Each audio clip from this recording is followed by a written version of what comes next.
Simon & Schuster Audio presents Feral Youth by Shaun David Hutchinson, Suzanne Young, Marika Nykamp, Robin Talley, Stephanie Kuhn, E.C. Myers, Tim Florine, Elia Don Johnson, Justina Ireland, and Brandy Colbert.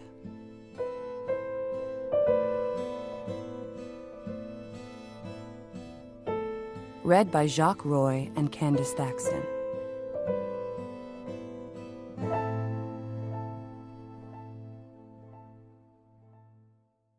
I'm not a liar.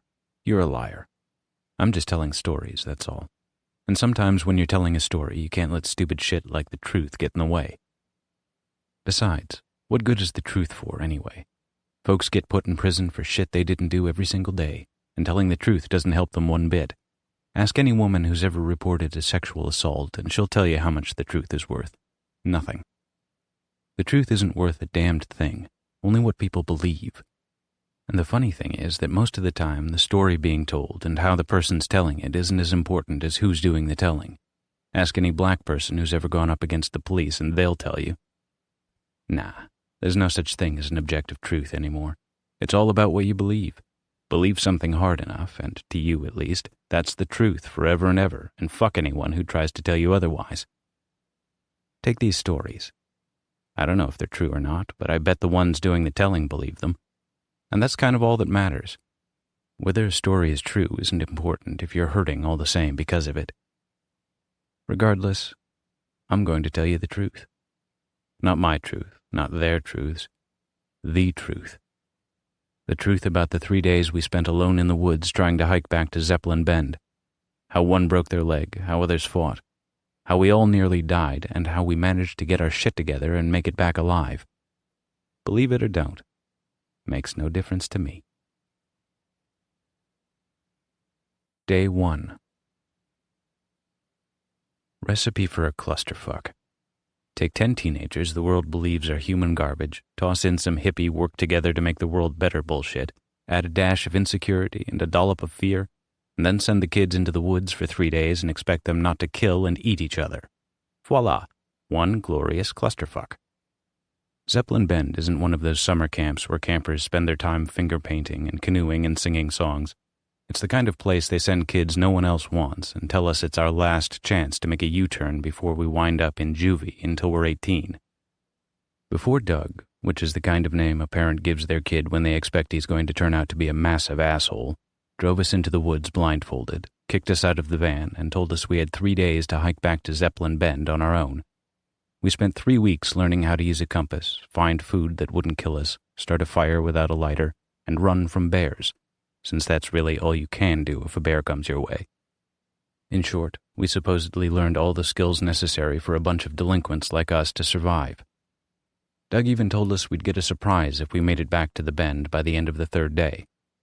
I figured it was probably an ice cream party or some other stupid bullshit, but even that sounded good after weeks of plain oatmeal and whatever chunky meat was in the stews they served for dinner. It was just after sunrise when Doug marooned us in the woods, and we spent the first hour arguing over who was going to be in charge. Every group needs a leader, and everyone thinks it should be them. Everyone but me, anyway. I hung in the background, waiting to see who was going to come out on top. No use picking sides if you're just going to pick the losing one.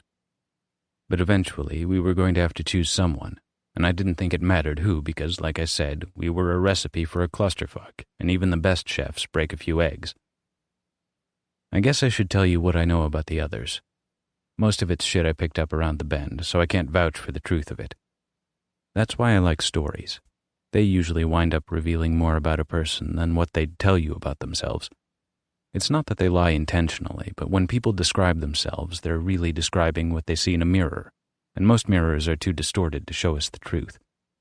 If you listen hard enough, there's more truth in fiction than in all the other shit combined. Jackie Armstrong was the first person I met after my uncle dropped me off at the Bend. She's kind of invisible in the way girls like her often are, and she was wearing a t-shirt with a logo from that Werewolves in Space TV show, Space Howl. That was before we all got told we had to wear these shitty brown uniforms. It's easy to dismiss a girl like Jackie, but you're an idiot if you do. Then there's Tino Estevez. We got a lot in common, mostly being we're both Mexican. Well, I'm mixed and he's not, but it's something. The kid's kind of quiet, but if you watch him real hard, you can see some anger bubbling there under the surface. Before we'd even been dumped in the woods, my money was on him clocking someone before we were done. He kind of thought he should be the leader, but he wasn't ready to fight for it hard enough. Now, Jyla Davis is one badass motherfucker. She's like a foot shorter than anyone else, but she acts like she's a foot taller. I thought she was stuck up when I first met her, but she's probably better equipped to spend 3 days in the woods than anyone else in our dysfunctional group. And I don't know how many languages she speaks, but she cusses in at least 3. David Kim Park was another one who thought he should be the leader, which was hilarious. The kid couldn't navigate his way out of a paper bag, and he's obsessed with sex. No lie. Anytime someone was like, "Where's David?" chances are he was hiding somewhere beating off. It was so bad, Doug had to pull him aside and talk to him about it twice. Plus, David was convinced there was a Bigfoot or aliens or something in the woods. The third of the J girls was Jenna Cantor. I basically pegged her as a rich white girl from day one, and she didn't do much to prove me wrong while we were at the Bend. She was kind of weird, too. Aside from being able to do calculations in her head, I couldn't figure with a calculator. She was real quiet, but not like snobby quiet. More like she was living in a world the rest of us couldn't see. Lucinda Banks wore her anger on her uniform. I tried to figure out why she'd been sent to the Bend, but she hardly ever talked except to complain about the shitty jumpsuits they made us wear. They weren't the worst things I'd ever owned, but Lucinda seemed to take having to wear one personally in a way I found particularly interesting. Sunday Taylor was another one I thought I'd get along with, but she kept to herself and acted like she was the only good kid in a pack of misfits. Not like she was too good for us, but kind of like she was afraid if she got too close, the real Sunday would come out, and I'm pretty sure there's a hellraiser somewhere inside that meek exterior. The last 2 members of our homemade clusterfuck were Cody Hewitt and Georgia Valentine. I figured Georgia for another rich white girl, but she's the type who thinks she's progressive because she likes that one Beyoncé song and has a gay best friend. She can be kind of type A, but she's always the first to take the jobs no one else wants to do and never talks shit about anyone. Cody wasn't Georgia's gay best friend, but he was probably someone's. That boy knows more about old movies than anyone I ever met. Of all of us out there, he seemed to belong the least. I couldn't picture him doing anything worth getting sent to a shithole camp for fuck-ups. But he was there, so he must have done something. I don't want to say anything about me. I don't think the storyteller should get in the way of the stories, you know? But if you need a name, you can call me Geo. Doug had taught us how to use a compass, but hadn't actually given us one when he dropped us off. All we got were our packs, sleeping bags, empty canteens, little bottles of bleach to disinfect the water with, and the clothes on our backs. Jayla figured out which direction to hike to get back to the Bend, but it was David who suggested that we should find water first. He wasn't wrong. It didn't get too hot in Wyoming in the summer, but it was warm enough that we were sweating, and once David mentioned water, none of us could think of anything else. I brought up the idea of telling stories, saying it might help keep our minds off being thirsty, which was mostly true. Tino said it was a stupid idea and he wasn't interested in telling stories. The others didn't seem real thrilled either, not until I mentioned I'd give $100 to the person who told the best story as judged by me. But then no one wanted to be first, so we kept walking, hoping Jyla actually knew what she was talking about when she said to find water we should look for animal tracks and head downhill. I figured my story idea was dead since no one was willing to be the sacrificial lamb, and I was thinking I could start shit between Tino and Sunday to keep me entertained, when Jenna, who'd been so quiet I'd almost forgotten she was there, was like, "I'll go first," which surprised the hell out of me. The Butterfly Effect by Marika Nijkamp. I wonder if flames are fractals, too. The fire is hardly symmetrical, of course, but I could stare at the individual flames forever. They burn bright yellow and orange and red before succumbing to thick black smoke. They dance across the smoldering hood of the car. Given time, I could find patterns in them. Or perhaps I would just find chaos, but chaos is enough. I wrap my arms around my chest when sirens tear through the night. A few feet away, Adam holds Mom's hand. Even though he stands her height these days, he looks young in his Transformers pajamas, frail in the fire's glow. On the other side of the street, Dad is talking to Grandpa. Trying to calm him down, most likely, but it doesn't seem to be working. He waves his hands and shouts something inaudible. It's weird. I always envisioned car fires to be violent and explosive, but perhaps that's just Netflix and the movies. Grandpa's car burns hot enough to warm the neighborhood and bright enough to light up the dark. It's a steady roar. I smile. It's almost calming to listen to. I can hear you think. What is the matter with you, Jenna? Are you a pyromaniac? Let me put the record straight. Pyromania is an impulse control disorder, and I can control my impulses quite well, thank you very much. I'm not doing this for attention or to relieve tension or because the fire gives me gratification. It gives me satisfaction, sure, but that's not quite the same thing. Car bad, fire pretty. No, it's chaos, fractals, fractures. And I am fractured too. Broken. I first noticed it in pre-calc, of all places. My favorite class, bar none. What can I tell you? I'm a card-carrying nerd, and with a name like mine, there is no escaping the pull of math. After all, as my esteemed not-ancestor Georg Cantor once said, the essence of mathematics lies entirely in its freedom. I wish I could tell him how much I long for that freedom, that entire essence. Because it didn't start in pre-calc. Of course it didn't. It started long ago, but I always felt like I would mend the wounds and set the brakes and pretend like nothing was going on.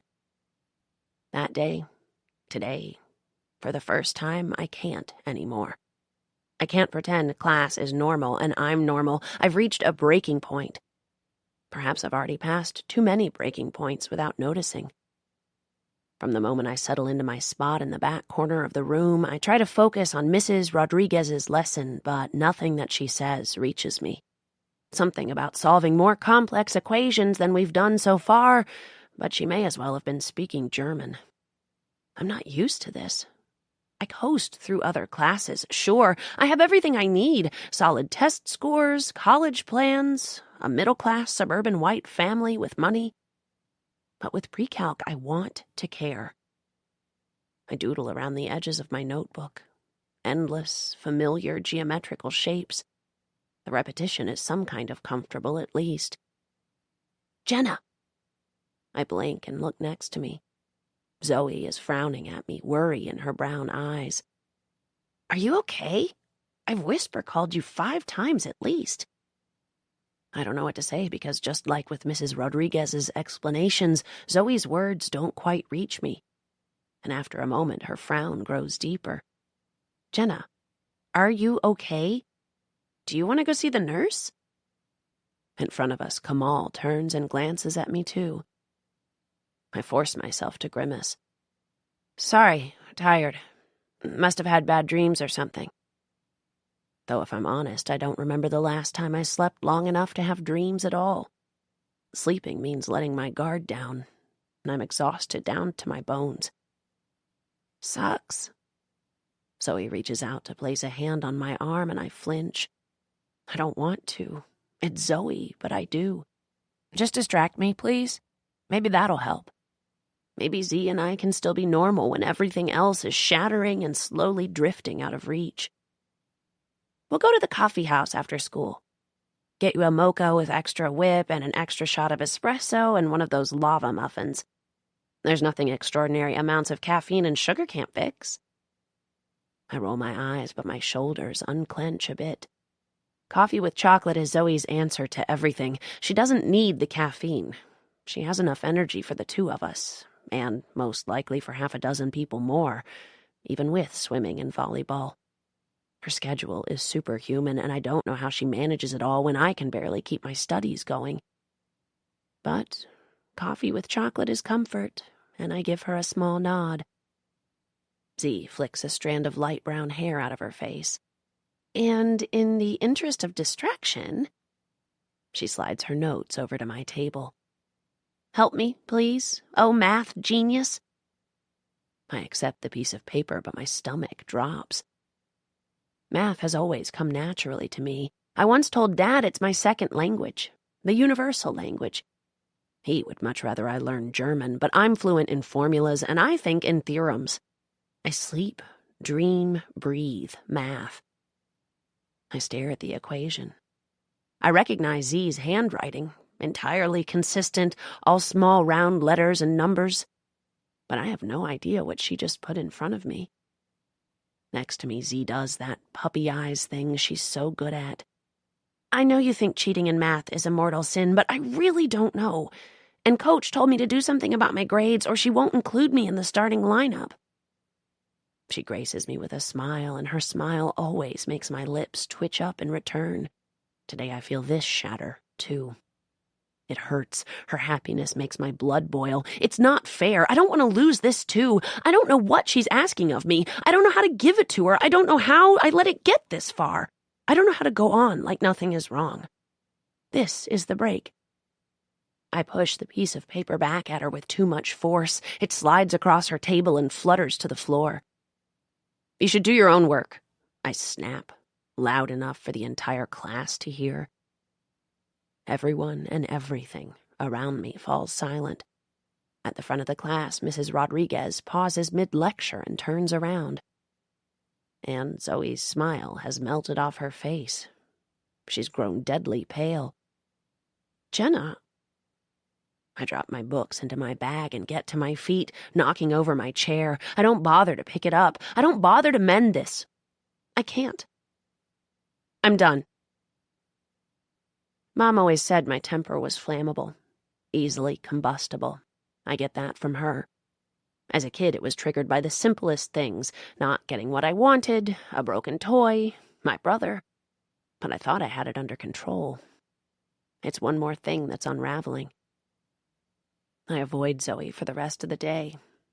I leave school before homeroom and take a detour on my walk home. Back when I was little, I used to take my anger out on a punching bag in the basement, but that's not an option. I don't want to go home. Out of all the places where I want to be and all the places where I want to go, I don't want to go home. I walk north instead, to an old office building that's been empty for years. Zoe and I sneaked in dozens of times. It's safe enough as long as you keep to yourself. It's an excellent place for sharing food or sharing secrets or for simply being alone. And alone is what I need right now.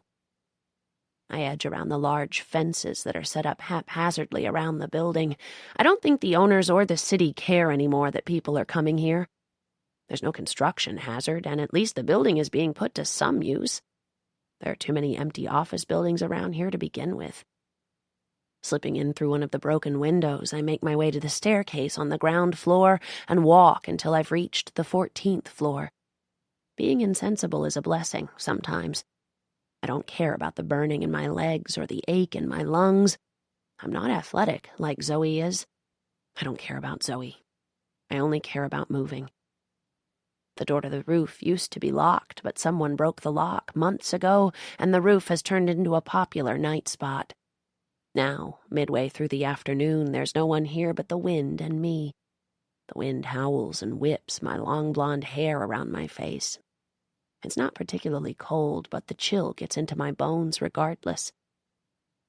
I sit down near the edge of the building and prop my elbows on my knees. I stare into the distance, focus on nothing in particular. The building isn't tall, but it's high enough to see the outline of the Twin Cities in the distance. It's high enough to turn the people down below into small figurines, and it's high enough to feel removed from the world. I could stay up here forever and not come down. I could stay here at least until my parents listened to me, but they won't, and I won't. I'm a good girl who gets home on time for dinner because otherwise, what would the neighbors think? I told you I first noticed the fractures that day.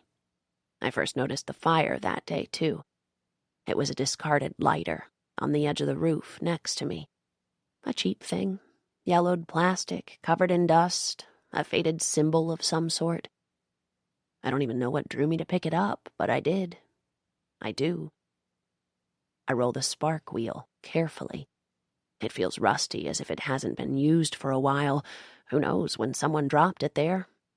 Judging by what else can be found on the corners of this roof, weed bags, condom wrappers, it's not like anyone actually comes and cleans here. Turning the spark wheel doesn't do anything, not at first, and I'm tempted to just toss the thing. It's not like I ever used a lighter before. No one at home smokes, and Mom would kill me if I ever started. It may just be empty.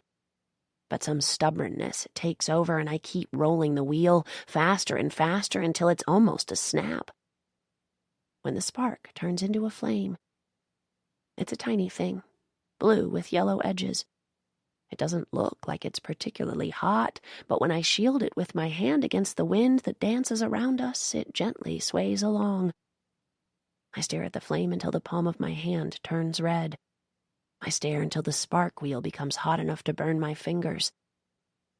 And for the first time in a long time, I remember what it's like to hurt. It was never meant to be like this.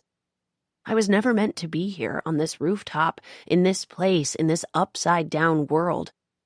But the fire reminds me I can still feel, at least.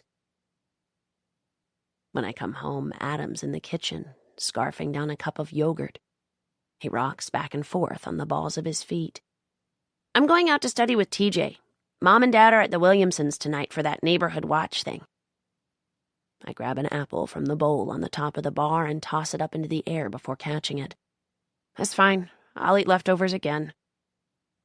I don't mean for my words to sound bitter, but somehow they do.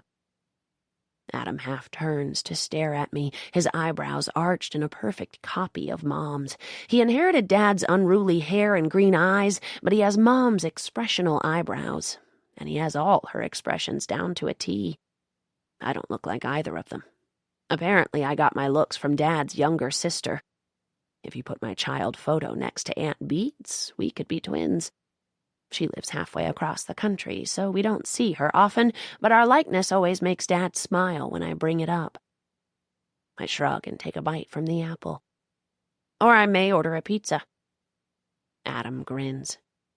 To his 12-year-old mind, ordering a pizza is the epitome of adulthood. We used to order massive pepperoni pizzas together when Dad was working late and Mom was off at some PTA thing or other. But when you're 12, hanging out with your friends, even when they live next door, is infinitely cooler than spending time at home with your nerdy older sister. I don't blame him. He dumps his spoon in the dishwasher and grabs his bag. Save me a slice, okay? Also, he raises his voice, Grandpa is home tonight, so you won't be alone. I am. Grandpa's voice comes from the basement where he's working on restoring and repainting his collection of old toy cars. The chunk of apple sours in my mouth. Adam pulls the door shut and the kitchen seems to close in on itself around me. So I hide. In my own home, in my own room. I hide in daylight. Zoe's texted me a few times, but I haven't opened any of them. I've tossed my phone onto my bed. I don't know what to tell her. Come over. I'm sorry. Help me. Please don't leave me on my own. But she would ask to understand, and that is a problem. She would ask me to share secrets I do not ever think I can share. After all, I tried to share them once and no one listened. I tried to share them twice and no one listened. I cannot do it a third time. Besides, I can't silence that small voice in the back of my mind that wonders, am I not to blame? I didn't stop it. I let it get this far. It's far easier to let myself go numb. At the end of the day, all I have left is a house that doesn't feel like a home anymore either. A body that doesn't feel like my body anymore. A self that doesn't feel like myself anymore. I'm fractured.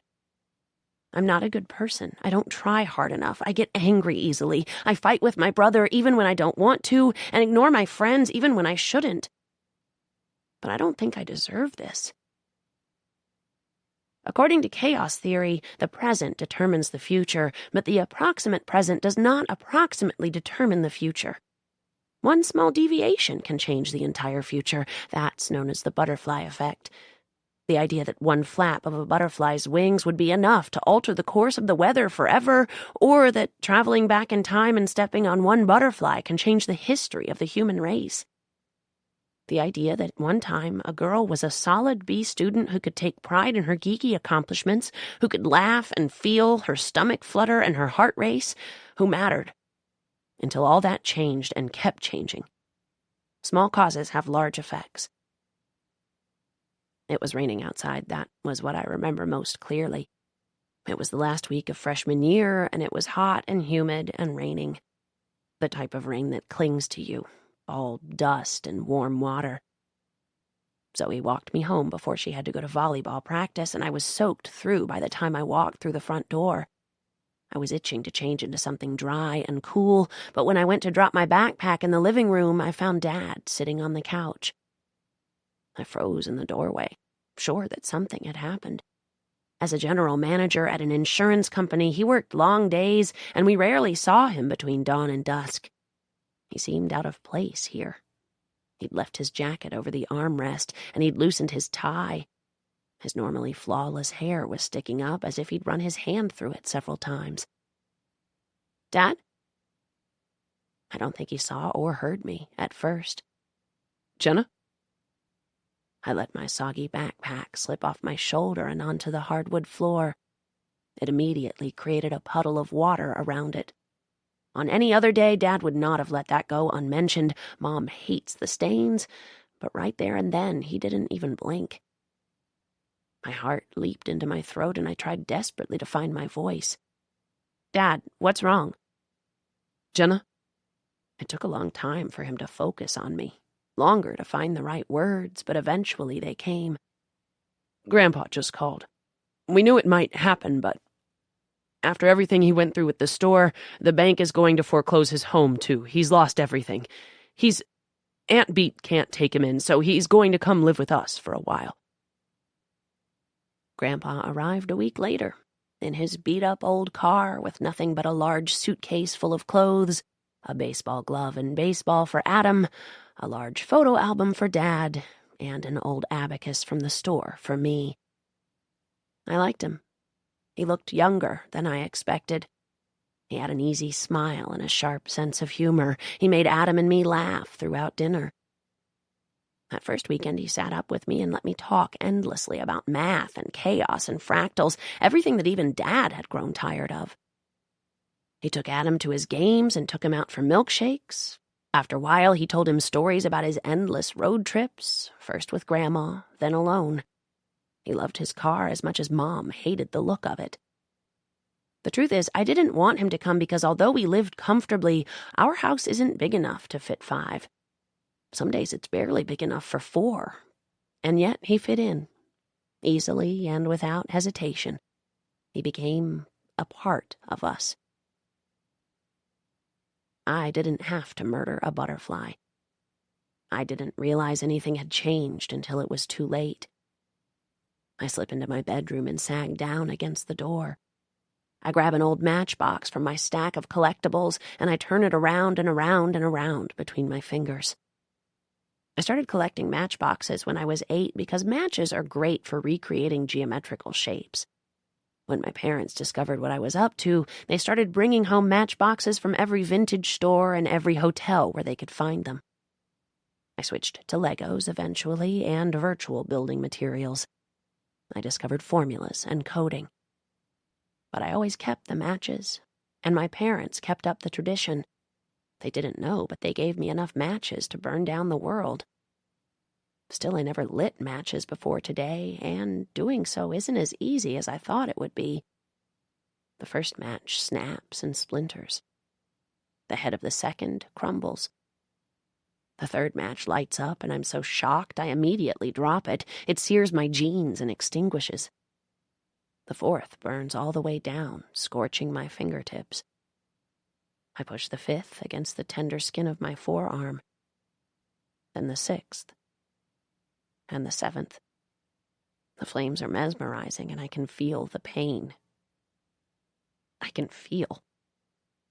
I make my way through the entire matchbox until the small blotches on my arm itch and ache, and my room smells of sulfur, until the twilight outside gives way to night and the shadows creep in. I tried to lock the door, but the shadows always creep in. The world burns from the inside out. You don't see it until it's too late. And then David goes, "Well, thank God someone here knows how to start a fire."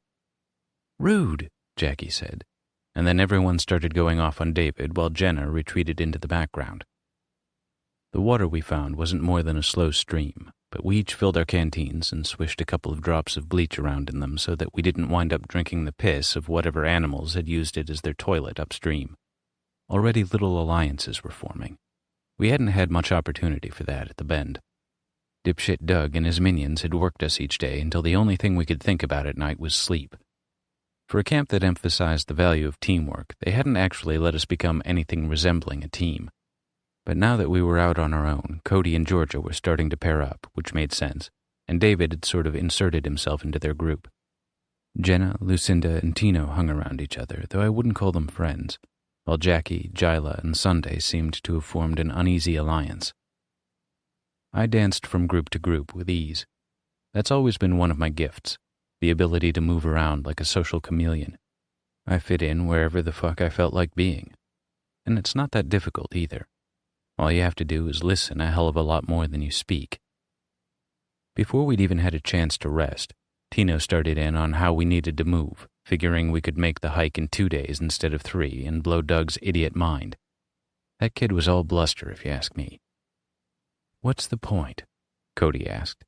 Even he looked surprised that he'd spoken up. He lowered his head sheepishly, like he was waiting for someone to tell him to shut his word hole. "What do you mean?" Sunday asked. Cody mumbled, "Forget it," and fell behind Georgia. Jyla stepped up to finish Cody's thought, telling Tino that it was stupid to try to rush back to camp because we had nothing to gain by returning early, and if we weren't careful in the woods, someone might get hurt. It was clear to me, and probably to everyone else, that Jyla had the most experience and that we should listen to her. But Tino couldn't stand the idea that he wasn't in charge. "I only have one inhaler," David said, holding the thing up into the air like he thought some of us didn't know what one was. "I don't think I can do much running." "As much as I wouldn't mind abandoning the perv in the woods," Lucinda said, "Dipshit Doug would probably frown on it." "Great," Tino said. "So we're stuck out here an extra day because David can't breathe. Just fucking great." Lucinda clenched her fists. "That's not his fault. He can't breathe because he's got asthma, whereas you're just an asshole for no reason." Jackie threw up her hands, grabbed her pack from where she'd dropped it, and started marching northeast, which I know because I asked. It was the direction Jyla had said camp was, and she was the only one even willing to make a guess, so it's what we went with. The rest of us picked up and followed her, even Tino, though he grumbled about it for at least an hour. "I'm hungry," Cody was saying to Georgia while we walked. "What are we going to do about food?" Georgia shrugged. "I'm not killing anything," Cody kept going. Now that we had water, food was the next thing on our minds. Some of them, like Cody and Georgia and Sunday, probably never worried about where their next meal was going to come from. They probably thought the food fairy delivered that shit to their fridges while they slept. But I figured even the rest of us had never hunted our own food. We couldn't have had at least one delinquent in our group who'd gone hunting or fishing. As the day wore on, we started shedding layers. The ground was uneven, and our meandering route through the forest took us up some steep inclines that David struggled with. But he didn't complain. Much. Yeah, okay, he did some complaining, but he was only voicing the shit we were all thinking. About how this was fucking ridiculous. About how none of this was teaching us anything about being the good citizens Doug kept telling us we needed to be if we were going to stay out of juvie. All it had taught any of us so far was that we weren't cut out for living in the wilderness, and that adults were a bunch of assholes who got off on torturing kids.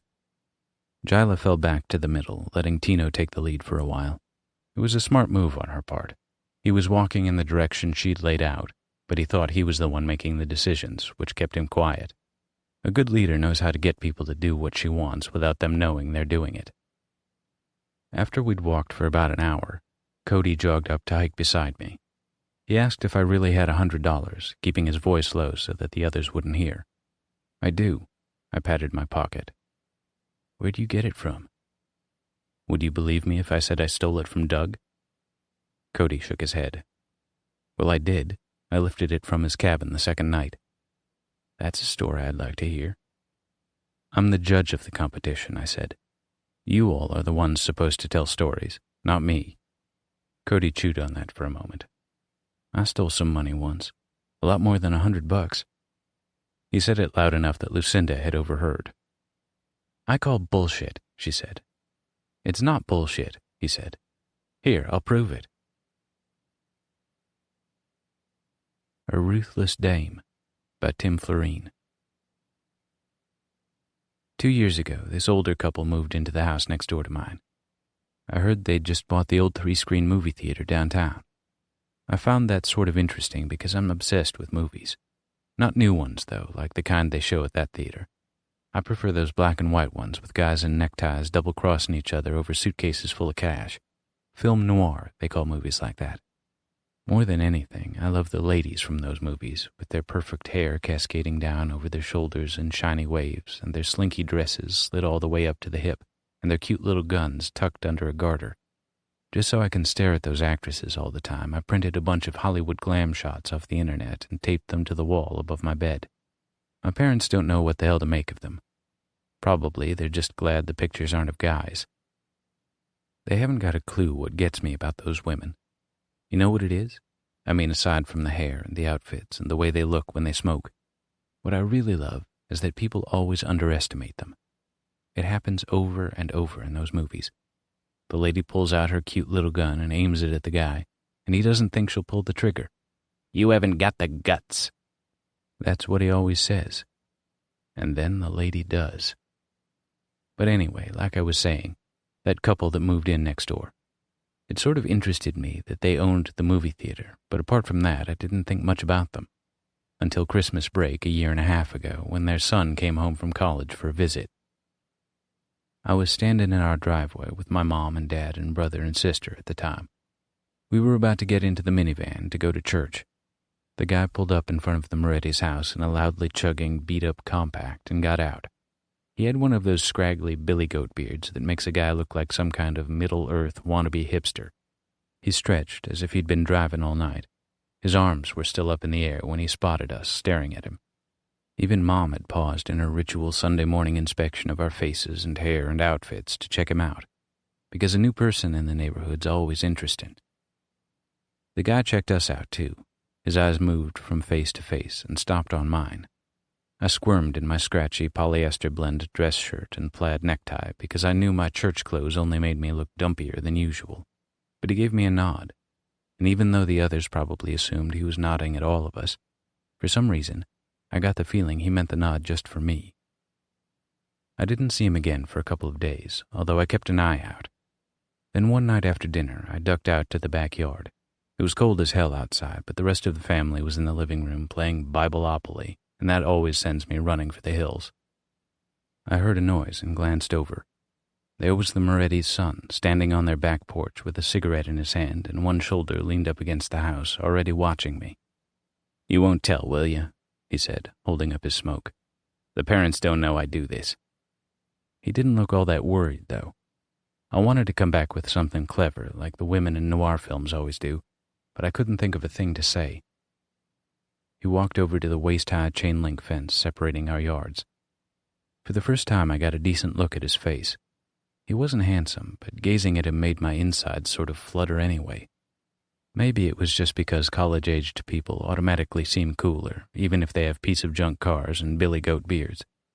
But I was pretty sure there was something else about him, something that had nothing to do with age, that overcame his lack of looks and excess of chin hair. He was like Humphrey Bogart. Bogey wasn't good-looking, but he had magnetism. This guy had magnetism, too. I'm Mike. Cody, I managed. He nodded, the cigarette wedged between his teeth, his eyes squinting as he grinned at me like he was sizing me up. I sucked in my belly and shifted my weight onto one foot and rested my hand on my hip, hoping the pose would make me look svelte and alluring. He snatched his cigarette from his mouth and held it out to me, which struck me as odd since I was 15 and looked even younger, and he didn't even know me. Still, I wished again I had the confidence of a femme fatale. I'd grab the cigarette and take a long drag and let the smoke leak slowly through my lips, or maybe I'd blow it in a narrow stream over his shoulder or exhale it through my nostrils like a lady dragon. Those noir actresses knew a million different ways of exhaling cigarette smoke, and each one seemed to have a different meaning, like smoking was its own language. I'd never smoked a cigarette in my life, though, so I shook my head. An awkward silence had started to set in, and I could see in another second he'd turn away and go back into the house. But by some miracle, I finally thought of something to say. "You're the Moretti's son?" Not exactly film noir caliber dialogue, but at least I'd kept the conversation going. "Yep. Home for break. I'm a sophomore down at the University of Atlanta. What about you? High school?" "I'm a sophomore too. Hillville High." He took another drag and nodded. "So what's there to do here in Hillville?" I would have thought anyone on earth could take one look at me and see I was the exact wrong person to ask a question like that, but I tried to play it off. "Not much," I said with a scoffing laugh, like I'd be out partying right that minute if only I lived in a cooler location. "Actually, I prefer to call this place Hellville. Hellville, West Virginia." "Well, there must be a burger place at least. You like burgers?" Wait a second, I thought. What's happening right now? Is he asking me out? I just nodded, since I'd once again lost the power of speech. He stuck the cigarette between his teeth one more time so he could pull out his phone. "What's your number? Maybe we can get a burger sometime." I glanced over my shoulder, thinking maybe there was someone else behind me, someone thin and good-looking and probably female, because honestly, Mike seemed pretty straight to me. "It's just that I don't know anyone in this town," he said, "and you seem cool." I turned back around and looked up at him. He was a full head taller than me, and said, "Thanks. Sounds like fun." Then something must have gotten into me, maybe the spirit of Barbara Stanwyck, because all of a sudden, without even planning to, I grabbed the cigarette right out of his mouth, put it between my lips, and took a puff. I just about coughed my guts clear out of my body. He didn't try anything the first time he took me to the burger barn. He was a gentleman. But he started texting me, and the text got sexy way before he did in person. Maybe it was easier for him that way. I could tell he wasn't out of the closet and wanted to keep a low profile. I got the impression the phone he'd programmed my number into wasn't his regular one. I noticed once during our meal he answered a call from his parents on a different phone. I didn't mind.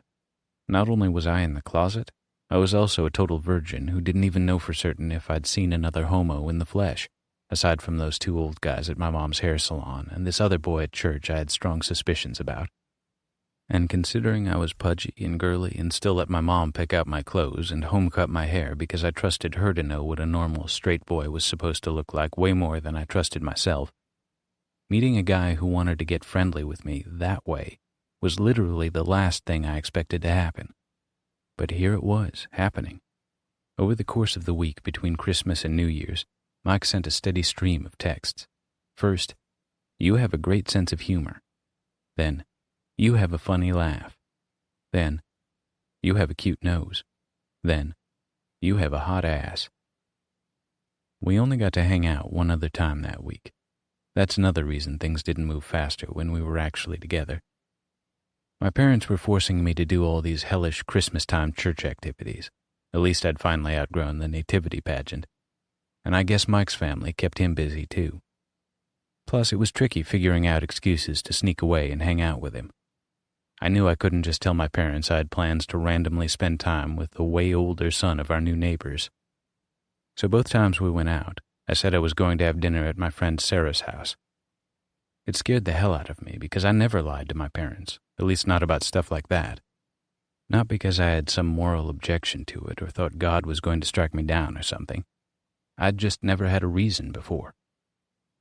Mike took me to the burger barn again that second time, and still nothing funny happened. He never said a word about those sexy texts he'd sent me. When he dropped me off, a block away from our houses because he knew as well as I did we couldn't let our parents see us together, he touched my apparently cute nose with his index finger and gave me a wink. and that was the only moment that made the evening feel like sort of a date. Then, before I knew it, New Year's had passed, and it was just a day before he was supposed to go back to college, and I'd gone into a full-on panic. He texted, asking if I wanted to get together that night and go to his parents' movie theater after hours. He'd arranged something special, he said. As I stared at my phone's screen, my chest started to heave. I thought I might faint, actually faint, the way nobody did in real life, but my noir ladies did all the time. He had something special planned. What did that mean? Would we finally kiss tonight? Or would it be just like the other nights? I honestly didn't know which possibility scared me more. He asked if I could sneak out of my house late. I knew that part I could manage. I had the only bedroom on the first floor, which meant I had zero privacy, but at least it made stealthy exits easy. Theoretically, at least. Of course, I'd never actually tried. He told me to meet him on a corner a block away from our houses at midnight that night. He drove me to the theater. It had already closed, but he pulled out a ring of keys and unlocked the back door. Inside, he went behind the snack counter and asked what I'd like. Probably blushing, I told him milk duds and a cherry coke, but I tried to say it the way a femme fatale would order a gin and tonic, with a toss of my head and a mysterious smile. We went into one of the screening rooms, and he sat me down in the middle of the middle row. "I'll be right back," he said with a wink.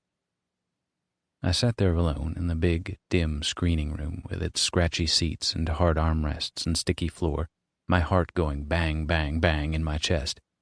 I popped a handful of milk duds and washed them down with a swallow of cherry coke. The room went dark. With a low mechanical hum, the old-fashioned red curtains at the front of the room slid apart to reveal the movie screen.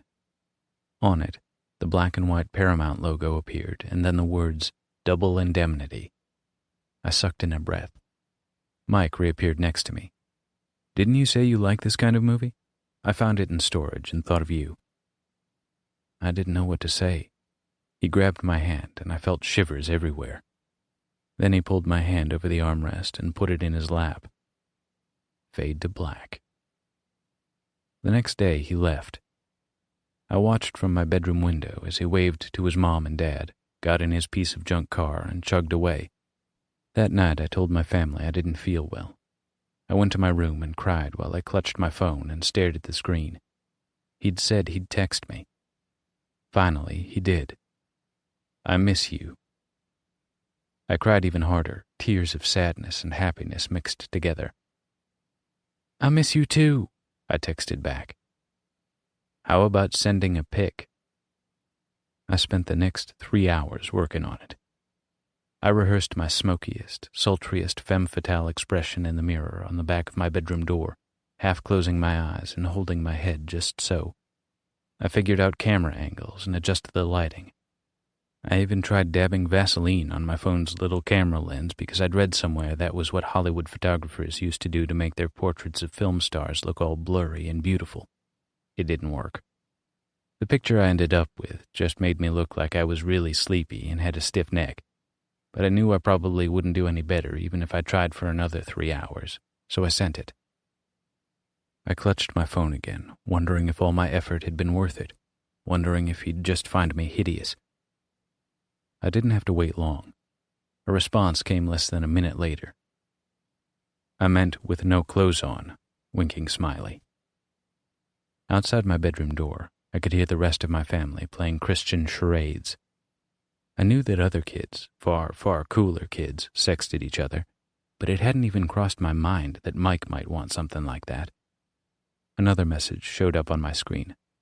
"Come on." Then, "I won't show it to anyone." Then, "I swear." Then, "I think you're gorgeous."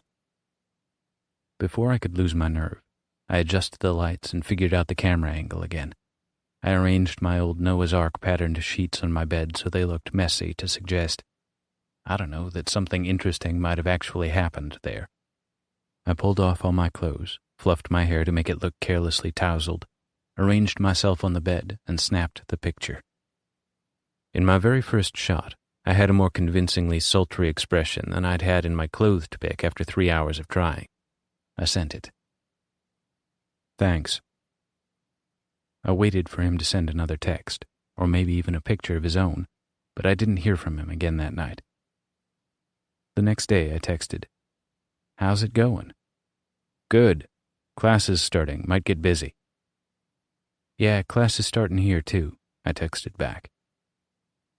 I totally understood. I didn't expect him to keep sending me messages at the same rate he had over the break. I waited a week. Then 2. Nothing. I didn't allow myself to text him, though. I knew only losers let themselves seem too eager. But after 3 weeks, I couldn't stand it anymore. "Hi. How are you?" Then, "You there?" Then, "You okay?" Then, "You mad at me?" Then, "Mike, please?" He never did text me back. I went through the second semester of my sophomore year a zombie, barely paying attention in class, barely squeaking by with passing grades. I'd never felt so miserable. But how else had I expected things to end? I kept asking myself that. How could I reasonably expect anyone to fall in love with dumpy, pathetic me, let alone a cool college boy? Well, maybe not cool, but definitely magnetic. All along, it had only been a matter of time before he came to his senses. The day he'd left, I'd printed out a photo of him I'd found on Facebook and taped it on my wall, hidden underneath a shot of Lauren Bacall. At night, I'd unstick the top of the Lauren Bacall picture and let it hang down, revealing the picture of Mike. I kept it there all semester and uncovered it every night and laid there in my bed staring at it, just to punish myself, I guess. Then, one Sunday morning, the whole family was out by the minivan again, Mom busy with her pre-church inspection, when the Morettis stepped outside on their way somewhere else. They didn't go to our church. They paused near their car to make small talk with Mom and Dad, asking if we had any summer plans. Mom gabbed for a bit about the month-long family Bible camp we were going to in August. "What about you?" she asked. "Italy," Mrs. Moretti gushed. "We're spending the whole summer." Mom and Dad gave vague nods like they'd never heard of the place before. "I have some family there," Mr. Moretti explained. "Mike's coming home to run the theater while we're gone." The back of my neck prickled under my poly blend collar at the sound of his name. My mind started to race. The Morettis said goodbye and got into their car, and before Mom had even finished spit-smoothing my cowlicky hair, I had a plan. Because in spite of everything, part of me still hoped Mike hadn't just blown me off. He might have lost the phone he used to text me, and my number along with it. He might have gotten scared. Didn't I owe it to him and to myself to give him a chance? The following Saturday afternoon, I slipped out of the house and rang the Moretti's doorbell. "I'm looking for a summer job," I blurted, my palms sweating. "And I love movies. Any chance you need someone to help out at the theater?" That June, I started behind the snack counter a week before Mike got home. It had taken some convincing to get Mom and Dad to agree. I'd had to promise only to work daytime shifts when the matinees were playing, and never to sneak in and watch any of the R-rated movies. So there I stood, next to the popcorn popper in my paper hat and clip-on bow tie, when Mike walked in. He still had the Billy Goat beard, and he still had the inexplicable Humphrey Bogart magnetism. I felt it the second he walked in, even from all the way across the lobby. My heart started going faster. Then it lurched to a stop. He had someone with him. A girl with a huge head of frizzy hair like a mass of blonde cotton candy. As I watched, he slung his arm over her shoulder. Mr. and Mrs. Moretti followed them in. They'd all come so Mike's parents could show him the ropes. They stopped on the other side of the lobby, and Mr. Moretti started explaining how to work the cash register while Mike, only half listening, let his gaze wander. His eyes landed on me. His face went pale. His arms sagged away from the girl. Mrs. Moretti noticed him staring at me. "Mike, did you ever meet Cody, the neighbor's boy? He'll be working the snack counter this summer." Mike's mouth opened, but nothing came out.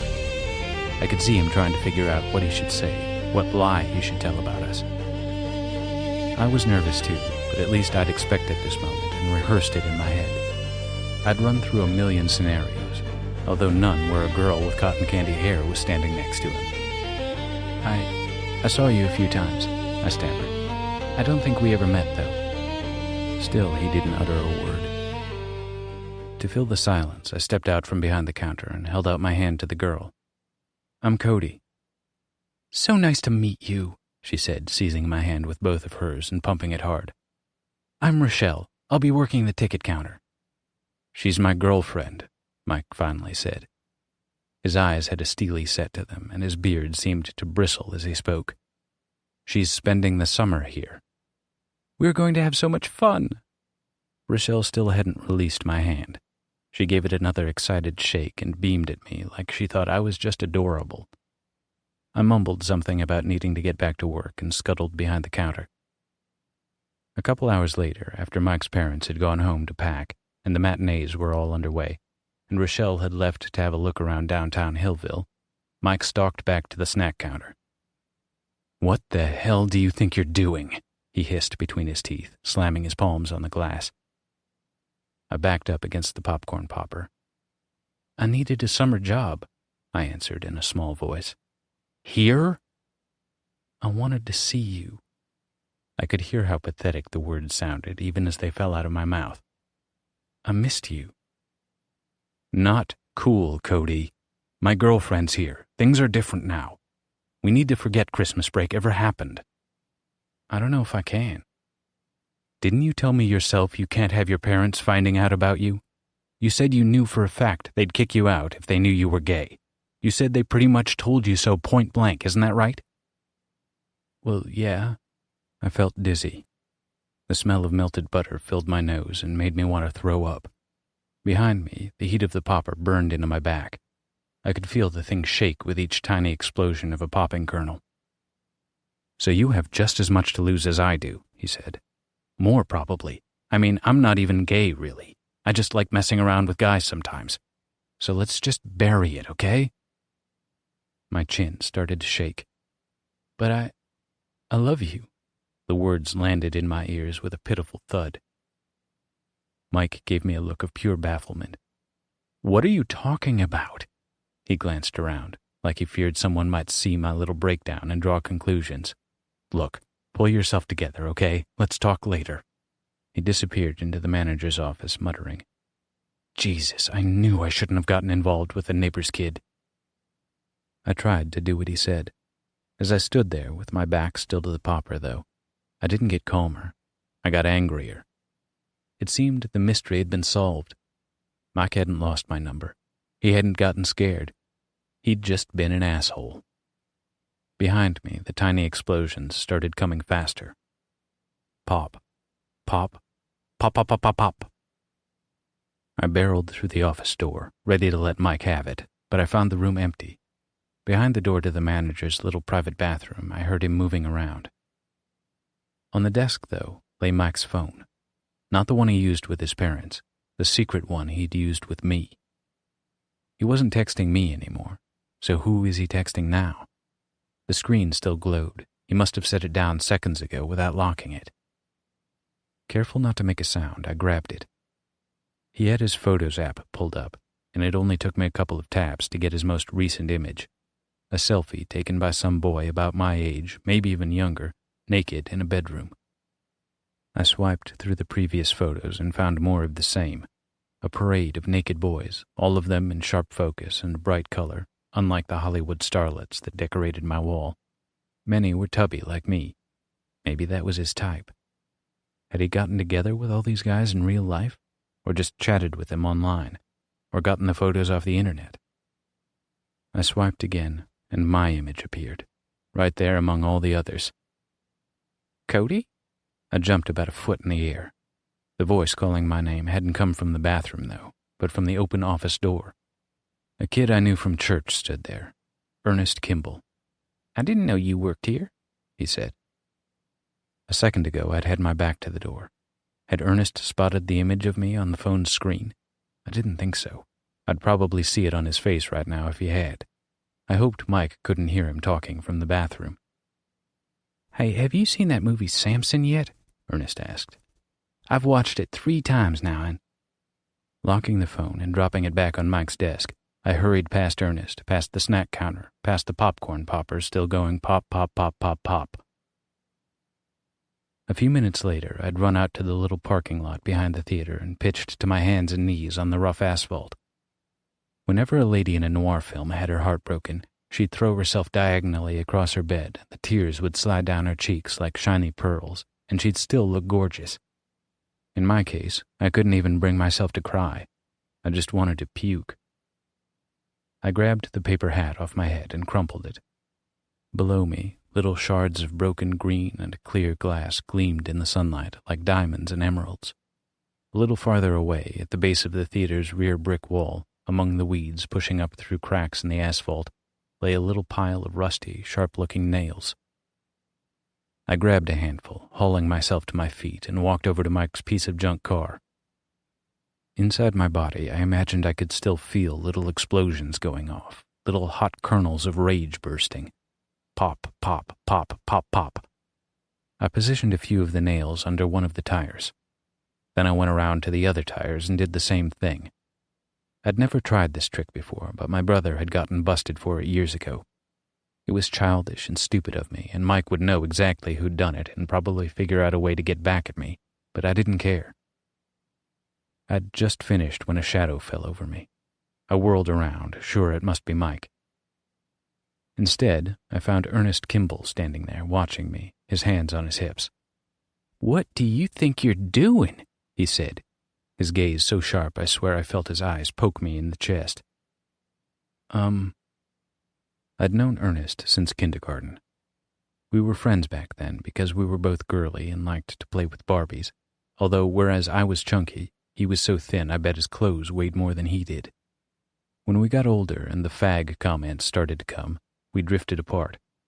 We never talked about it, but both of us must have realized we'd be safer if we kept our distance. Over time, Ernest got more and more into church, just like I got more and more into noir. These days, we went to different high schools, but I saw him at service every Sunday, sitting in the third row with his back very straight and a yellow notepad in his lap so he could take notes on the sermon. Ernest had the same pad with him now. It stuck out of a canvas bag he had slung over his shoulder. I wondered if he took notes on Samson, too.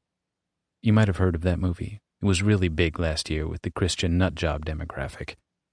It tells the story of Samson and Delilah, which makes it sort of like Gladiator for Bible thumpers. I snuck in to watch it once during my first week at the theater, and I thought it sucked, but on the plus side, the guy who played Samson was hot as hell and spent half the film shirtless. "Never mind," Ernest said. "I know what you were doing. Pulling a prank. Trying to ruin some poor person's day. Shame on you, Cody." He actually wagged his finger at me as he said it. "This isn't very Christian of you. I could report you, you know. It just so happens I'm on my way to the police station right now. As president of the Teen Council for Moral Decency, I have a meeting there every Tuesday afternoon to discuss worrying issues in our community. I bet if I mentioned this incident to Officer Crane, she'd have a few choice words for you. For your parents, too." The mention of my parents jarred me into finding my voice again. "I wasn't just playing some random prank, Ernest. I'm having a really bad day, okay? Someone treated me like dirt, and I'm having a really bad day." His expression softened. He turned his pokey eyes on the car. "Who does this thing belong to?" "A guy named Mike Moretti," I admitted. "And what did he do to you?" "I don't want to talk about it." With my free hand, I tugged off the clip-on bow tie and undid the top button of my shirt. "He manages the movie theater," I added. "He's my boss." I hoped Ernest might assume I'd gotten mad at Mike for something work-related. It seemed like he did. "Have some self-respect, Cody," he said, but in a gentler tone. "Aren't you better than this? You need to follow a higher example." That stopped me. I opened my fingers to reveal the leftover rusty nails nestled in my dirty palm. I glanced at the clip-on bow tie in my other hand and the crumpled paper hat lying on the ground where I'd dropped it. "You're right," I said. "I am. I do." Ernest looked pleased. He didn't smile. I didn't think I'd ever seen him smile. But he gave an eager nod. "I understand you're mad, Cody. But you need to ask yourself what Jesus would do in this situation." But Jesus wasn't the example I was thinking of. My head had filled with images of my film noir heroines. Rita Hayworth, and savage, all of them. They wouldn't have done something so trashy and unimaginative and short-sighted as pop the tires of the guy who'd wronged them. They would have gotten back at him, but they would have thought about it first. They would have come up with a plan. I needed to do the same thing. The only question was, could I be ruthless? Did I have the guts? I turned around and gathered up the nails from behind the tire next to me. I'm sorry, Ernest. I was just being stupid. Not stupid. I could tell from the pink blush coloring his cheeks he hadn't expected his intervention to go this well. Just human. We're all fallen creatures. After we'd finished circling the car together and gathering up the rest of the nails, I said, "Can we keep this a secret, though? I just lost my head for a second. I don't usually do stuff like this, I swear." Ernest bit his lip. "I suppose." He looked up from the nails in his hand, and his eyes poked me again, but more kindly this time. "Listen, if you ever need to talk about it, about why you were so angry, I just want you to know you can come to me." He gave my shoulder an awkward pat. "We can pray together." "Thanks." I dropped the nails in the trash. "That's very nice of you. Maybe I will. But right now I'd better get back to work."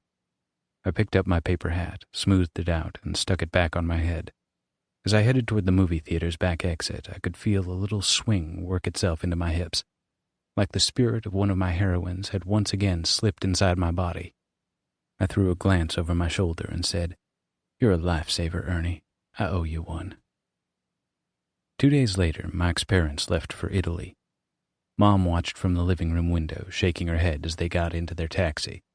"Leaving your son and his girlfriend in your own house for a whole summer to do Lord knows what," she said. "It's something I'd never do, that's for sure." I told her I was running out to the Sheets a couple of blocks away to get a snack. Once I got there, though, instead of going inside, I stopped at the old payphone next to the door and slid a few coins in. I dialed the police. "Hello," I said. "I was just walking by 4537 Forest Street and saw someone suspicious entering the house. I really think you should send someone to check it out." "Who is this?" the lady taking the information wanted to know. I wondered if by some coincidence she might be Officer Crane. "I'm ever so sorry," I said with a breathy Rita Hayworth laugh. "But I don't want to get involved. I prefer to remain anonymous." I hung up the phone and ran home in plenty of time to see, through my bedroom window, a police car pull up in front of the Moretti's house and a cop walk up to the front door. At the theater the next day, during a lull when all 3 movies were running and Rochelle had run out to get a burger bucket at the Burger Barn, I sidled over to the manager's office and stuck my head in. Mike and I hadn't talked over the past couple days. When he noticed me there, his face went dark.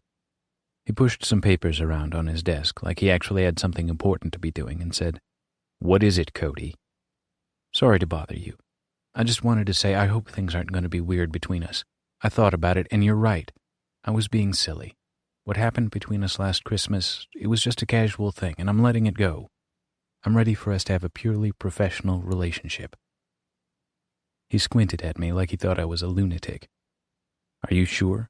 Because it might be easier for both of us if you just stop working here. We can make up an excuse. No one would have to suspect a thing." "No, Mike, please," I begged. "I need this job. My parents are so stingy with money, and this is the only way I can have some of my own. Plus, it gets me out of the house. I think I'm going to die if I have to spend another Saturday afternoon playing Christian Scrabble with them." He blew out through his mouth and shook his head. It killed me to talk to him like that, like everything was just okay and beg him for my job. But I had to do it. "Fine," he said. "Just keep your distance, all right?" I nodded. "All right, I will. Thank you, Mike." I started to turn away, then exactly the way I'd rehearsed in front of the mirror in my bedroom, I stopped in his office doorway like I'd just thought of something. "Hey, can I ask you a random question?" He rolled his eyes. "Come on, man. Rochelle's going to be back any second." "But we're just talking. She won't think that's weird.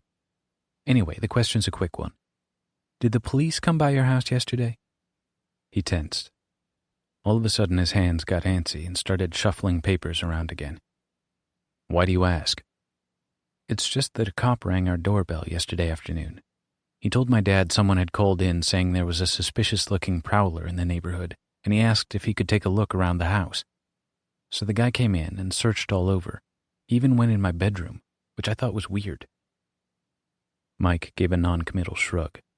Okay.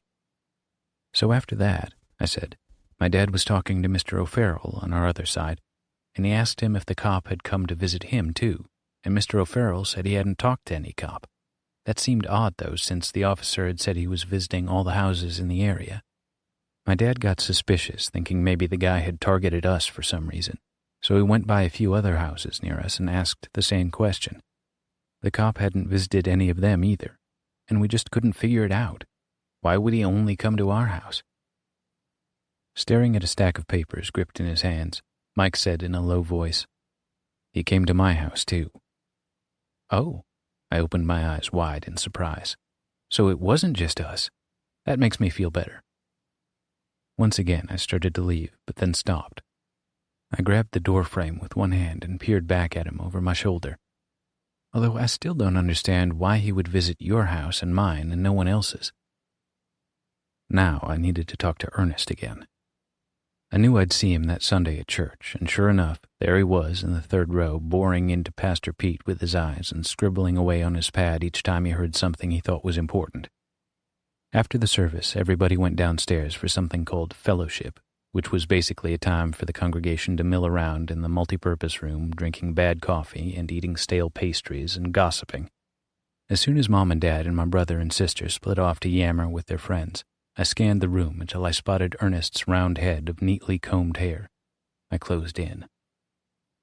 Ernest was deep in conversation with some old lady. It didn't seem like he had many friends his own age, but when I edged into his field of vision and gave him a little wave, he made an excuse and came right over.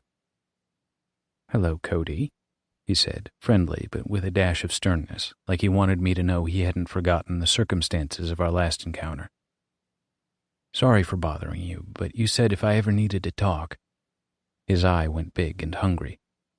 "Of course, and I meant it." He waved me over to a quiet corner, grabbing a couple of pastries on the way. After motioning for me to sit down in a metal folding chair, he slid a Danish at me across the table and said, "Go ahead." "You were wondering why I was so mad at Mike Moretti?" He nodded. "I think I'm ready to tell you. I think as president of the Teen Council on Moral Decency, you should be aware. Cody, I promise you'll feel so much better once you let it all out." His eyes drilled into me as he absently unwound his cinnamon roll. I folded my hands on the table, leaving the Danish untouched. It would only get in the way of my delivery. "Well, I know you've been going to the theater a lot lately, so you've probably noticed that sign next to the popcorn that says, 'Real butter,' right?" "Sure. I get a carton every time I go. And a small lemonade, I remember. But you see, Ernest, that sign, it's a lie. A dark, dirty lie." His hand went to his mouth. The way he stared at me with his huge eyes, I felt like I was a movie screen. "What do you mean?" he asked. "Last week, I discovered the theater isn't using real butter at all. At least not anymore. It's using soybean oil with artificial butter flavoring." "No." "Yes. Apparently, Mike switched from real butter to fake as soon as he took over, and he's pocketing the savings. When I found out, I confronted him about it. I told him I couldn't in good conscience keep a secret like that. He flew into a rage and said he'd fire me if I told anyone. I didn't want to lose my job. It's the first I've ever had, and I don't want my parents to be disappointed in me. So when he said that, I just felt so powerless and angry. That's why I wanted to do something to hurt him." Ernest grabbed the edge of the table with both hands. "Your parents won't be disappointed? Not if it's a matter of conscience. Not if you're standing up for your beliefs." "You're probably right. But after I got that talking to from you the other day, I finally calmed down enough to really think, and I realized maybe I shouldn't be so mad at Mike. Maybe I should feel sorry for him instead. Maybe the Lord called me to this job for a purpose." So I talked to Mike some more, and he's not really a bad guy, just misguided. "Have you seen him at the theater? Do you know who I'm talking about?" He gave a nod, and a flush of pink colored his cheeks. I suspected I wasn't the only one to notice Mike's Humphrey Bogart charm. I think somewhere deep down he wants to be redeemed, I said. But he needs someone better at redeeming than me. That's why I thought of you. You should have seen it. I had him in the palm of my hand. He fanned out his fingers on his chest as if to say, "Me?" He hadn't taken a bite of his cinnamon roll, but he'd fully unwound it. The thing lay there on his plate like a snake. I think you should go to his house, I said. Talk to him, but don't let on that you know about the butter. If he finds out I told anyone about that, he'll skin me alive, and I bet he won't talk to you anymore either. Make it seem like you're just going around the neighborhood knocking on people's doors to spread the good news and talk about the church. Yes. His eyes shifted away from me and narrowed as he thought about it. That's probably the best approach. But at the same time, be persistent. I really think with a little push, he'll tell you everything. I kept watch all that afternoon through my bedroom window. Sure enough, at 2 o'clock on the dot, Ernest came marching up the Moretti's front walk, his hair neatly combed, the excitement in his face visible even from that distance. I couldn't see him once he got to the front door, but I kept an eye on the clock on my nightstand, and he didn't reappear for a full 5 minutes, which meant at least Mike couldn't have sent him away right off the bat. The next day, at the theater, I slid over to Mike's office door again. "What is it?" he said, giving me the same wary look he always did these days. I must have been making his life hell, showing up there every day with his girlfriend just a few feet away. But even though he was aware I had more to lose than he did if our little secret got out, which was true, by the way, because my parents really would kick me out, I guess he was just scared enough of me not to actually give me the boot. "I know this is another really random question," I said, "but you didn't get a visit from a really enthusiastic Christian kid who wanted to convert you over the weekend, did you?" He went stiff, just like he had when I'd asked him about the cop. "Why? Did you?" "Yeah, I know him, actually. Ernest Kimball. He goes to my church. He came by our house yesterday, and he specifically wanted to talk to me. I always thought he seemed a little odd, but yesterday he said something about the Lord telling him I needed help because I'd been victimized or something."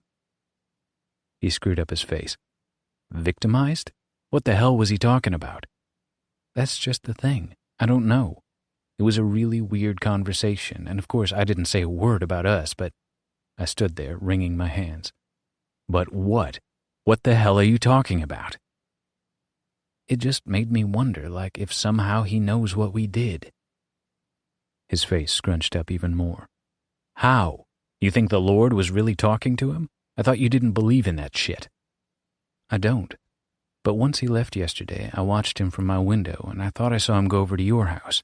And after that weird police visit a few days ago, it made me wonder if they might be related. Mike, what if that cop was looking for something specific?" His face hardened. In an equally hard voice, he said, "What do you think he would have been looking for, Cody?" My hands continued to grab at each other. Ladies in noir movies did that all the time when they were anxious, or faking it. "Look, I should probably tell you something else. Last week, after you got mad at me your first day here, I went to your office, but you were in the bathroom and you'd left your phone on the desk, unlocked. So I went through it." "What?" he snapped. "I was upset. I wanted to see who else you were texting with. I found all those pictures of boys on your phone, and right after I got to the picture of me, I noticed Ernest Kimball standing at the door behind me. I thought he might have seen what I was looking at." It was almost the truth. That was the beauty of it.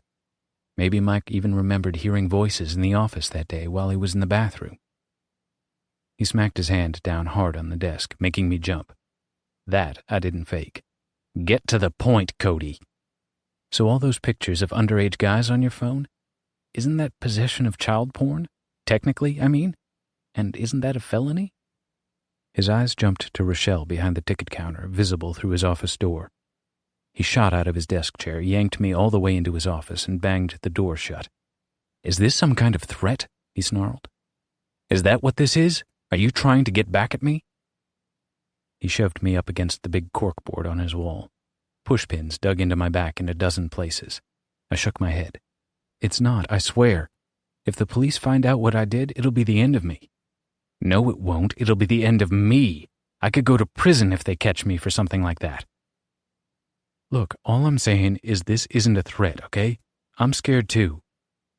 He let me go and turned away, still breathing hard as he raked his fingers through his hair.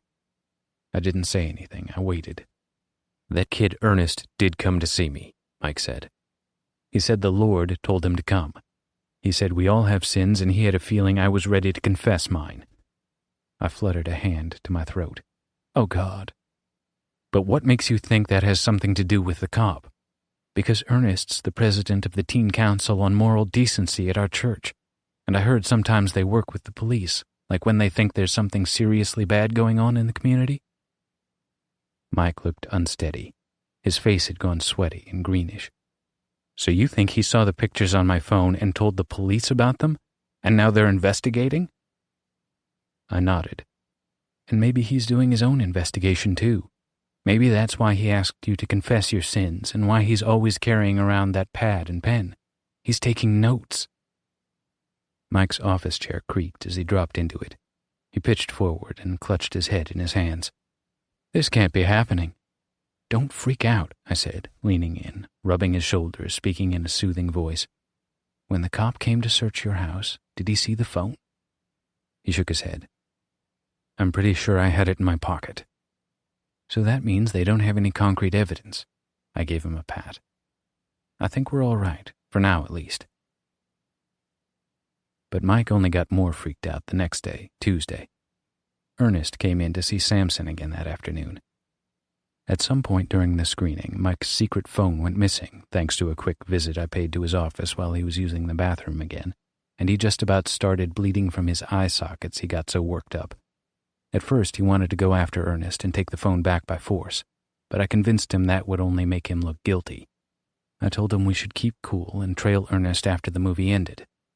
Mike made some excuse to Rochelle, and together we piled into his piece of junk car and trundled after Ernest as he biked down the road. He made straight for the police station. We parked across the street, and Mike gripped the wheel with both hands and made soft whimpering noises while he watched Ernest lock up his bike and march inside, his yellow notepad sticking out of his tote bag. Oh, God, Mike panted, putting one hand to the back of his neck like he could already feel the noose there slowly tightening. I still think we're safe, I said. They don't have your unlock code, and not even the police can access your phone without that. I mean, unless they put their special police hackers on the case, and I'm sure those hackers have better things to do. Look, let's lie low for a while, see what happens, keep calm. Which was exactly what Mike couldn't do, the last part at least. A few weeks passed. Ernest kept coming to the theater, even more often now that Mike had become his project, and every time he'd spot Mike in the lobby or pass by his office, Ernest would give him a serious, significant look. A couple of times he even whispered to Mike, with me there to witness it, "Whenever you're ready." Meanwhile, Mike could barely do his job. And believe me, it doesn't take a rocket scientist to manage a movie theater. He kept pulling me into his office for frantic, closed-door chats. I kept telling him to hold on. August came. In a few days, I'd leave with my family for Bible camp, and Mike would have to go back to school before we returned, which meant he'd be on his own with Ernest for the rest of the summer. The idea of that had him even more panicked. Then one day I rushed into his office, shut the door, and said, "I talked to Ernest. He cornered me at church again. He kept digging and digging, trying to get something out of me, until finally I lost it. Mike and I know the truth," I said. "We know you're working with the police. That's why you've been grilling us." And he admitted it. He said he saw those pictures on your phone just like we suspected, and he decided you needed to be stopped. I begged him to drop it. I said it would ruin your life, and mine too. I told him you'd never mess around with vulnerable underage kids again, because you won't, right? He shook his head hard. No way. I asked him what we could do to make this whole thing disappear. Mike's fingers gripped the armrests of his office chair. Tiny beads of sweat had broken out on his upper lip, like a mustache to go with his billy goat beard. What did he say? He said it's not too late. The police haven't unlocked your phone, so right now all they have is his word. He'd be willing to tell the police he made a mistake, on one condition. He wants you to make a contribution to our church. As proof of your good faith and repentance, he said. For how much? $7,000. He asked me how much cash we usually have in the safe, and I'm sorry I mentioned you haven't been making the bank drops lately. He clapped both hands over his mouth and let out a muffled roar. It'll be an anonymous donation, I said. You won't be connected to it, and neither will he. That's why it needs to be cash.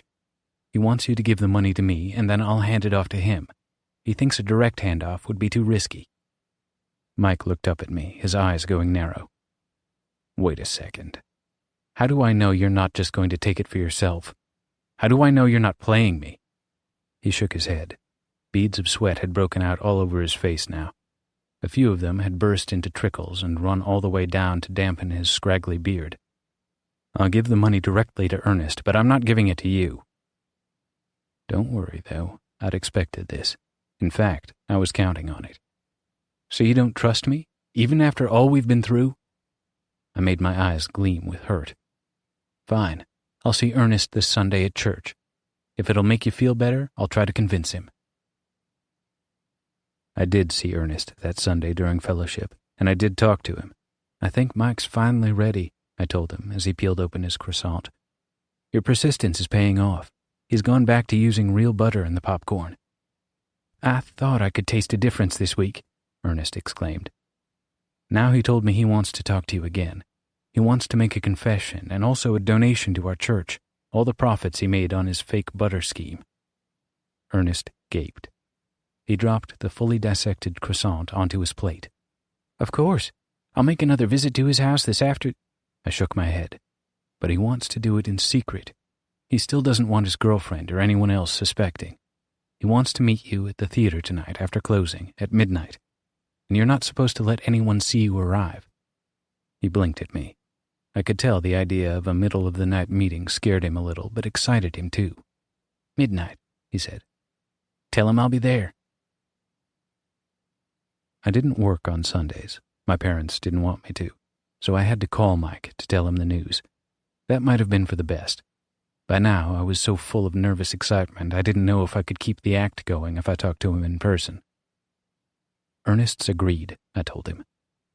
Even though Mike couldn't see me, I still tried to hold myself like a femme fatale, sitting in my desk chair with my legs crossed, winding an imaginary phone cord slowly around my index finger. I said he should rendezvous with you at the theater tonight at midnight. I told him you'd be waiting with the money behind the curtain in screening room 1. I'll meet him at the door and bring him to you. Okay. The fear made Mike's voice crack and wobble. Jesus, how am I going to explain all that missing money to my parents? They're gone for the whole summer, right? So you can make the money disappear in the books somehow, can't you? I guess. And Ernest swears he's going to let this drop once I pay him, like forever. This'll make it disappear. Yes, I said, he swears. I gazed at the photo of Lauren Bacall on the wall above my head. Her face, beautiful but strong and angular. I'd torn the picture of Mike out from under it weeks ago, crumpled it and thrown it into the trash. And Mike, I said, if you really want to make this disappear, there's one more thing I think you should do. That night, I snuck out of the house at 11:15 and hurried to the theater by foot. Mike had just locked up for the night. On the floor of his office, we counted the money one more time and stuffed it into a black duffel bag. Then he stationed himself behind the red curtain in screening room 1. Just like I'd advised, he wore a button-down shirt, unbuttoned halfway, and a splash of cologne. He'd put some product in his hair and in his billy goat beard, too. Before I left him, I said, Tell me one thing, Mike. It wasn't all bullshit with me, was it? You did like hanging out, didn't you? He looked confused at first, but then his face eased into a smile. He gave me a wink, and for a second, he really did look like a young Humphrey Bogart. Sure I did. Thanks. I just needed to hear you say that. I went to the theater's back entrance, the one that led directly to the parking lot, and let in Ernie, who was just as punctual as I knew he'd be. I led him into screening room 1 and all the way to the narrow backstage area between the curtain and the movie screen. Mike stood there, smoking a cigarette with his shoulder leaned up against the wall. He looked just like he had that first night when he and I met back behind our houses. Except he was a lot more nervous now. I didn't stay. I had one more thing I needed to do.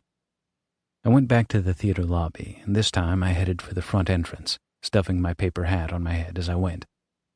Rochelle stood there, an eager grin on her face, along with even more makeup than usual.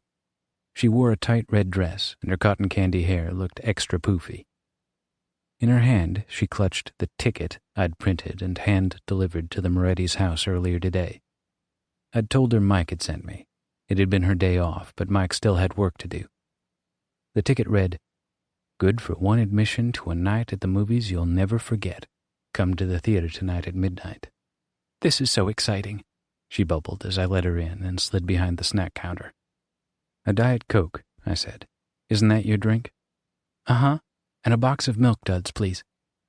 An excellent choice. I pushed her treats across the counter and walked her into screening room 1. I sat her down in the middle of the middle row, in the very same seat where I sat during my date with Mike. "He'll be right here," I whispered. "He's just getting everything ready for the big show." I started to go, but Rochelle grabbed my hand and peered up at me through big, shiny eyes. "Thank you, Cody. I mean it. You've already made this evening so special." I felt a pang right then. I admit it. I did. Rochelle really was a sweet girl. At least a couple of times a week, she'd get us all a burger bucket at the burger barn for lunch. She'd always let me have as many burgers as I wanted and never let me pay her a dime. For that matter, Ernie was a good guy too, in a judgy, hyper-Christian sort of way. I suppose I should have felt some solidarity with him, considering I was 99% sure he was a closet case just like me. But I couldn't let any of that stop me. A femme fatale wouldn't. To get what I wanted, I had to be ruthless.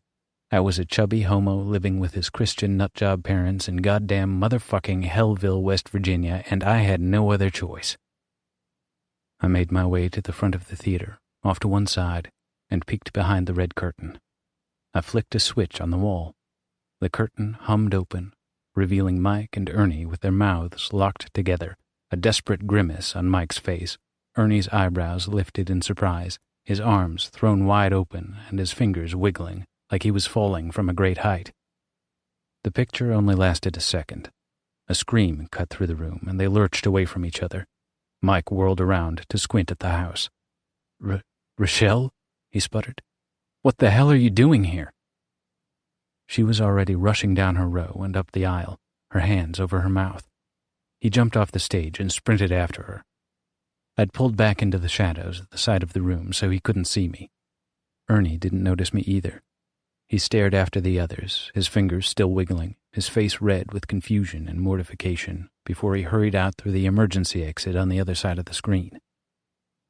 And then I was alone, which left me plenty of time to grab the black duffel bag from the stage and, with a swing in my hips Lana Turner would have envied, sashay out of the theater. "Damn," Tino said. "Boy's got a dark side. Who'd have thought?" "Did you really steal that money?" Jenna asked. Cody didn't seem to know how to react to all the attention. David was laughing. "No way that happened. But you've got a hell of an imagination.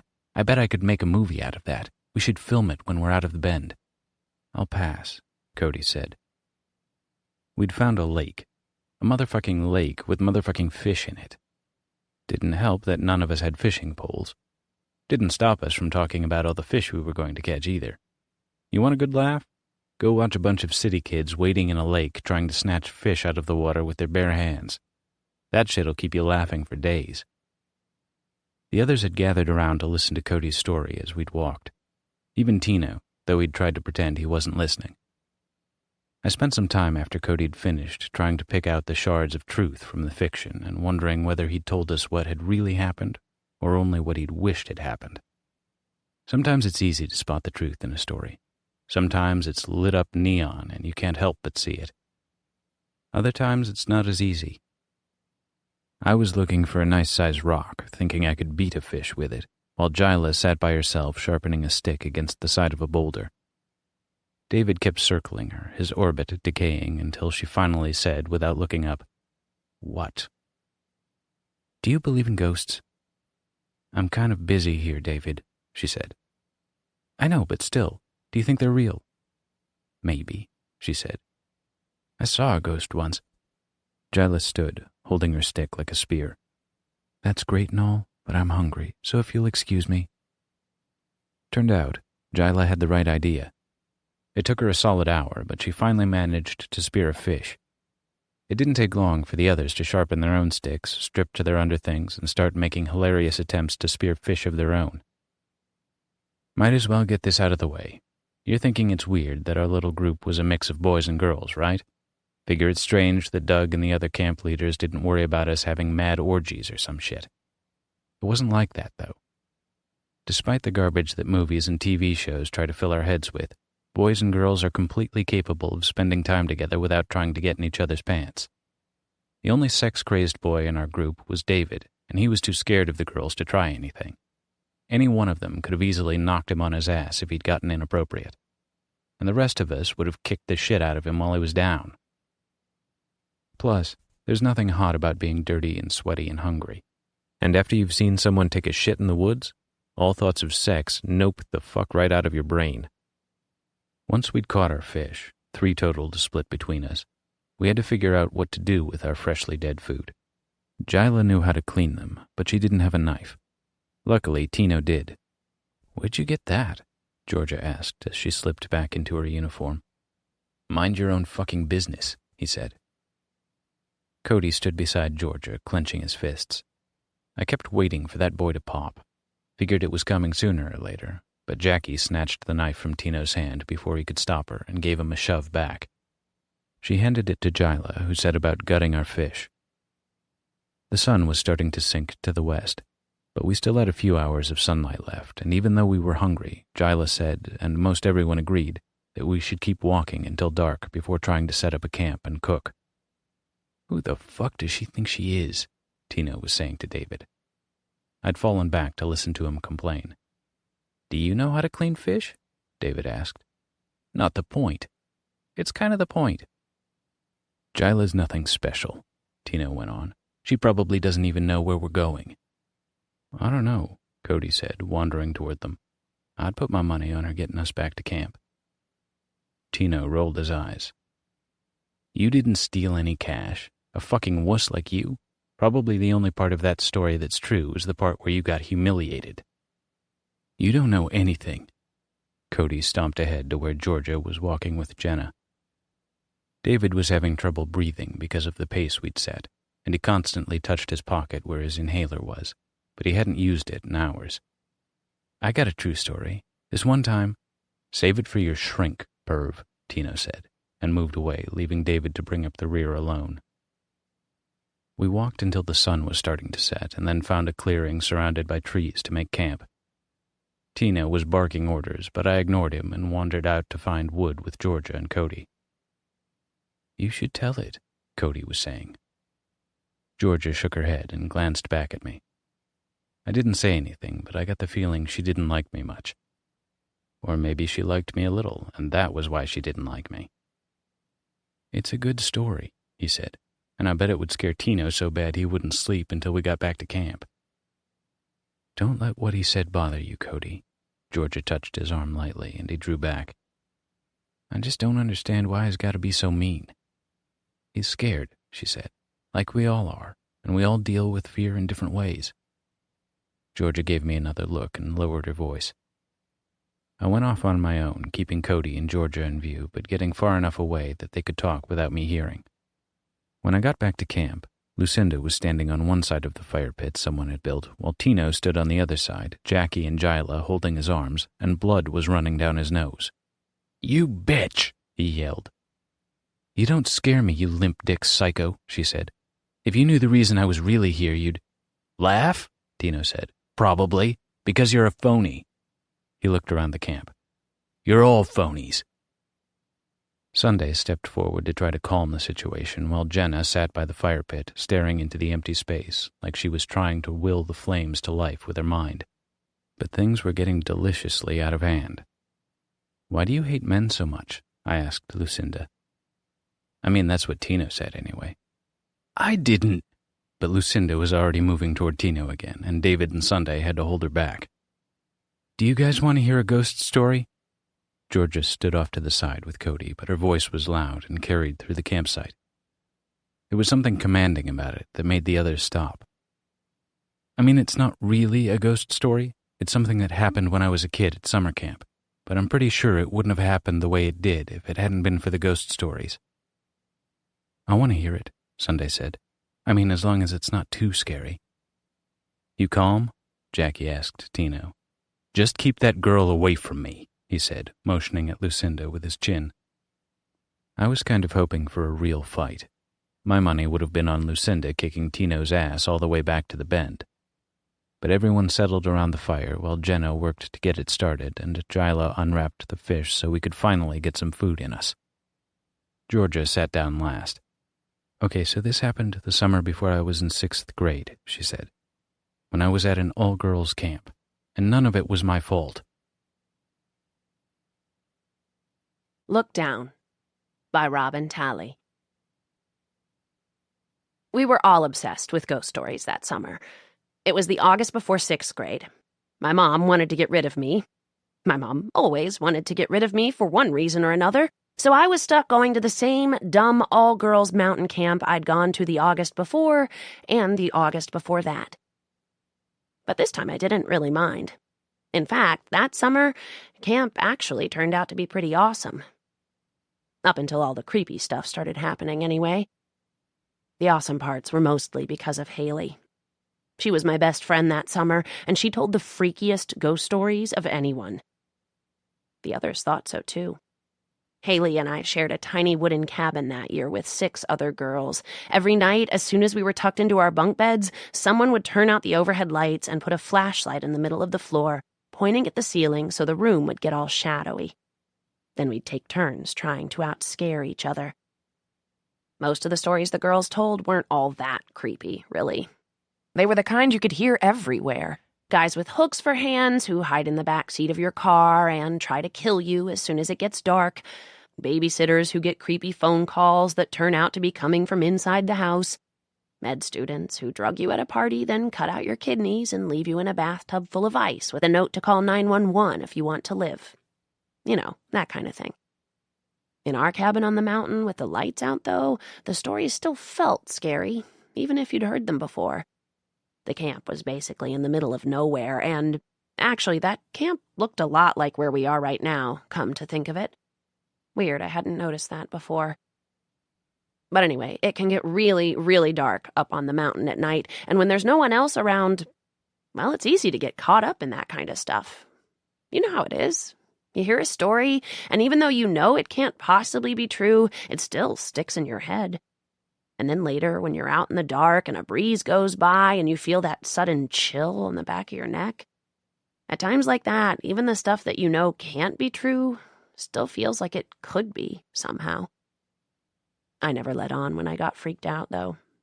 Everyone at camp thought I was impossible to scare, and that was how I wanted it. I told the Goat Man story on our first night there. The Goat Man was always my favorite. It was supposed to be a true story. I'd heard it from a counselor a couple of years earlier, but it was obviously impossible. But like all the best ghost stories, it felt real when you thought about it later, even though you knew better.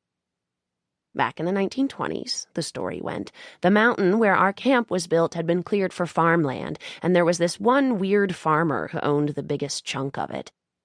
All the other farmers who lived on the mountain hated him because he was more successful than they were. His harvests were always huge, even when the weather sucked and no one else could grow a thing.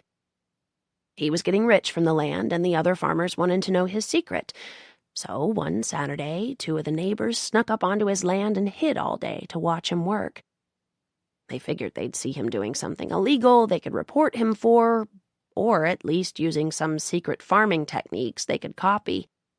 They watched him from sunrise to sundown, but they didn't see anything unusual. He was just planting and harvesting, the same way the rest of them did. By the time it got dark, the farmer had stopped working for the day, and the 2 neighbors were ready to give up and go home. As they were creeping back over the property line, though, they heard a strange sound, like someone screaming. It was coming from the barn. They rushed back across the farm and into the building, thinking someone must be in terrible danger. and saw the farmer holding a bloody axe with a decapitated goat lying on the ground in front of him. On the wall of the barn, in huge red letters, the words, "Hail Satan," were written in thick, dark blood. Well, the two neighbors turned and ran as fast as they could. They made it home safely, and the next day they told everyone in town to watch out for the creepy, Satan-worshipping farmer. After that, the farmer couldn't sell his crops to anyone. His harvests were just as big as they'd ever been, but the whole town knew it was because he'd cut a deal with the devil, and they didn't want to eat food the devil had paid for. No one really saw the farmer after that. He stopped leaving his land after a while, and then at some point, so much time had passed that everyone assumed he'd died. He didn't have any children, so there was no one to inherit the farm. Years later, it was turned into a camp. Workers tore down the farmer's house and barn and built new lodges and cabins, and in between them, the scrub and trees grew back until the mountain was covered in forests again. You couldn't tell it had ever been a farm at all. But every Saturday night, if you wandered deep enough into the woods, you could hear a long, loud scraping sound out where the barn used to be. And if the moon were high enough, you'd see a half-man, half-goat walking down the trail, dragging a bloody axe behind him. That was how the story ended.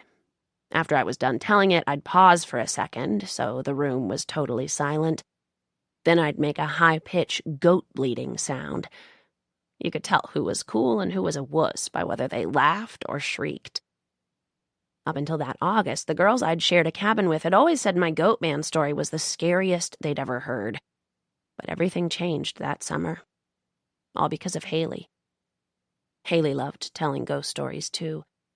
But the stories she told weren't ridiculous like the ones about hook hands and babysitters, or bizarre like my story about the goat man. That was because Haley's stories really were true. She'd heard them from her grandmother, and they were nothing like our stupid made-up kids' stories. Plus, it was impossible not to believe what Haley said. She was one of those people. You could just tell from how she talked. She was so warm, so open, so friendly, that she'd never lied about anything in her entire life. From the moment we met, I trusted her completely. I looked right into her eyes, and she looked into mine, and do you know what it's like when you meet someone and you just get each other right away? When they always know what you're thinking without you having to say a word? When you know it's safe to tell them all your secrets because they're going to tell you all of theirs, too? That's how things were with Haley from the very beginning. I'd never felt it that strongly with anyone before. That summer, the two of us were together pretty much all the time. We didn't really hang out with anyone else, at least not during the day. The other girls in our cabin were nice and everything, but they were a little, well, they just weren't as mature as Haley and me. Her grandmother's stories, though? I'm not easy to scare, but the stories Haley told, well, they made me nervous sometimes. Because Haley's stories were about ghosts. Real ghosts. The kind that hid in dark places and made the whole room turn ice cold. Who could get inside your head and make you see stuff that wasn't really there. Haley's stories weren't the kind that made you jump and squeal. They were the kind that clung to your mind all night, even after the flashlight had gone out and you were shivering in your sleeping bag in the quiet darkness. Her stories didn't let go of you. Not even when you fell asleep. They slipped into your dreams instead. The night after one of Haley's stories, you always knew there would be at least one girl crying in her bunk after she thought the rest of us had gone to sleep. She never got scared herself, though. Not Haley. She told them all in this low, even voice. You could just tell that there was nothing in the whole world that could ever scare her. Naturally, I didn't want her to know any of them ever scared me. Everyone at camp knew I was impossible to scare, plus, I guess I just liked her a lot. I wanted her to think I was cool and sophisticated and all that. You know how it is when you're in middle school. All I could think about was making sure Haley never found out I'd gotten scared. One night, hours after we'd finally finished telling stories, I woke up while it was still dark out because I had to pee. The bathrooms were up on a hill overlooking the campsite, and to get there you had to leave the cabins and follow a path down through the woods, past the main lodge house and up the hill where the trees were super old and thick. The rule was that if you left the cabin at night, you had to take someone with you. So I woke up Haley, and we put on our shoes and got our flashlights. Everything was totally normal at first. Usually we would have joked around while we walked, giggling about the other girls in our cabin who'd gotten scared listening to that night's stories. But Haley was still really sleepy and didn't seem to feel like talking, so we were quiet as we followed the path past the lodge house and up the hill. We could hear crickets and birds and stuff, nothing unusual. It was pretty out, and I remember looking around that night more than I had before. The path to the bathrooms had basically been cut into the side of the mountain, so the drop-off was steep. That's why we weren't allowed to go up there alone in the dark. Sometimes it could be hard to tell where the path ended and the drop-off began, but that night there was a little moonlight, so we could see down past the edge of the path and into the ravine below. The little valley was thick with leaves. I remember thinking that it didn't look like it would even hurt that much if you fell. The leaves would cushion you. It might actually be kind of fun, tumbling down with a nice, soft landing. But Haley wasn't paying attention to the scenery the way I was. Instead, she just trudged along, half asleep next to me in her frilly pink pajamas and sneakers, yawning the whole way. Once, when we were almost at the top, I even had to grab her arm to keep her from tripping over a tree root in the dark. She was that out of it. I must have been out of it, too, because I forgot to let go of her arm until we reached the bathroom door. There was nothing out of the ordinary about that night, is what I'm saying. Even the story Haley had told before we'd gone to sleep hadn't been as scary as usual. It hadn't even really been a story, just something her grandmother used to talk about from time to time. Haley's grandmother, it turned out, always said that on the day you were born, the spirit of death wrote a line in its book. It marked down the date of your birth and the date of your death, too. Apparently the spirit already knew when you'd die, how you'd die, all of it. When your death day came around, you could try to outrun the spirit. You could try to hide from it. You could even try to trick it if you wanted to. But none of that would matter in the end, because you were already in the book. The most you could do was make the spirit of death angry, and if you made it angry enough, it might decide to take vengeance on you. You could wind up suffering more, and the spirit might even decide to take someone you cared about ahead of their time. The moral of the story was, you shouldn't try to cheat the spirit of death. Unless you were super dumb, because the spirit could be anywhere. It was invisible, obviously, and it didn't care about you, not even a little bit. All it cared about was getting its due. Like I said, not a particularly scary story. It was hard to get worked up about a spirit you couldn't even see. The satanic goat man was totally fake, but even he was freakier than some invisible spirit of death. But anyway, that night, we finished in the bathroom and then turned around to come back down the hill. Everything still seemed totally ordinary until we were halfway to the bottom. That was when the sounds started coming. I stopped walking. "Did you hear that?" I asked Haley. "Hear what?" Her eyes were alert suddenly. She'd stopped yawning. The mountain around us was completely silent until the sound came again. It was a voice, a whisper, but it didn't sound like a person talking. It was what you might have expected to hear if the wind could whisper or the trees could, as if the whole forest was whispering. I couldn't make out the words, just a low, uneven sound, an empty hiss. It was coming from just beyond my right shoulder, even though there was no one on the hill but me and Haley. "Who's doing that?" I spun around. Suddenly, Haley's story flashed through my mind. The spirit of death. "Georgia, what's going on?" Haley shone her flashlight behind me down the side of the hill, but there was nothing but trees and dirt and darkness. She stepped closer to the edge, pointing her light down at the fallen leaves. "What is it?" The whispers came again, right up against my ear. Finally, I could make out 2 words in all the hissing. "Go away." I screamed, jerked Haley back by her shoulder, and grabbed her hand, dragging her after me down the hill. She resisted, and I pulled again, tugging so hard she squealed in pain. She wrenched her arm away, but she came with me, and that was what mattered. "What's going on?" Haley's breath was coming fast, her voice pitched higher than I'd ever heard it. "Georgia, what's happening?" "We have to get away from the hill." I didn't even know what I was saying.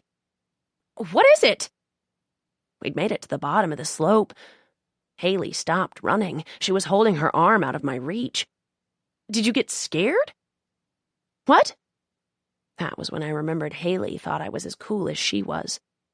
As far as she knew, I didn't get scared easily like those crying girls in our cabin. "I mean, no, it was just—" "Who is that?" A flashlight beam shone in my face. I wanted to cry out, but I resisted, blocking the light with my hand instead. "Georgia? And Haley? Are you hurt? What are you doing out of your cabin?" It was Jen and Vicky, our counselors. They were both in high school, and they slept in the lodge house at the bottom of the hill. My screaming must have woken them up. "No, we're not hurt." Haley stepped away from me. Now that the counselors were there, she'd stopped looking anxious. She flipped her hair back over her shoulder and pointed at me. "We were coming back from the bathroom, but then Georgia got scared of the dark." "I did not." I couldn't believe she'd said that. Hadn't she heard the same sounds I did? "Was that you screaming, Georgia?" Jen lowered the flashlight beam, but she frowned and crossed her arms over her chest. "No." "Yeah, it was." Haley jerked her chin toward me.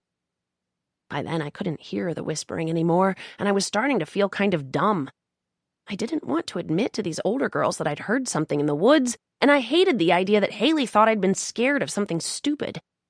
So when Jen and Vicky tried to ask me more about what had happened, I just shrugged and said I didn't know. They gave us a lecture because it was against the rules to be noisy at night. We tried to tell them we hadn't been doing anything wrong, but they didn't believe us. Haley threatened to call her mom. Her mom always got her out of punishments at school. But our phones had been collected the first day of camp and locked away, only to be used if there was a real emergency. So Vicky said Haley and I would have to do cleanup duty the next day for lunch and dinner.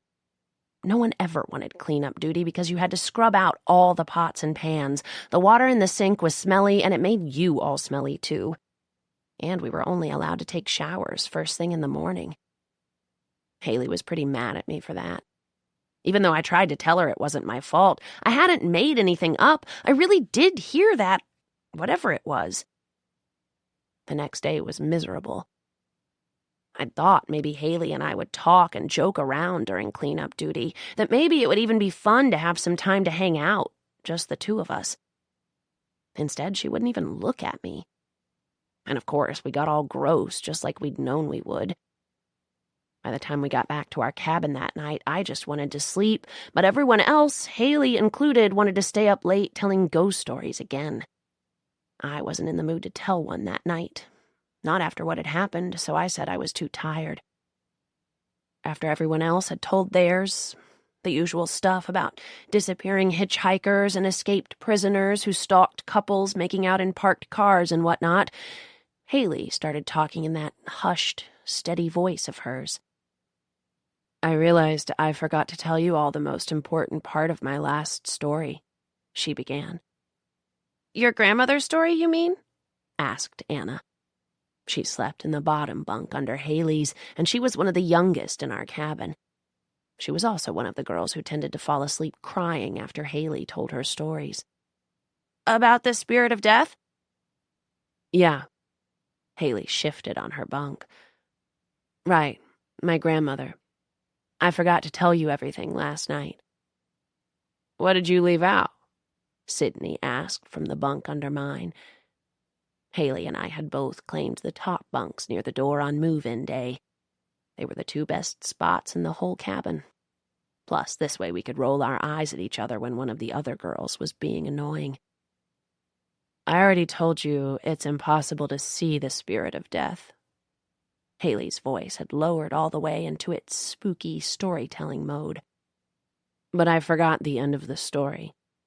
I should have mentioned that, thanks to the spirit, there are some people, but only a very few, who do see things sometimes, or hear them, when they're about to die. The skin on the back of my neck prickled. It's very, very rare, Haley went on, speaking into the silence that had fallen over the rest of us. It's only people the spirit has specially marked. You see, most people's deaths are straightforward. They die of old age, or illness, or car crashes, or whatever. But there are also a few people the spirit has selected to die of a different cause. They're the people who die of madness. It's just a story, I told myself. No different from the one about the stupid goat man. But as Haley kept talking, her voice felt like icy fingers creeping down my spine. Even the mad, or the soon-to-be mad, can't see or hear the spirit itself, she went on. But the spirit is tricky. It can make you hear things no one else can, things that aren't really there. That's the first step. Once a person has heard the phantom sounds, their death is only days away, at most. In fact, they might only have hours left to live. How many hours had passed since I'd heard the whispers? 20, maybe? 21? For the rest of their time on Earth, the spirit will torment them. Haley's voice had sunk so low we all had to strain to hear. That's how the madness grows. The spirit attacks their senses, one by one, until finally they're eager for death, for anything to put an end to their misery. Her voice faded into silence.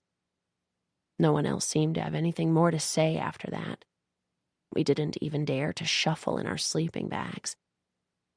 Quiet filled the room after that. I lost track of time in the hushed cabin. My eyelids had begun to grow heavy. How long had it been since Haley had stopped talking? 10 minutes? An hour? Had she gone to sleep? Had the others?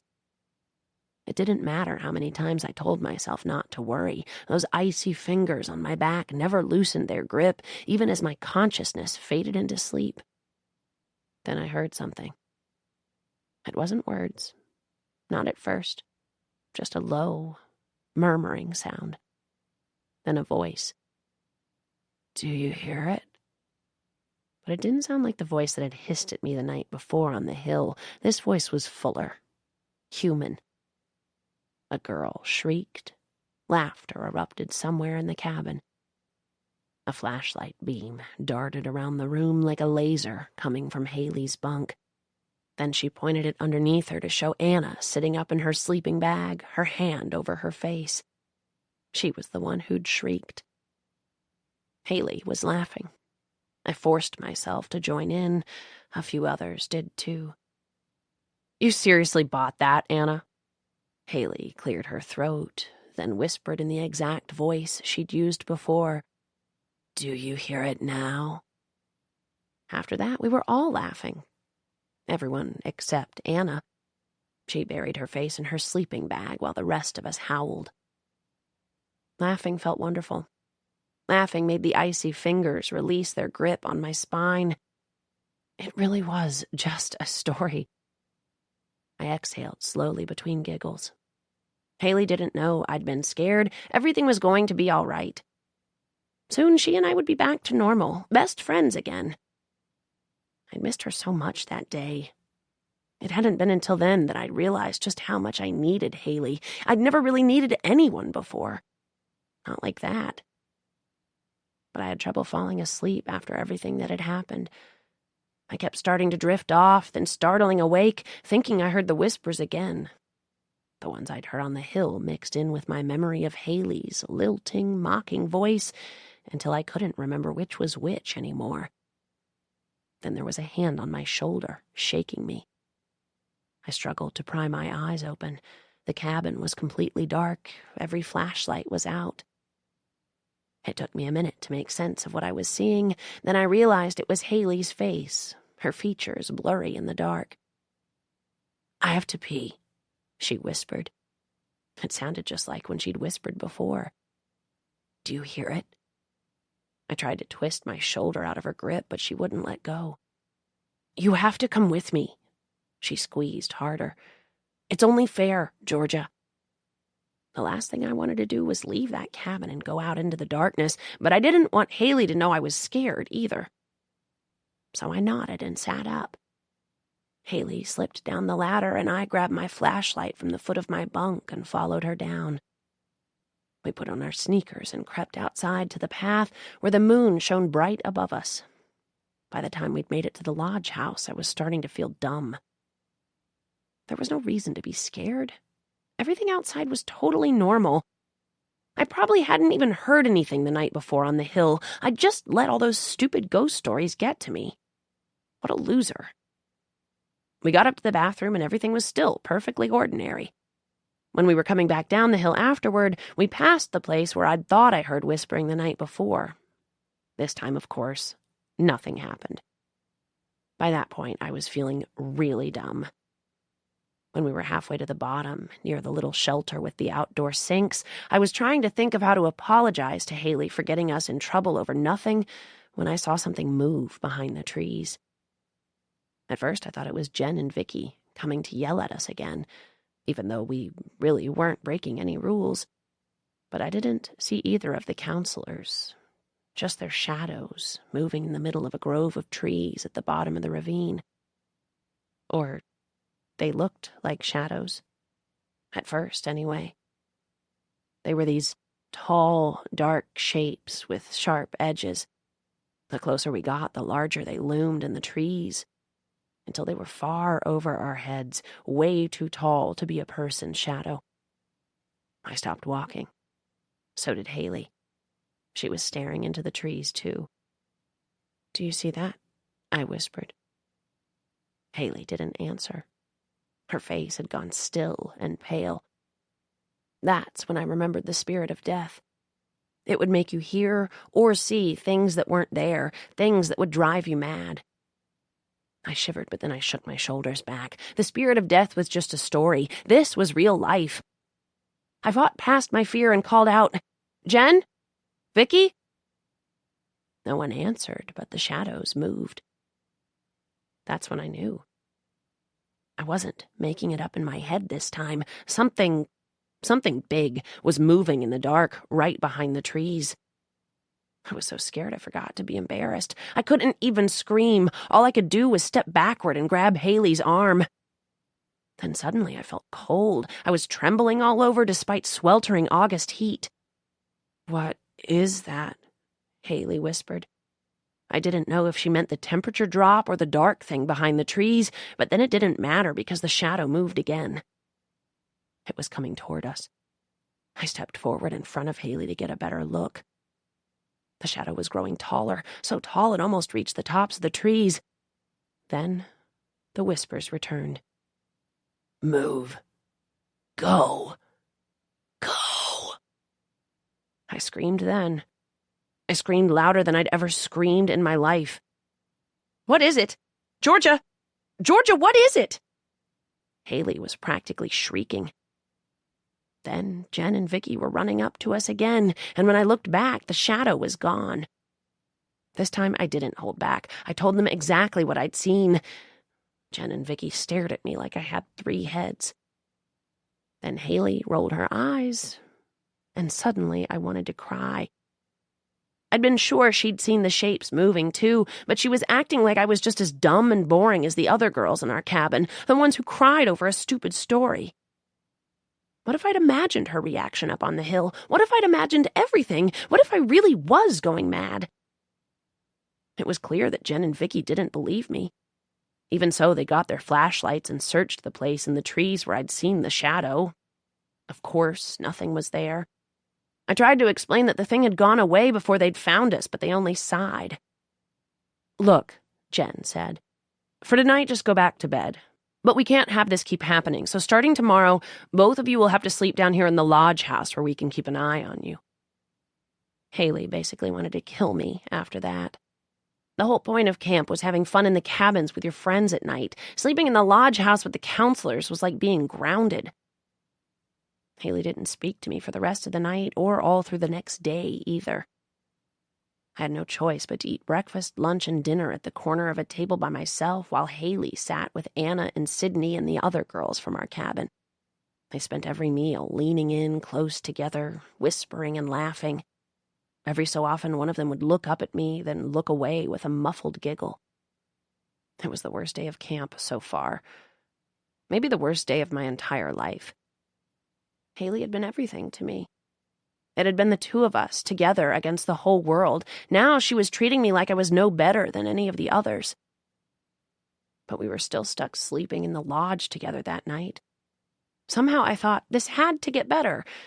Maybe before we went to sleep I could explain what had happened and Haley would understand.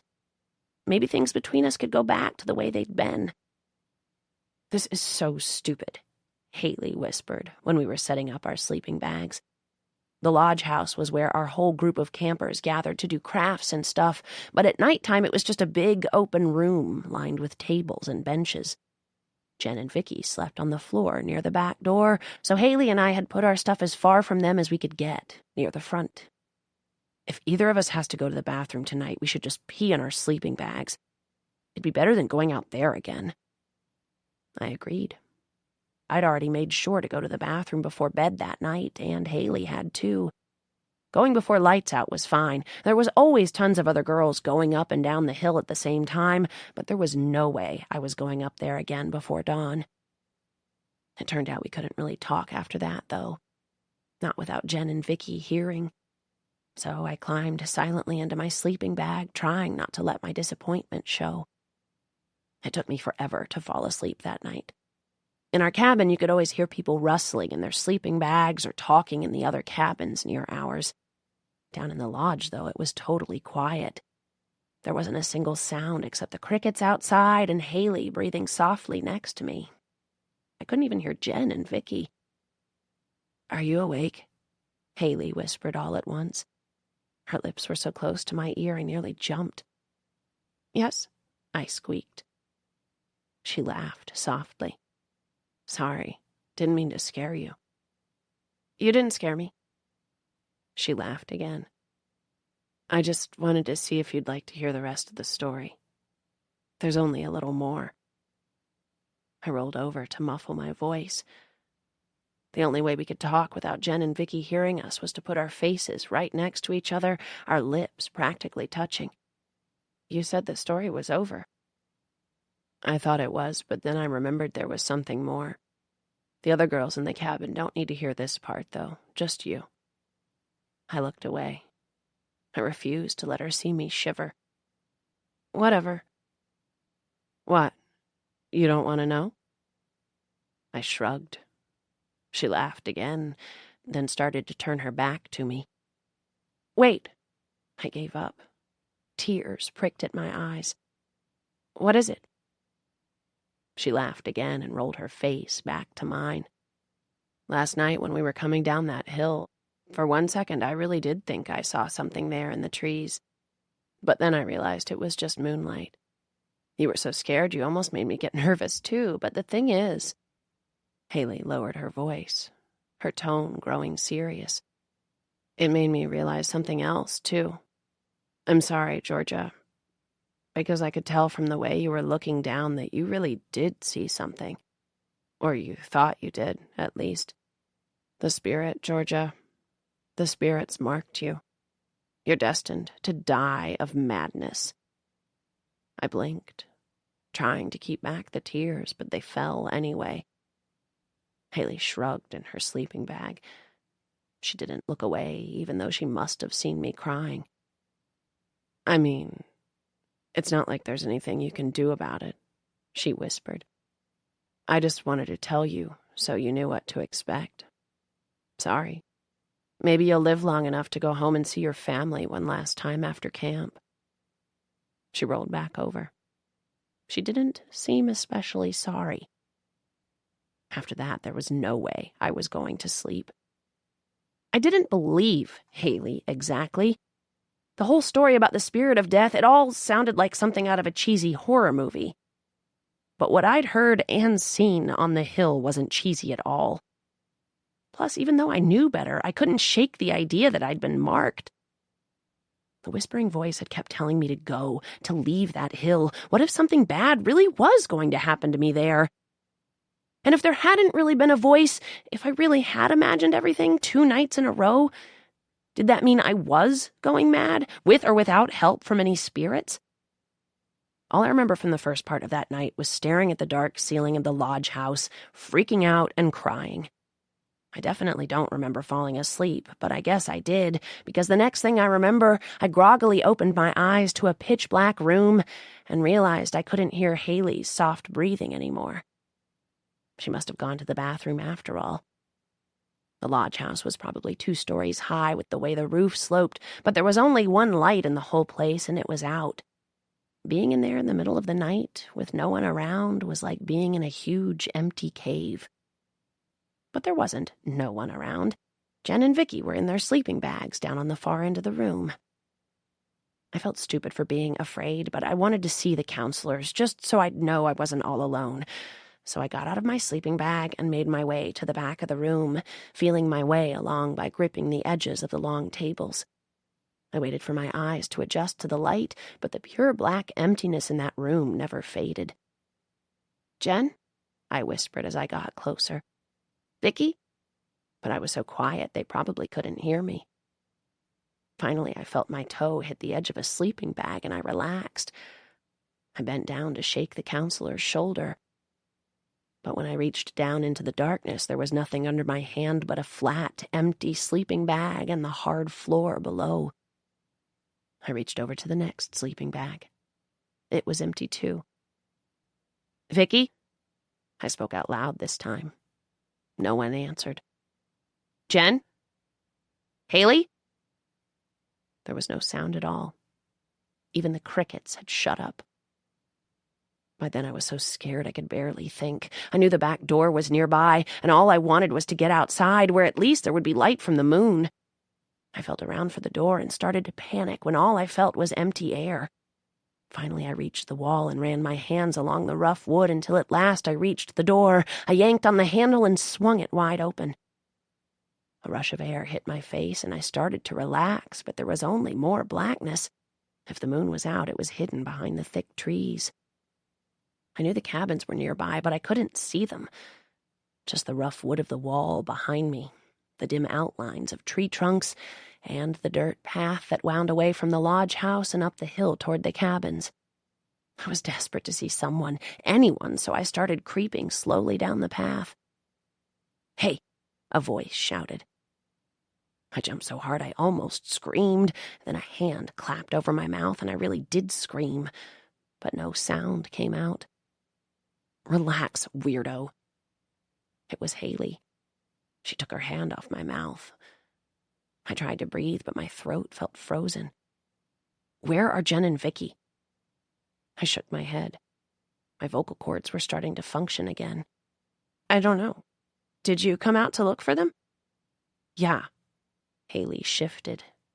Like maybe that hadn't really been what she was doing out here, but the truth was I didn't care. I was just so happy to see her. "Do you think they went up to the bathrooms?" "Probably." I didn't want to go that way again. I kept following the path to the cabins. Haley walked with me. "What if they—" That was when the whispering started again. It was so close this time. It was inside my ears, inside my head, and this time I could hear it more clearly than ever. "Go away. You don't belong here." I swallowed my scream. "Did you just—" Haley started to say as we turned past the grove of trees, and saw Jen and Vicky. They were on the ground near the wood pile, with Jen lying on top of Vicky. They were kissing. Vicky had her hand up Jen's shirt. I screamed for real that time. Haley saw them too, but she didn't scream. At first, she just stared while Jen and Vicky leaped up and straightened out their clothes. Then she turned and ran back into the lodge house. Jen and Vicky were both talking at once, tripping over their words, trying to ask me what I'd seen and if I was going to tell anyone. I didn't really care about that, though. I was just glad that now I knew what all those strange whispers had been, and the shadows in the trees. I guess we forgot about Haley and the awkwardness of the moment until a couple of minutes later when she came out of the lodge house with her phone. Our phones were all supposed to be hidden somewhere, but Haley must have figured out where they were because she was already talking to her dad, telling him he needed to come get her because 2 of our counselors were sinners, and Haley wasn't about to have sinners taking care of her. Well, that was the end for Jen and Vicky. Haley's dad must have called someone else right away because it couldn't have been more than half an hour before the camp director rolled up in her car with a couple of other leaders. They brought Jen into the lodge house first. Vicky had to wait outside with Haley and me. Vicky was crying by then, and I felt kind of bad for her, but Haley stood as far away from us as she could, doing something on her phone. "You should have just said for us to go away in your normal voice," I told Vicky, because it was embarrassing just standing there watching her cry. "We would have left you alone. It's not like we wanted to catch you." "Yeah, right." Vicky sniffed and glared down the path at Haley. "Well, either way, you didn't have to whisper all creepily like that. You scared me. That's why I screamed that first night, you know. I didn't even see you guys then." "What are you talking about?" Vicky scrubbed at her eyes. "All I knew was that you 2 kept showing up screaming like weirdos every time we—" "Vicky?" The camp director was on the back steps. One of the other leaders was getting into the car with Jen. "Come inside. We're ready for you." The other leader told Haley and me to go to our regular cabin for the rest of the night, so I don't know exactly what happened to Jen and Vicky after that. I only know they were both gone before we came down to brush our teeth that morning. Instead, there were 2 new counselors at the lodge. Grown-ups who told us Jen and Vicky had gotten sick and needed to go home early. Well, Haley wasn't about to let that story stand. Over breakfast, she told everyone what had really happened. She'd decided not to leave camp since Jen and Vicky were gone, but all through the day she took every opportunity to tell the other girls how revolting it had been finding them the way we did. Every time she told the story, it got worse. By the time dinner rolled around, I heard her whispering to someone that Jen and Vicky had been totally naked when we caught them, and that they didn't stop even after they saw us until Haley called the camp director. She even said Vicky had tried to grab her. Everyone was shocked, and they all kept saying how sorry they felt for Haley and talking about how gross the whole story was. That night in our cabin, I tried to tell the other girls what Haley said wasn't true, but that only made Haley mad. So instead of telling ghost stories, she told everyone about how I'd been going outside and screaming every night because I was scared of the stupid spirit of death, which she'd only made up in the first place. Then she told them the reason I was defending Jen and Vicky was because I was a lesbian too. Which was just totally absurd, but that didn't matter. Now everyone in the cabin thought I was a big paranoid lesbian weirdo. They all kept whispering things I couldn't quite hear, then giggling when I looked their way. It really sucked, to be honest. And the way Haley looked at me after that sucked most of all, as if I was nothing, as if I'd been a complete waste of her time. I didn't think I'd ever fall asleep that night. But I'd barely slept the night before, so I guess I nodded off eventually. When I woke up, it was still dark, and the girls were whispering at me again. That's what I remember the clearest now. Whispers and giggles. Then footsteps. A door opening and closing. I was only half awake, but I'd already figured out what was happening. I'd been coming to camp for years. The girls were playing a prank on me. They'd waited for me to fall asleep, and when I opened my eyes, they were going to jump out and try to scare me or something dumb like that. Well, I'd show them. I started to get up, ready to tell them they couldn't scare me. But when I sat up and opened my eyes, the whispers and giggles were gone. The cabin was empty. It was dark. Not a single flashlight was on, but I could see the bunks around me. No one was there. All the other sleeping bags were empty. It was totally silent, too. I reached toward the foot of my bunk for my flashlight. It felt too light in my hand, though, and sure enough, nothing happened when I turned the switch. My cabin mates must have stolen the batteries on their way out. What a boring prank this was. When I'd played tricks with my friends in other years, we'd always stayed in the cabin. That was the whole point of pranks, to laugh at the girl when she woke up and saw that we'd put her hand in a glass of water or written on her forehead with markers or whatever. I climbed down from my bunk and reached for the light switch by the door, but when I flipped it on, it was still just as dark in the cabin as ever. That was weird. The light had worked the night before. The girls couldn't have climbed all the way up to the ceiling to mess with the light bulb. It must have burned out by coincidence. Whatever. Haley and the other girls were probably hiding right outside the cabin, waiting to jump out at me when I went outside. I opened the door and shouted, "You guys can cut it out. I'm not scared." But there was no sound in response. There were no lights, either. No flashlight beams bouncing around, no lights from the other cabins or from the lodge house up the hill. And there was no moon. Everything looked just as it had the night before, dim and gray and empty. "Haley?" I shouted. No response. "Anna? Sydney?" Still nothing. But I just heard them leaving the cabin. They couldn't have gone far. The hair on the back of my neck prickled. But that was stupid. There was nothing out here except girls playing a mean trick. The only scary things that had ever been at this camp were the lesbians by the woodpile, and they were long gone. A breeze picked up and blew against my cheek. A warm summer breeze, at first. But it kept blowing, and after a minute or two, I realized the air around me was growing cooler. Soon I was shivering again. I didn't see how Haley and the girls in the cabin could have done that. "Haley?" I said again, but I couldn't shout anymore. I could barely even get the word out. That was when the whispering came back. This time there were no giggles, no furtive shushing. This whisper sounded exactly as it had that first night on the path down from the hill, but this time it didn't tell me to go away. "Georgia," the voice whispered. "Look down. Look down. Look down." The repetition went on and on and on. I shook my head and held my hands over my ears, but the whispering never stopped. Look down, look down, look down. It wasn't coming from just one side the way it had before. These whispers were coming from all around me. Look down, look down, look down.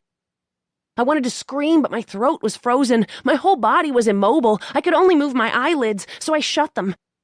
Maybe shutting my eyes would shut out everything else, too, and it worked. It actually worked.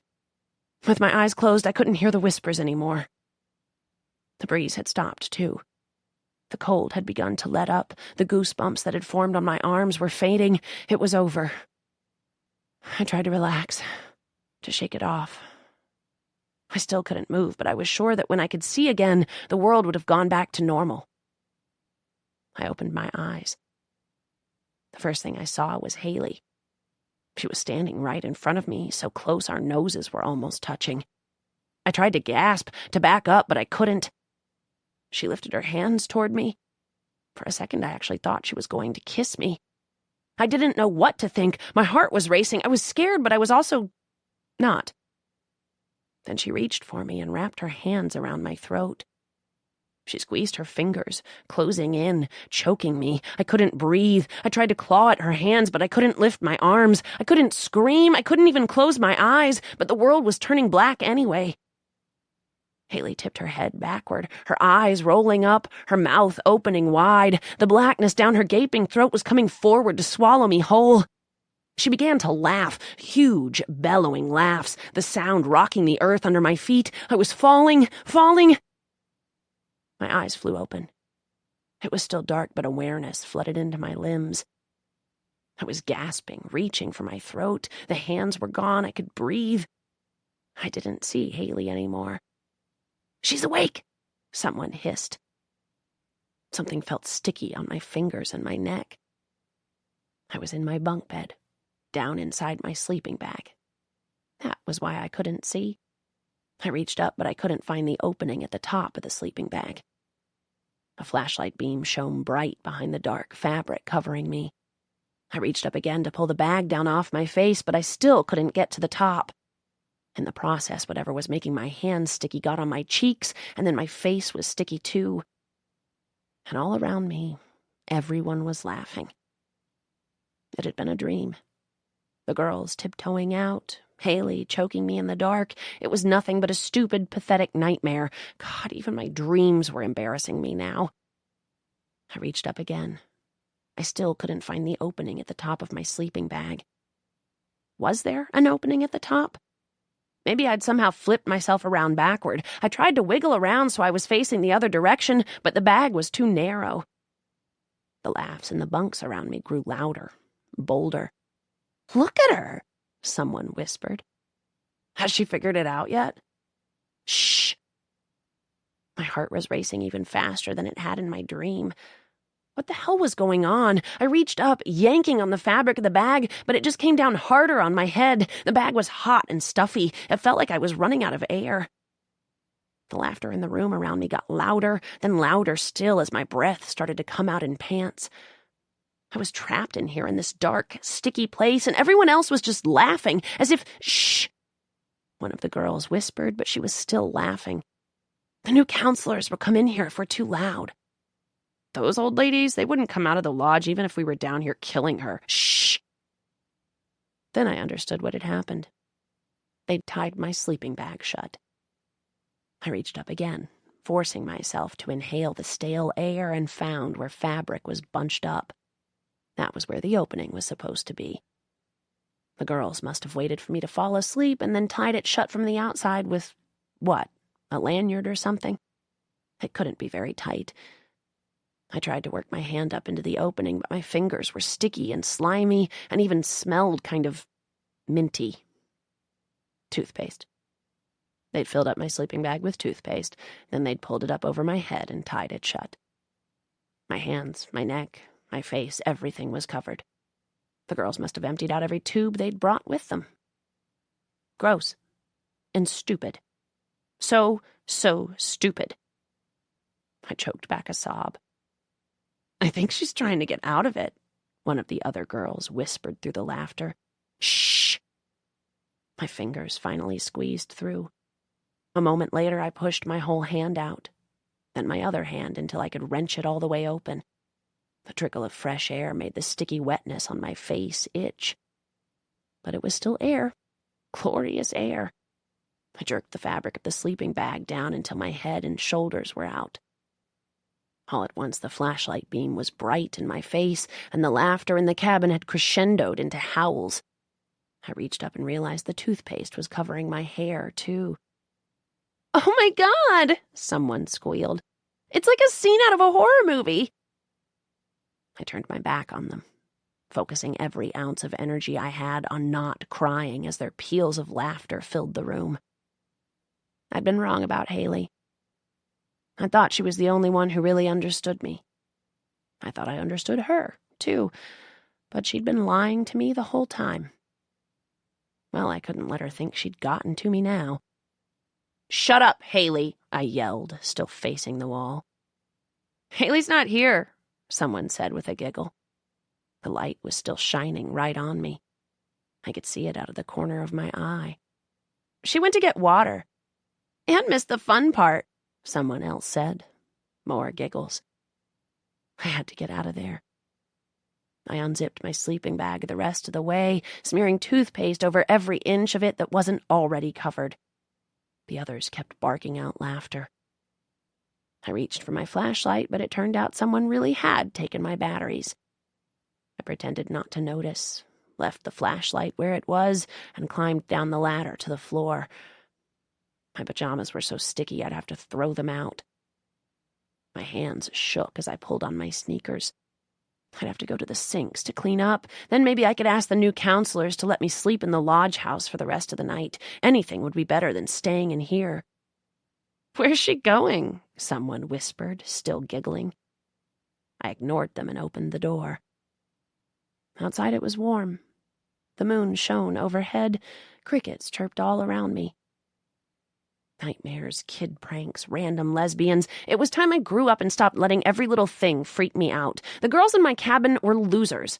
I didn't care about any of them or what they thought of me. Haley, though, It was different with Haley. She wasn't just a loser. I hated her. I hated everything about her. We'd been having the perfect summer, and then she'd ruined everything. I trudged up the hill. The sinks were partway up the path to the bathroom, just past the trees where I'd seen Jen and Vicky's enormous shadows the other night. As I passed the lodge house, the moon must have gone behind a cloud or something, because it got dimmer all of a sudden, and the crickets started getting quieter too. I ignored it all and kept walking. I was through worrying about dumb stuff like moonlight and weird sounds in the darkness. I was almost at the sinks when I heard the whisper. "Look down, Georgia." Great. The girls from my cabin had followed me outside. I must have heard them during my dream, too, telling me to look down at my stupid toothpaste-covered sleeping bag. "Quit it, you guys." I turned around to look for them. I didn't see any of the other girls, but I wasn't about to wait for them to jump out from wherever they were hiding. I bypassed the sinks and started up the only path that led away from there, the path up to the bathrooms. "Look down, Georgia." The voice was louder now. Not really a whisper anymore. "This time you're too late." Too late for what? I whirled around. The girls had gotten so loud there was no way they could be hiding anymore. But I didn't see them. I didn't see anyone. The air around me was completely still. There wasn't even a breeze. There was no moonlight above either, just a few pinpricks of stars. What had the voice been talking about? What was I too late for? And what did it mean this time? I'd climbed the hill night after night, and I'd heard something or seen something every time. But I hadn't done anything. I'd only screamed and run, dragging Haley with me. Then the voice came back. Just like in my dream, it was coming from all around me, even though there was no one else on the hill. "Look down, look down, look down." "For real," I shouted. "Stop it, I'm not scared this time." "Look down, look down, look down." "Stop it!" But I gave in. I looked down into the ravine. At first, all I saw were tree trunks and the big piles of fallen leaves that were always at the bottom. Then I noticed something else. A strange shape in the leaves. It was a lighter color than the other piles. I squinted in the faint starlight until I could tell the shape was pink. The same shade of pink as Haley's pajamas. I tried to step back, but stumbled, my sneaker catching on a rock. I fell backward, catching myself with my hands before my head could hit the ground. I didn't want to look again, but the whispers were still coming. "You were too late this time, Georgia." That first night I'd pulled Haley back from the edge of the ravine. She'd been sleepy and not watching where she was going, and, "Georgia, look down." The voice wasn't coming from all around me anymore. It was coming from the ravine. Maybe it always had been. It was so dark I could barely see anything. I had to go down there. I had to look. I scrambled down the slope. I wasn't being as careful as I should have, but my feet landed squarely on solid ground with every step. It wasn't my time yet. The spirit hadn't been coming for me after all. It had been Haley all along. "Look down, Georgia." I reached the bottom of the hill and tore through the heaped piles of rotting leaves. Now that I was closer, there was no way to pretend it was only a trick of the light. There was definitely something on the ground. Suddenly it was right in front of me. She was right in front of me. It felt as if the earth was falling out from under my feet, as if I were sliding down the slope, too, as if I'd broken into 100 pieces, and now I didn't know where they were supposed to go. It was Haley. It was definitely Haley. But it wasn't the Haley I knew. This Haley's eyes were black and empty. Her neck was bent at an angle like something out of a scary movie. Her body was limp, frozen in the leaves. I didn't have to check her pulse to know that the blood had stopped flowing through her veins. She was dead, but I could have sworn her lips were moving. She was whispering still, somehow. I could even hear the sound they formed. "Look down, Georgia. Look down, look down, look down." "So you're into girls, huh?" Jackie said. "What?" Georgia's eyes were just a little too wide, her movements a little too precise.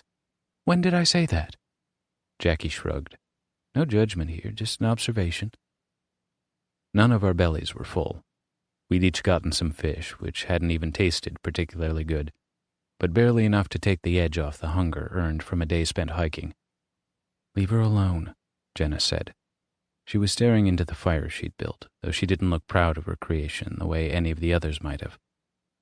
"That was not a scary ghost story," David said. He'd settled in against a log he and Tino had dragged by the fire, his legs sprawled out in front of him. "It was plenty scary," Jackie added, "but not because of the ghosts." "How do you figure?" Lucinda asked. Cody scooted closer to Georgia, who hadn't said anything since finishing her story. "Drop it, guys, all right?" Jackie held up her hands. "I'm just saying the scary shit was how Haley went all Westboro Baptist on the girls they caught sucking face." Tino had calmed down a little, and Jyla had given him his knife back, which he was playing with, opening and closing the blade, probably unaware he was doing it. "So what? Who gives a shit who's banging who?" "Whom?" Jyla said. "What?" "Who's banging whom?" Tino tensed. "I don't need a fucking grammar lesson." Jyla shrugged. "I'm not gay," Georgia said in a quiet voice. David piped up. "It's cool if you are. I'm bi. This one time, my friends Ryan and Tony and I—" "I'm not." Georgia stood and stormed away from camp. Cody moved to go after her, but Sunday waved him off. "Let me talk to her," she said. He nodded, and Sunday moved off into the woods to find Georgia. "You think that girl Haley really died?" Jenna asked when Sunday was gone. She was looking at Cody, but her question was for everyone. Jyla was using her pack as a pillow and was stretched out near enough to the fire to keep warm, but far enough away not to roast. The days might have been warm, but it had started to cool rapidly once the sun had set, and all we had were our shitty, thin sleeping bags. "Probably not," she said. "Sounds like Georgia wished Haley had died, though." "Great," Tino said. "So we've got a pyro, a liar or a thief, my money's on liar, a closeted lesbian with mean girl issues, and I don't know what your problem is." "I don't have one," Jyla said. "But you might if you don't shut your mouth." "If y'all are going to fight," Jackie said, "I've got $10 on Jyla." "I'll put 20 on that," Lucinda added. Jenna let out a groan. "How about no one fights? Can we do that, maybe? If I've got to be stuck in the woods with you people." "You people?" Jackie said. "And what's that supposed to mean? You think you're better than us?" "I think that's exactly what she was implying," I said, slipping my voice into the fight without drawing attention to myself. "You don't know anything about me," Jackie kept going. "Oh no, you like to set fires because you're just another entitled suburban girl who thinks she's got problems. Your problems don't mean shit out here." Jyla sat up on one elbow, staring at each of us like she was the only adult in a room full of bratty children. "Everyone just calm down, all right?" "I've got a story," David said. "A real ghost story, you know?" Lucinda glared at him. "I swear to God, if this is a sex story, I'm going to cut off your balls." David could barely resist looking at his crotch. It's a ghost story. Sort of. There's also cake."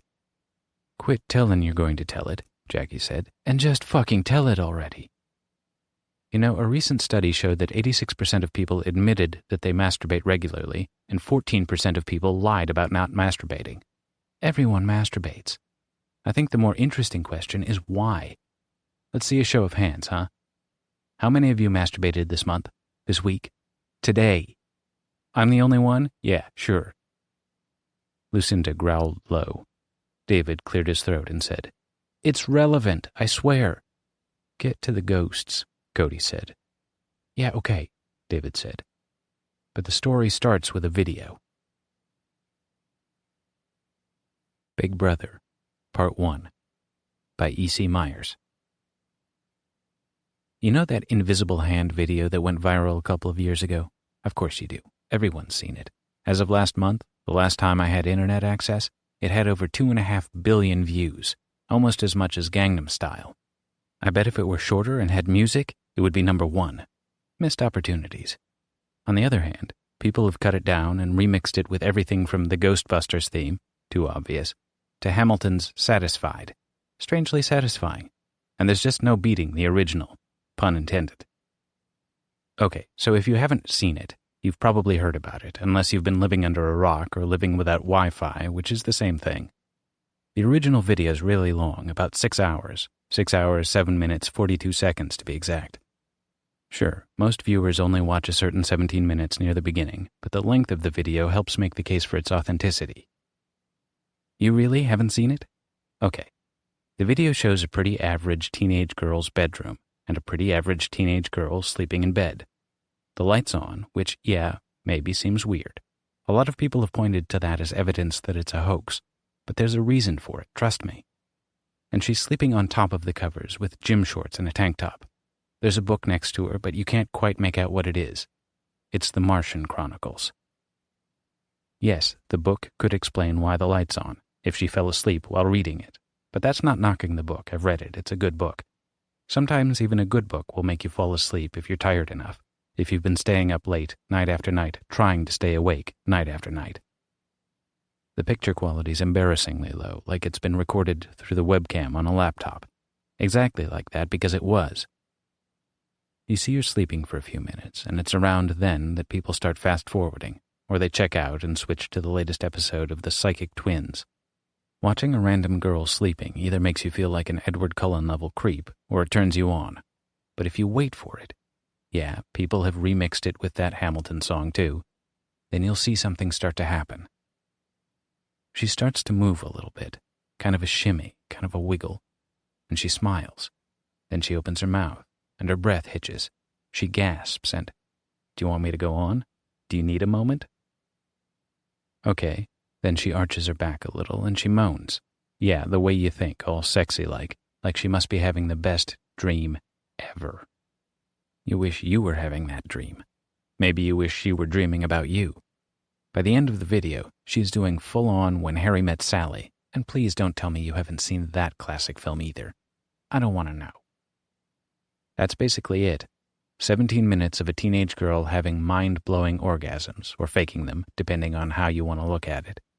Shouldn't be anything unusual about that. Should be an everyday occurrence if there's a kind and loving God out there, unless he's the kind of God that frowns on orgasms outside of marriage. And I want no part of that religion, thank you very much. So here's the really strange thing, why everyone's talking about it. It isn't clear why she's coming. She isn't moving her hands, which stay out of her shorts the whole time, and she's alone. That's why people have been talking about the invisible hand. But there's a lot more going on behind the scenes than that. Yes, I do know a lot about that video. I've studied it obsessively, unhealthily. But so is everyone else, right? What I'm saying is there's a reason for everything if you look for it. And before I go on with this story, there are 3 things you need to know. Number 1, the girl's name is Allison Kim. Allie. It wasn't listed on the video, but there have been a ton of articles, and it wasn't long before she was outed in the video's comments. But don't read the comments. Never read the comments. I knew her name before everyone else did, because that's number 2. I recorded the video. I don't blame you for not believing me, but why would I lie about something you can confirm easily when we get back to civilization? My username is Day of the Tentacle. My channel has over 2 million subscribers since everything happened, but it may have fallen some since I haven't been able to update it while under this rock. Oh yeah, number 3. Allie's my sister. If that makes you think I'm a bad person, that's fine. Everything's fine. I've seen that look before from people I care about a lot more than you lot. I'm not interested in winning friends and influencing people. I'm just going to tell you my story. Allie's story. Because I have to. I have to. Because no one else will listen.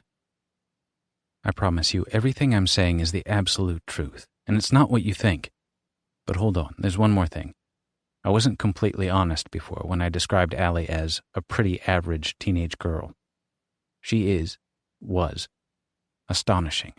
Top of her class, world-class swimmer, future doctor, overachiever. There was nothing average about her. That was all before the video, naturally, but I don't deserve all the blame for what happened to her. I'm still trying to understand what happened to her. Maybe you can help me figure it out. But first, let me ask you something. Do you believe in ghosts and aliens and things that go bump in the night? So how did my sister, a popular A student and a model Christian daughter, end up as a viral video? End up the sexual fantasy of millions of strangers, the soundtrack for thousands of lonely, horny losers getting off every day? Worse, how did she end up mocked, bullied, bitter, and ultimately missing? As with most tragedies, as for most of us here right now on this survival trip, it was all an accident. It wasn't supposed to happen this way. See, I didn't build my YouTube following with spy cameras and voyeurism and good intentions. I made short films, videos that no one watched, that ironically were planned to have the best chance at being the next viral sensation. But that's not how these things work. The next internet meme is the video that no one saw coming. Sorry, didn't mean that pun. Really. It's the video that should never have existed, that some people later wished hadn't been recorded. It's the video that was never meant to be seen by anyone, let alone 2.5 billion someones. Certainly not by your parents, especially not your sister, the unsuspecting subject of said video. It began in the middle of the night. I was up late editing a short film starring my friends Ryan and Tony. Ryan's a girl and Tony's a guy. Kind of confusing, I know, but gender can be complicated, and speaking of complicated, I've slept with both of them. No, not at the same time. Technically, it was just blowjobs with Tony once when we were drunk. And while you might call Ryan and me fuck buddies, no strings attached, the truth is, there are a lot of strings. Tangled, messy strings. I'm in love with that girl. The film is a little comedy piece about the last slice of cake in the cafeteria. In the story, it turns out it's all happening after the apocalypse, and the cake is really a brick, and Ryan's character is dead, and Tony's character has been trying to survive in the high school, eating remains of his friends and hallucinating the whole thing. Dark comedy, okay? It needs work. It was taking longer to edit than usual because I was distracted watching Ryan and Tony interact, especially during outtakes when they thought the camera was off. When I told them the camera was off. I was trying to decide if there was something going on between the two of them because they had been acting chummier than before and awkward around me. The three of us have starred in all my videos, sometimes with Allie. That was kind of my thing, my signature, the way Tim Burton always works with Johnny Depp and Helena Bonham Carter. And Joss Whedon is always going to find something for Amy Acker, and Christopher Guest films are all basically the same movie with the same people. It makes it a lot easier to work with your best friends, less drama. Or so I thought. I'm editing and watching Ryan and Tony, and for some reason I start getting really turned on and wondering if they're fucking now and if there's a chance at a threesome and if they'd let me film it. Soon I'm jerking off, thinking about Ryan's perfect little breasts and Tony's warm mouth on my dick, and Allie... Whoa, Allie? And I pause the video and realize that I'm thinking about sex because I hear moaning. Not on the recording, it's coming from the other side of my bedroom wall. Did I finish? What do you think? Another thing you need to know about my sister. She's 15. She was 13 then. And I'm not saying that's too young to be fooling around and having a good time. I'm the last person to suggest that, believe me. But she's my little sister, and I know her better than I know myself. Specifically, I know 3 important facts. She doesn't have a boyfriend. Or a girlfriend. She barely has any friends, to be honest. She's a virgin. She doesn't have time to think about that kind of stuff. Sex stuff, relationships, people. She doesn't masturbate. Forget what I said before about how everyone masturbates. There are exceptions to every rule. At least there are when it's a 13-year-old girl and she really, really, really believes in God the way that I believe in Sasquatch, and our parents would be murderous if they could hear the way she's carrying on. Fortunately, they're on the other end of the hall. Dad's a loud snorer and Mom's a heavy sleeper. I think that's the only reason they're still together, because it's the only way they perfectly complement each other. But my sister, she's doing the heavy panting thing and the whimpering and the grunting, and holy shit, what the fuck, it's my sister. I think maybe she's watching porn. That would be a first too, and almost as shocking. But no, I'm pretty sure it's all her. And I can't help but be weirded out and a little turned on, and I don't know what's going on, so I do what I always do when I face something unbelievable. I start recording. My expensive, awesome microphone gets the whole thing while I sit there listening for 10 minutes, completely conflicted over what my body is doing and my brain is telling me, and wondering whether I should storm over and do what. Here's another weird thing I noticed that I didn't think much of at the time. When she was done, she just stopped, like someone flipping a light switch. I crept to her room and listened at the door, but I could hear her snoring lightly. She gets that from Dad. No voices from her room, and only one person breathing as far as I could tell. She was alone. The next morning, her alarm went off 7 times before I heard her get up and go to the shower. When she came down to breakfast, she dragged herself to the table like her limbs were weighed down. She slumped into her usual chair across from me and splashed milk into a bowl of cereal. I kept watching her until she looked up. "What?" she said, dribbling milk down her chin. "Sleep okay?" I asked. "I guess." "Any strange dreams?" I asked. "Not that I remember." She put down her spoon. "Why?" "No reason," I said hurriedly as Mom entered the kitchen. "Probably nothing." "That's not nothing," Ryan said. She pulled my earbuds from her ears and fanned her face exaggeratedly. "Can I have a copy of this?" "Ryan," I said, "it's Allie." I shoved my iPod back into my pocket, wondering if I'd made a mistake playing it for her. But I needed to share it with someone and figure out what to do. "Uh-huh. I've seen the way you look at her." "What the hell do you mean by that? She's my sister." "I know, but..." She shrugged. "She's cute. I wouldn't blame you for noticing, as long as that's all you do." "Ew." "You must have me confused with Tony," I said. Ryan glanced up and down the hallway. "Have you seen him today?" "Not yet," I said. "You going to play that for him, too?" "Any reason I shouldn't?" "No, I just want to see the look on his face when you do." We caught up with Tony at lunch. His eyes widened when I played the file for him. "This is Allie?" he asked. I nodded. "Damn, girl," he said. "She must have been in a good mood this morning." "She was exhausted," I said. "I guess she would be," Tony said. "So what do we do about it?" I asked. "Nothing. It's her business," Ryan said. "You know what you have to do, bro," Tony said. "Hide a camera in her room. Find out if she's sneaking someone in at night or going it alone." "That's disgusting," Ryan said. "Aside from the fact that it's unethical to record someone without their knowledge, it's almost certainly illegal. Definitely illegal since she's a minor." "Yeah," I said, "and she's my sister."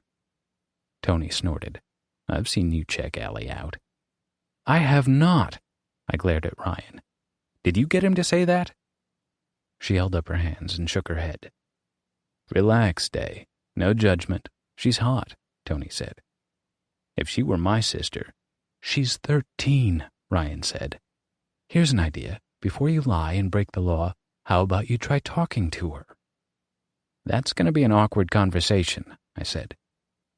"Don't be a coward, Day. Be a good big brother." You know in cartoons when someone has a crisis of conscience and a little devil shows up on their shoulder to tell them the naughty thing to do? That's Tony. The angel on my other shoulder, always guiding me true? That's Ryan. I was worried something was going on with them and I would either be left out or lose one of them as a friend. Devil or angel, I needed both of them, or who knew what kind of mess I would get myself in. There are a few stages we go through when we hear something we don't want to be true. You're probably experiencing them right now. Stage 1, shock and disbelief. When I confronted Allie in her room after school, it took me a while to get around to what I wanted to say. But after small talk about her school project and her next swim meet, after trying to talk around the question by asking her if she was interested in anyone at school, which got me the standard issue 13-year-old's eye roll, I finally came out with it. "Did you have a, friend over last night?" I asked. "What?" Allie asked. She was concentrating on building a collage on poster board for her social studies class.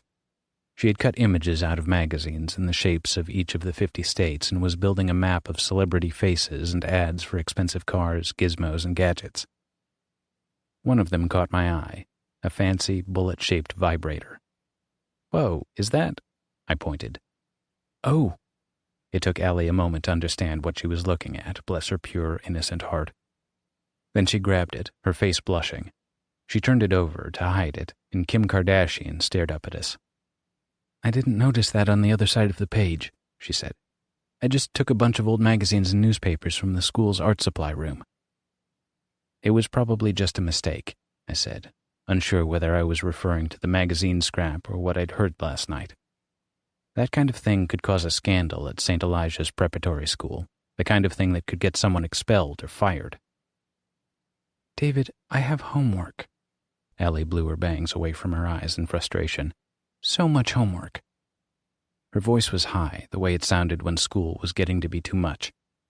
Maybe she'd finally found a healthy way to relax from all that stress. Better than taking drugs, right? This really wasn't any of my business, but I needed to know she was safe, and that included not letting our parents find out about whatever this was. Okay. I took a deep breath. Last night, I heard, sounds coming from your room. Kind of, sexual sounds? You know me. I'm not too shy to say whatever comes to mind, no matter how dirty or disgusting it might be. But not with her. Not with Allie. And maybe that was the problem. I didn't want to have this conversation with her. You're wrong, she said. Nope. Like, maybe you were dreaming? She shook her head. Maybe you were. Why would you think How could you? I held up a hand to stop her. Hold on, Allie. First of all, sex isn't something to be embarrassed about. I know, it's a beautiful thing that two people do when they're in love, and very married. Direct quote there from Mom when she was giving me the talk. I got the same thing from Dad, except he phrased it as a beautiful thing I was absolutely forbidden to do if I wanted to continue being his son. But it's almost completely wrong. Sex is kind of ugly and messy and gross, if you want to be honest, but it's worth it because it feels so good. And it can kind of be beautiful if you're with the right person, and definitely if they are particularly beautiful. Just being honest here. Also, love is entirely optional, and it's more accurate to say 2 or more people, and maybe some toys. Allie looked stricken. Which is to say, I know what sex sounds like, and I heard it coming from this room. No, she said. Impossible. You'd think I would be the first to know about something like that. Her cheeks flushed. I have, proof. Stage 2, denial. That isn't me, Allie said when I played the file, low so our parents wouldn't hear it. You faked this. That'd be the first time a guy faked a girl's orgasm, I said. Why would I do that anyway? You make stuff up all the time to get people to click on your videos. Allie, I said. I didn't mean that. She covered her face. Then she covered her ears while the moaning went on and on and on. Turn it off, please. Stage 3, anger. You pervert, she shouted. You thought it was me and you started recording? Shh. I only recorded it because I couldn't believe it, and you're lucky Mom and Dad didn't hear you too. And they never will. Delete it, she said. Sure, whatever you want. I deleted it. And the backup? She said. Okay, come watch me do it if you want. She followed me into my room and watched over my shoulder as I pulled up the file on my computer, deleted it, then emptied the trash. As far as I was concerned, I hoped that would be the end of it. If she was lying about it because she was embarrassed or whatever, then she would try to be quieter next time so she wouldn't get caught. Allie sighed with relief after I deleted the audio file. A moment later, she said in a low voice, You really heard that last night? Allie, I have no reason to lie about something like this. She nodded. If you hear it again, come wake me, she said. You're sure? Yeah, she said. Promise me, okay? Her voice shook. Stage 4, fear. I promise, I said. Lucinda threw a rock at David that hit him in the arm. I told you what would happen if it was a sex story. She looked at Tina. Give me the knife. That's really messed up, Cody said. She was your sister. David rubbed his arm where he'd been hit. The rock was definitely going to leave a bruise. It wasn't like that. Sunday and Georgia had returned while David was telling his story, and they'd sat with Cody, still whispering to each other. I kind of wished I'd been able to hear what they'd talked about in the woods. Anyway, David said, you didn't let me finish. Jyla motioned at Tino, who'd fallen asleep and was snoring on top of his sleeping bag. "Yeah, I think we've all heard enough. We should get some sleep." As we laid out our sleeping bags, Jenna and Lucinda kept forming a wall that forced David to lay out his pack away from the rest of us. Neither said anything, but they made it clear he wasn't welcome near the fire. When we'd all settled in, Cody asked, "Do you think we'll make it back to camp on time?" No one answered. The Bend might have been built on a philosophy of teamwork and strength through unity, but we were no team and we definitely weren't unified. If I had to guess, I'd have wagered most of us were wondering if we'd managed to make it back to camp at all. Day 2. Breakfast was a meal of grouseberries that Jyla assured us definitely weren't poisonous, though we were each so hungry that I doubt it would have mattered if they were. Striking camp was a quiet affair. Tino and Lucinda gave each other a wide berth, and Cody clung to Georgia except when she went off to take care of business. No one wanted much to do with David, and he wandered around with a hangdog expression on his face that might have earned him sympathy if he hadn't started telling us a story about how he recorded his sister doing something no guy is supposed to want his sister doing. David hadn't actually slept much, which I knew because I'd followed him when he'd gotten up in the middle of the night to walk into the woods alone.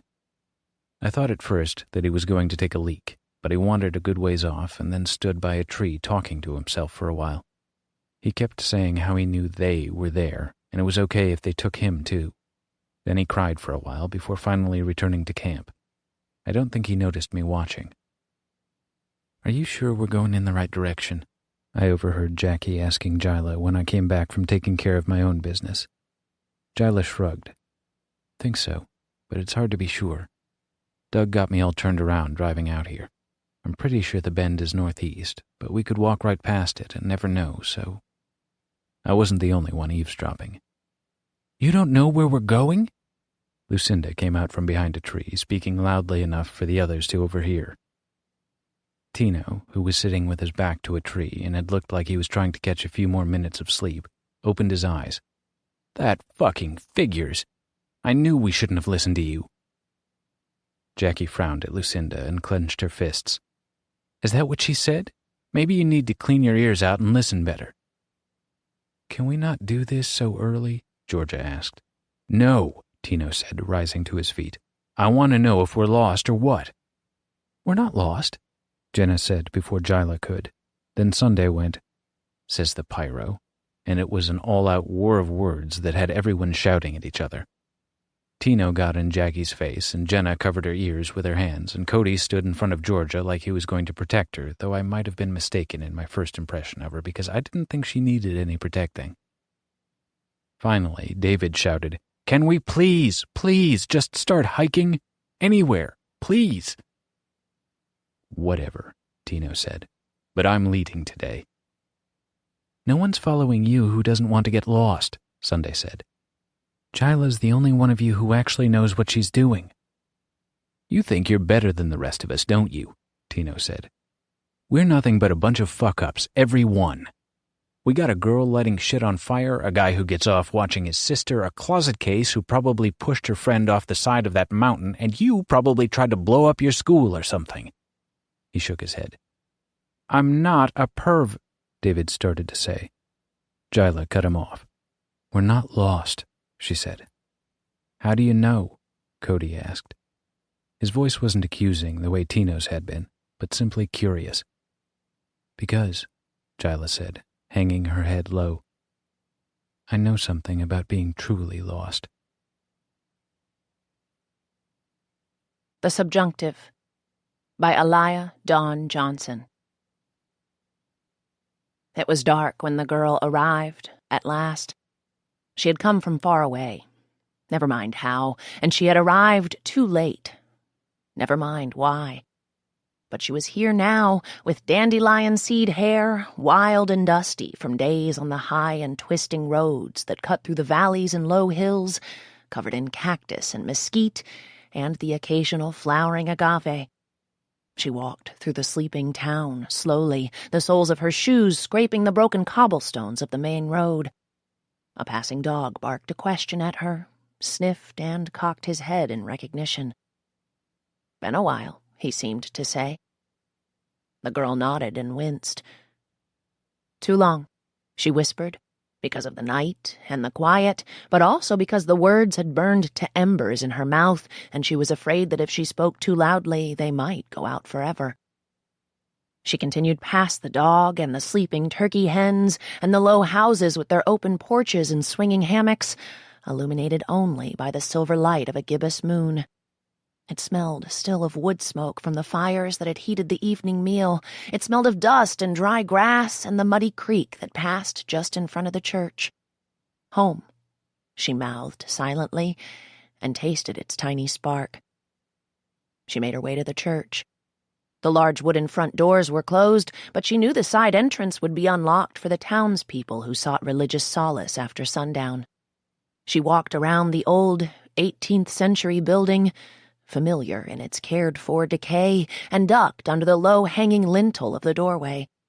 Someone else had left it open. Inside, half-burned candles flickered against the vaulted ceiling of the nave. They had been left in front of the figure of San Antonio above, that kindly white man with his shepherd's crook and matted beard. There were carnations by the candles and little papers folded by his feet, prayers and supplications for the lost. "You came back?" The girl recognized the voice. She didn't flinch or turn around. It was a ghost. It was her sister. It was the only person who could have felt her return to this place that had once been their home. "He hasn't returned?" the first asked. The second girl took a step closer. The girl with words like dry tinder in her mouth, with dusty dandelion hair. She didn't turn around. "You know he hasn't. You can feel it, can't you?" "Feel what?" "The pressure." "I don't know what you're talking about," said the dandelion girl, though she did know. "You've been gone too long," said the other, and her voice was as long and twisty as a valley wind. "They found the coyote in the decline, by the path up to the sacred well, an hour from town, Jyla." That was her name, the dandelion hair girl, the girl whose words were slowly going out. It could have just been an animal, any old coyote dead in a ravine, with a patch of orange fur at its throat, with a scar by its eye and a knife in its ribs. Jyla closed her eyes and swayed. "What did they do with it?" she asked after a moment. "Nothing. Left it there to rot. It's just an animal after all. Just an animal. Everyone suspects and no one will say. He hasn't come back." "Who? The flowers here? The candles?" "I was waiting. I didn't want to go alone." The second girl stopped abruptly. In the distance, a dog barked, then two more, and they woke the roosters who started crowing to one another, louder and louder, just to see who would win. "Ursula," whispered Jyla, and the din smothered the hot, dangerous flame of the name, because that was her name, the other girl. She had a rope of black hair down to her waist and a wheat heel embroidered with feathers and a wide, happy nose, the better to keep the wind in it. Ursula had always been friends with the wind. The only one as good at following a trail was the boy both of them loved. And he wasn't here to help them now. Jyla put her hands in front of her mouth. Her fingers seemed to glow where they touched her lips. "What happened to you?" asked Ursula. Jyla thought. Her gaze shifted from Ursula's face to the shadowy murals tucked into the cupola of the church, to the serene image of the saint standing in his niche. She had belonged to this place once. It had been familiar and kind to her. She had dreamed herself here so many nights. Was this another dream? How had she found herself at last upon the road? And if it were a dream, why was she still too late? "I tried," Jyla said. Ursula frowned. "I needed you, little sister. I tried." And this time Jyla's voice was a roar that burned her lips and singed the little hairs beneath Ursula's windy nose. She quieted the flame again. She hoarded the embers. "They wouldn't let me. And now? How did you get away?" They stared at one another. Ursula expectant, and Jyla distracted, confused by the question. She was here. The dirt in her sandals was the dirt in her hair, and it was like no other dirt in the world. And yet she couldn't remember. Very near them, just behind the church or just by Jyla's elbow, a coyote yipped. The dogs whimpered and quieted. Ursula gripped Jyla's hand. They ran outside to the open plaza in front of the church. "Was that—" Jyla started, but Ursula broke away. "Brother!" Ursula roared. "Vete a la chingada! Hermano, is that you?" The wind blew down from the hills, blew down the howl of a coyote, distant now, and brushed against the church bell so that it rang just once. The world was still. The world held its breath. The world waited, as the two girls waited, for what the bell had rung into existence. Now, behind Ursula, muddy tracks crossed the broken cobblestones, heading away from the gate. They had not been there a moment before. Jyla bent down and touched one of their crumbling edges. "Coyote," she whispered. Ursula knelt beside her and sniffed. "The woods. The track to the sacred well.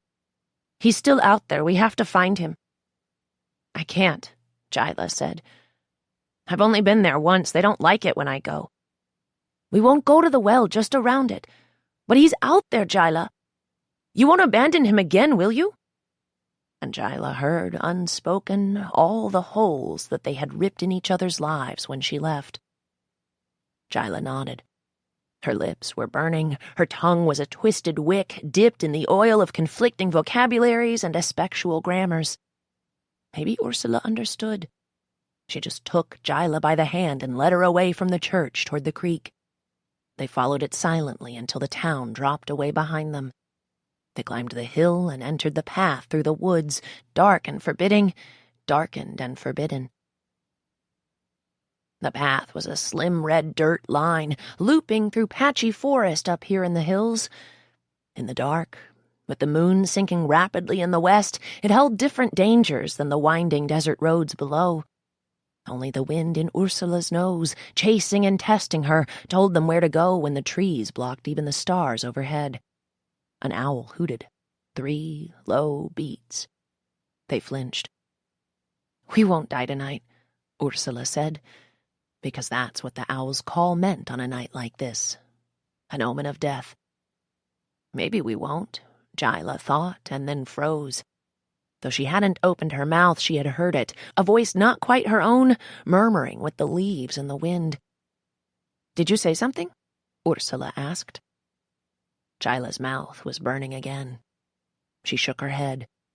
After a moment, Ursula shrugged and started again down the path. They continued for an hour like that, using roots and outcropping rock for handholds as the path got steeper. Jyla had to stop twice to catch her breath. She had a pack with a bottle of water still half filled, though she couldn't remember where she had bought it. She offered it to Ursula, who took a swig, and then let Jyla drink the rest. It had been too long. Jyla could see it in Ursula's eyes, that pity and impatience, as though she truly were a foreigner. "I'm trying," Jyla snapped, unthinking. Her words lashed out like a whip and sizzled in the air between them. They smelled of sulfur and burning rubber. "What did you say?" Jyla realized that she'd spoken in the other language, the one that Ursula didn't understand. She pulled out other words, placed them gently on the tip of her tongue, and let them fall with lazy sparks to the dirt and dry leaves at their feet. Harder than I remember. A wind blew between the two of them, blew the sparks into the air where they were extinguished like fireflies. Ursula's nostrils flared wide. "I smell it," she said. "It's down the slope there, the body." Jyla's heart started pounding fast enough to break. Ursula put her hand on Jyla's shoulder. "The body of the coyote," Ursula whispered. Jyla nodded fast. "Not him," she said. And this time the words that slipped out were in the other language, the one that the trees and the rocks and the wind and the rain spoke up in these hills. Their fire was pure and blue and smelled of rain. Ursula frowned at it. "How long have you been able to do that, Jyla?" But Jyla didn't say anything because Jyla didn't know. She followed Ursula as she veered from the path.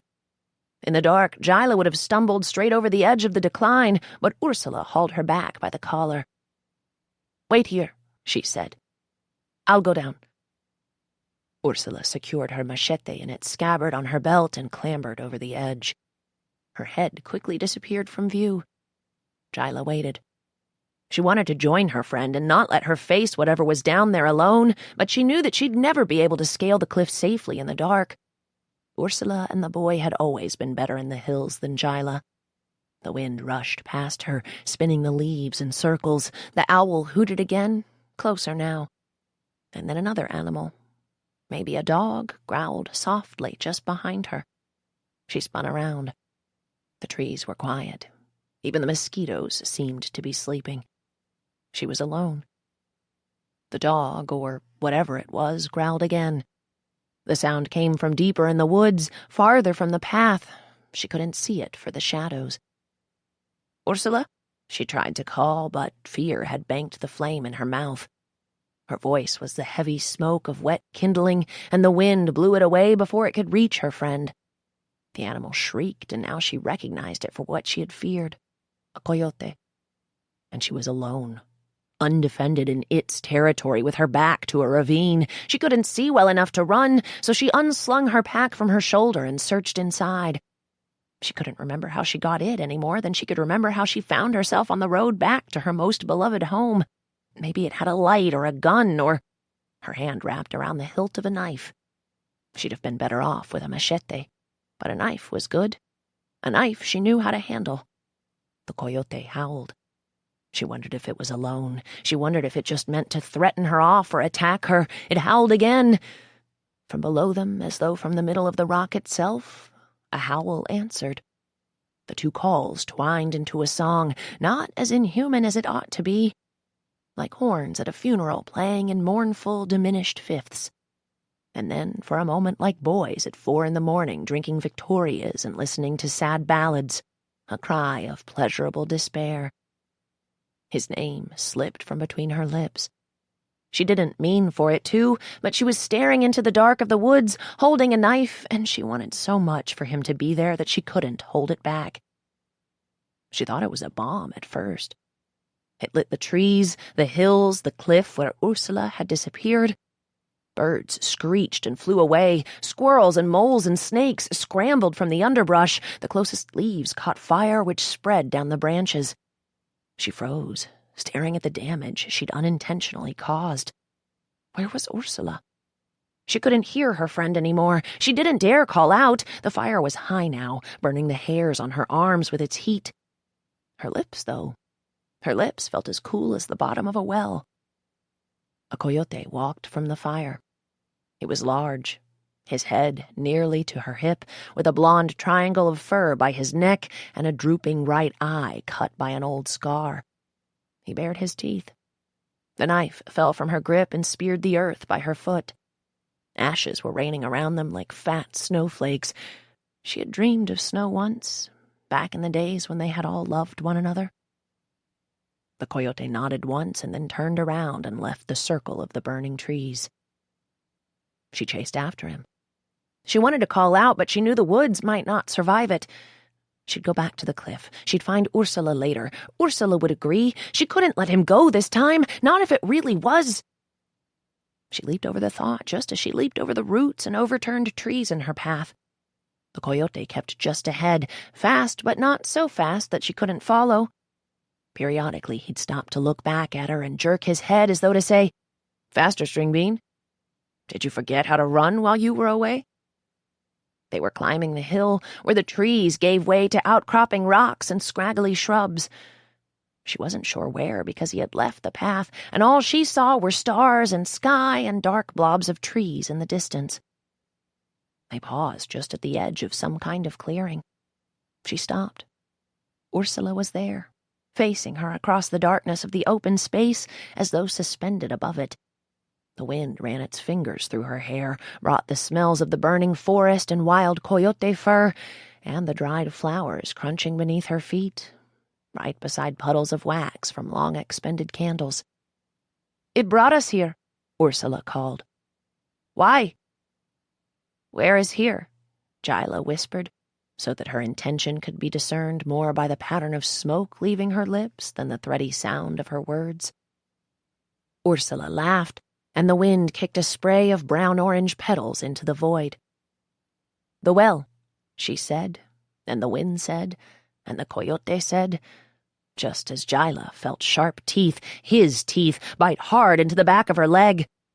She stumbled forward, but instead of rocks, her right foot encountered cold, dead air. She was on the edge of the sacred well, after all. She hadn't marked the edge, and so she overbalanced, and she fell in. Ursula screamed. Her face receded more slowly than it ought to, as though Jyla were sinking into water and not miles of empty air. Then Ursula took a breath and dove in after her. Jyla had only ever been to the sacred well once. It was meant for rituals and sacrifices, solemn processions winding their way for hours through mountain paths until they reached the edge of the world. A hole in the earth. A navel in the belly of God, so wide and so deep that no one could see the bottom or hear an offering crashing against it. It did not end. Or, at least, where it ended was not a place the way the hills and the rocks and the trees were a place.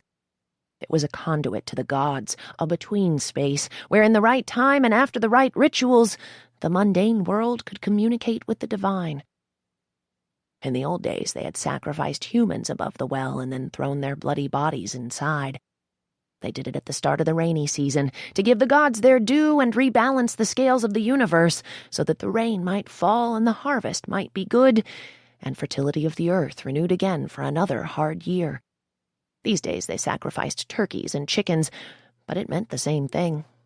The gods understood. A boy would fast for months beforehand, purifying himself for his brush with the gods. Jyla had come to the ceremony when she was 11. He had been 13 then. Dark skin and long bones and a rib cage like a wooden box you keep fruit in. He had already been skinny, but as he fasted he grew into something else, frail and ferocious, like a sapling clinging to a cliff face.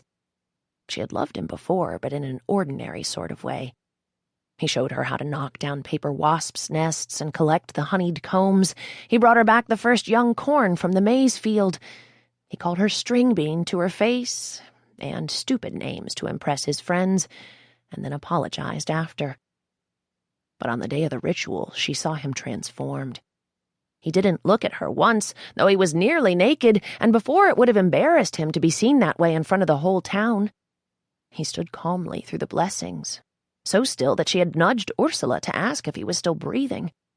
His eyes were so wide, his pupils so black, even before the sacrifices, all he could do was stare at the sacred well. The blood spattered him when he killed the chickens and turkeys. Jyla flinched, though not because of the death. She was used to that.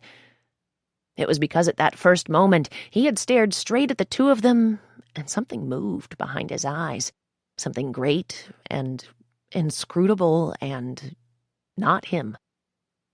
She had loved him truly after that. He'd never gone back to being the boy he was. He chased power, chased whatever it was that had called him on the edge of this precipice. He chased it even when it became dangerous, when it destroyed him, when everyone begged him to stop. "Those people deal in death, brother," Ursula had told him during the last fight that Jyla had witnessed. "There is nothing holy in it." And he had turned to her, his eyes blasted black with something more substantive than divinity, and said, "There is nothing more holy than death, sister." Jyla heard him again now as she fell. There is nothing more holy than death. The light of the stars and the moon and the first wisps of dawn were fast receding.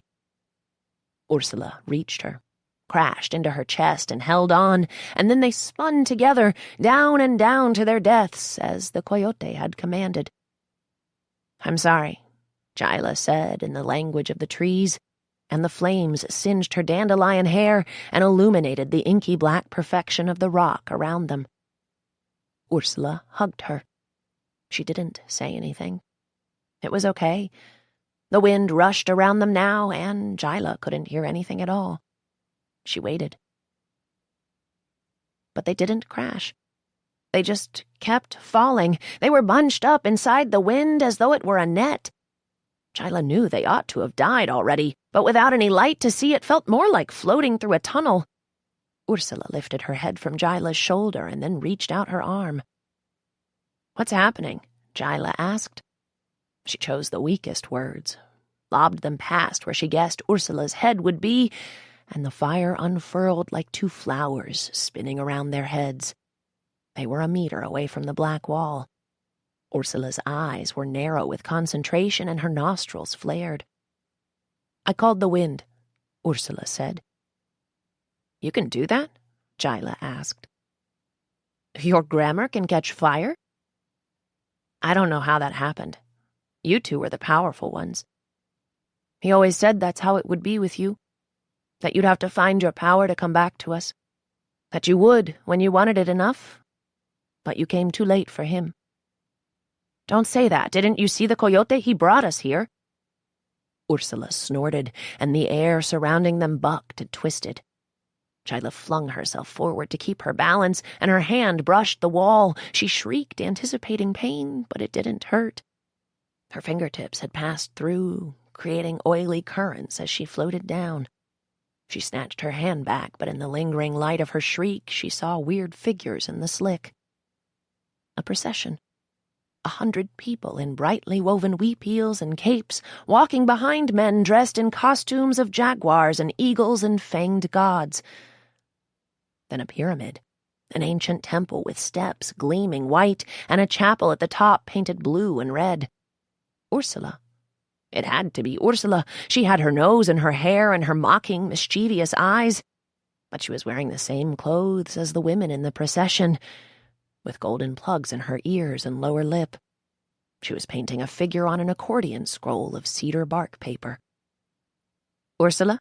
Jyla said. The girl's head jerked up. For a moment, their eyes met. The image broke apart, spilled its constituent colors down the wall, and reformed again, briefly into something more familiar, the woods of the surrounding hills. Jyla was running through them, her hair on fire, her laughter leaving a trail of ashes behind her. In the deep shadows of dusk, a coyote kept pace beside her. The images faded as the wall regained its stillness. "Where are we?" Jyla asked. She was gripping Ursula's hand so tightly it had to hurt, but Ursula didn't complain. "Haven't you figured it out?" Ursula said with that familiar curve of her lips, one a lip plug could do nothing to disguise. "We're in between." "In between what?" "Worlds. Our world and the gods' world. Your world and my world. Real worlds and unreal worlds and almost real worlds. He never talked to you about it?" Now Jyla got bitter, and it threaded her flame with a sickly green. "He said dangerous things like that weren't for sweet girls like me." Ursula snorted again, but this time Jyla kept her balance. "Machista fool," she said. Jyla laughed, and burning flour broke apart on the gleaming black behind them. 1,000 rivulets swarmed and gathered until they outlined a coyote walking in the dark. It limped. As more lines converged, Jyla could see some kind of spear lodged in its side. It panted, glanced behind itself, continued down the path. It seemed to wind closer, or at least the coyote got bigger, near enough for them to see the blood matted to the fur by its hip and in front of its neck. It looked up and yipped. They shouldn't have been able to hear it. They hadn't heard the other strange visions in the slick, but the coyote's call came at them as though from underwater.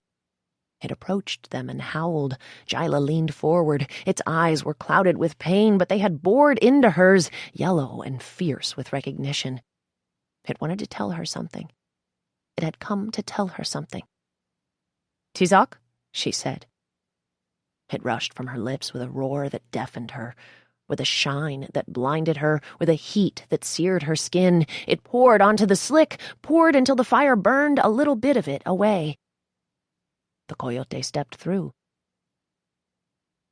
The coyote wheezed from the pain in his side. He was real, or real enough for his fur to smell like blood, for his breath to stink of river water.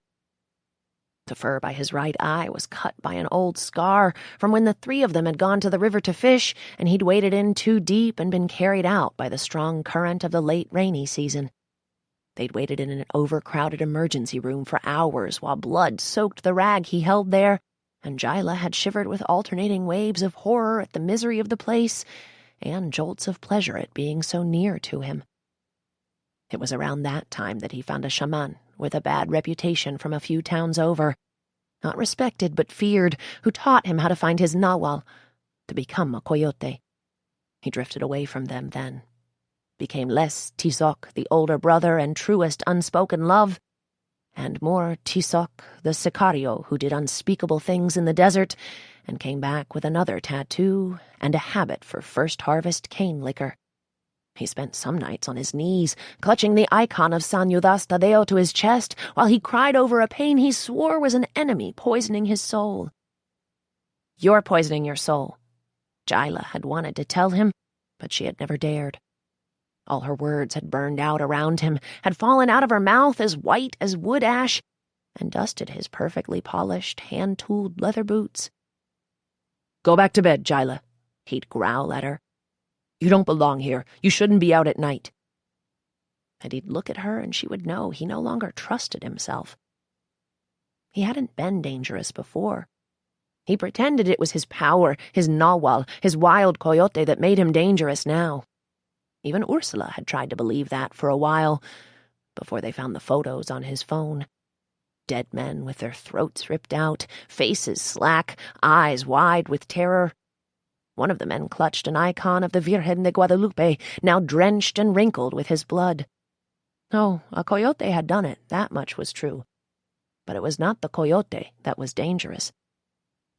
It was the man. Jyla had left not long after. She had left, or she had been dragged away. It depended on your perspective. Ursula had screamed at her at the end. "Why don't you fight?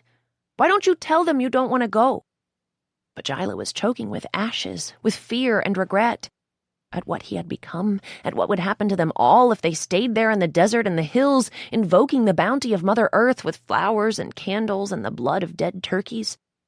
Maybe she had believed him when he said that she didn't belong here, where the earth spoke in the only words that had ever felt at home in her mouth. She had tried to come back when she heard the news of him, when the wind whispered that he had disappeared, but they had stopped her. Just when she had decided to fight, they had stopped her. So how had she found herself here, on the road back home at sunset, with water in her bag and a flame in her mouth? "Is it you?" she asked the coyote now. "You brought me here." "Jyla," Ursula said, urgent. "Jyla, don't talk to him. He can't be real.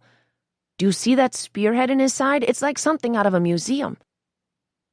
He tilted his head and snorted a little. He lifted a bloody paw and smeared her arm with it. "Dead men don't do magic." Ursula stiffened against her. "What did you say?" "Nothing. I just heard..." "Heard what?" "Him," Jyla whispered, and the flame didn't burn her anymore. It just gave her light and kept her warm. "You brought yourself here," the coyote said. "Did you hear that?" Jyla asked. Ursula looked at her and the coyote, then closed her eyes and exhaled.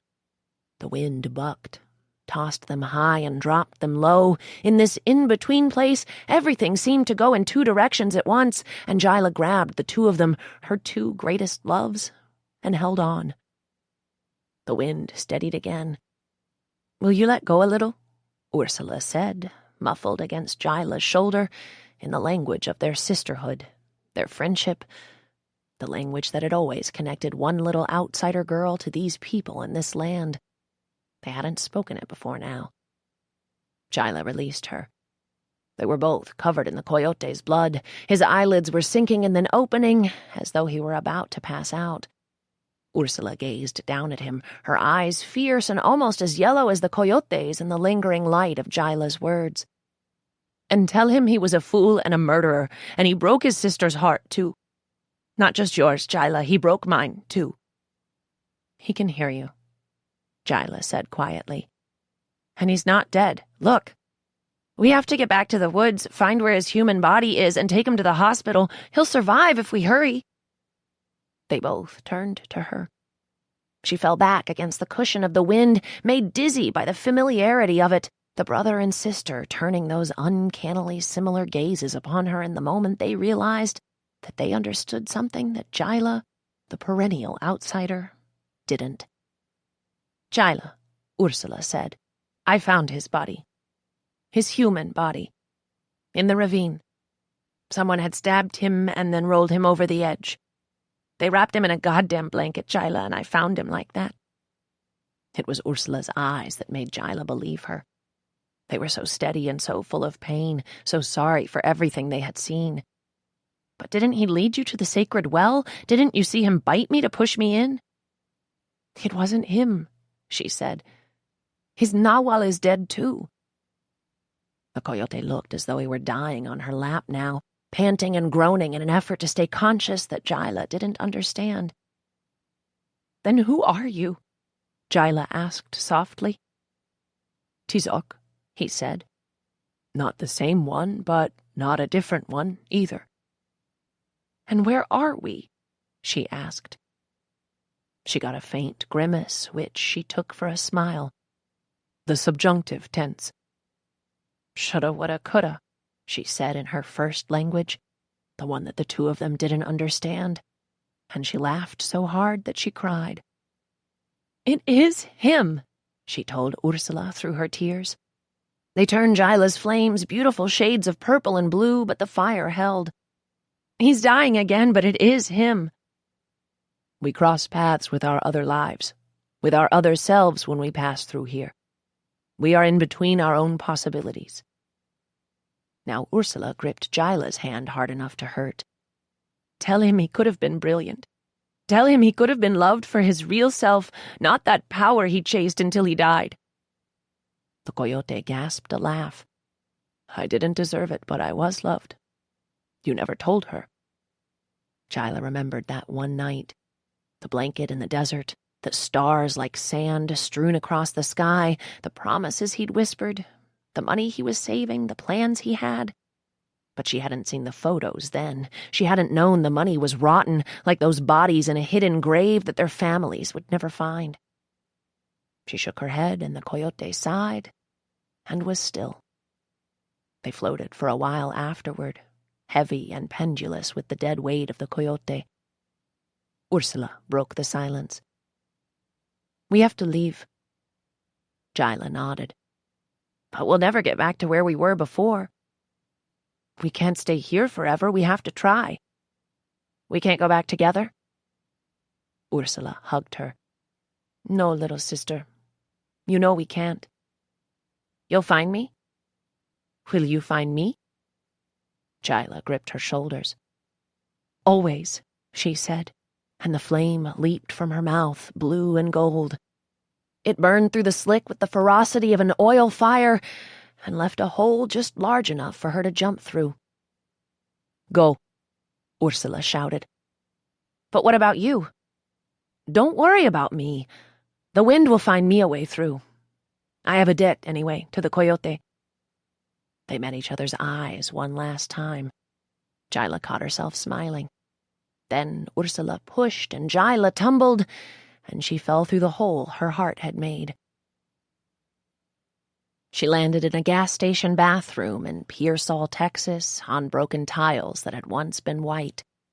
She recognized that sink, the broken pipe gushing water from 15 seconds before when she had tried to climb it to reach the window. She was wet. Her arm hurt from where she had fallen. Federal agents were waiting for her outside. They had caught up to the bus, and she wasn't going to escape them this time. She wasn't going to make it to Ursula. Jyla stood up. She peeled off her wet hoodie. It smelled very faintly of dried marigolds and coyote blood, and the desert wind that blows down faraway hills at night. An officer pounded on the bathroom door. "Always," Jyla said, in the language of that place, and let him in. "Ah, hell," Jackie said. "You sure you didn't eat some bad peyote or something?" We'd been walking for a couple of hours, slowly making our way over increasingly rougher terrain. The woods had given way to rocky ground and boulders, and we'd had to backtrack a couple of times to find a path down that wasn't so steep. Tino was out front again, but he was following Jyla's directions, even if he wouldn't admit it. He was a control freak, but he wasn't stupid. Even if Jyla didn't know exactly where we were or where we were going, she knew the general direction we needed to hike, which was more than the rest of us could say. We picked some roots that Cody swore were wild onions, which he said he remembered from one of Doug's lectures on what we could and couldn't eat in the woods. Jyla said we had to be careful they weren't death camas, but they smelled like onion, and that was good enough. "Believe what you want," Jyla said. "It's just a story." "Did Tizok or the coyote or whatever he was," Georgia asked, "did he really die?" "I said it was only a story." Tino started laughing. It was a dark, bitter sound that carried through the woods. "Girl falls down a well or some shit and thinks she knows how to get us back to camp." He was shaking his head. "Come on, Jayla. Talk to the wind or whatever and figure out where we are." Georgia shouldered up past Cody. "Leave her alone, Tino." "Mind your own business." "You really think Doug would miss you if you didn't make it back with us?" Lucinda said. "Is there anyone back home who wouldn't be happy if you disappeared? Keep talking and maybe we'll find out." Tino snorted. "One rich girl defending another. I'm shocked." "Why don't you tell us why you're here?" Jackie said. "What did you do? Rob a convenience store or something?" "Why I'm here is none of your damn business," he said. "But I got a story for you. I got the winning story right here." A Cautionary Tale by Stephanie Kuhn. I was on the beach when I met him. Dover Springs was throwing its annual Feast of Avalon party to celebrate the autumnal equinox. This tradition involved hundreds of wealthy college students playing pagan for the night. Gripping lit torches and armed with cases of beer, they'd marched off campus and down the hillside as a unified force to flood Dover Cove, that narrow sliver of beach carved along the southwest end of our mid-sized California coastal town, where they'd promptly set a massive bonfire ablaze. Everything after was flicker flame and hedonistic persuasion. A drum circle pounded away near the water's edge, a rhythmic invocation urging the toga-draped crowd to lose themselves in the sand and the darkness, to dance, drink, fight, and fuck, all beneath the bone-colored moon. They were more than happy to oblige. My job that night was simple enough. I was working as a student safety escort.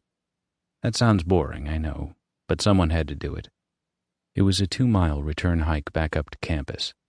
Dover Springs was like a fortress, built high on a hill overlooking the water, sequestered from the rest of the world by geography, by privilege, hell, even by iron gates.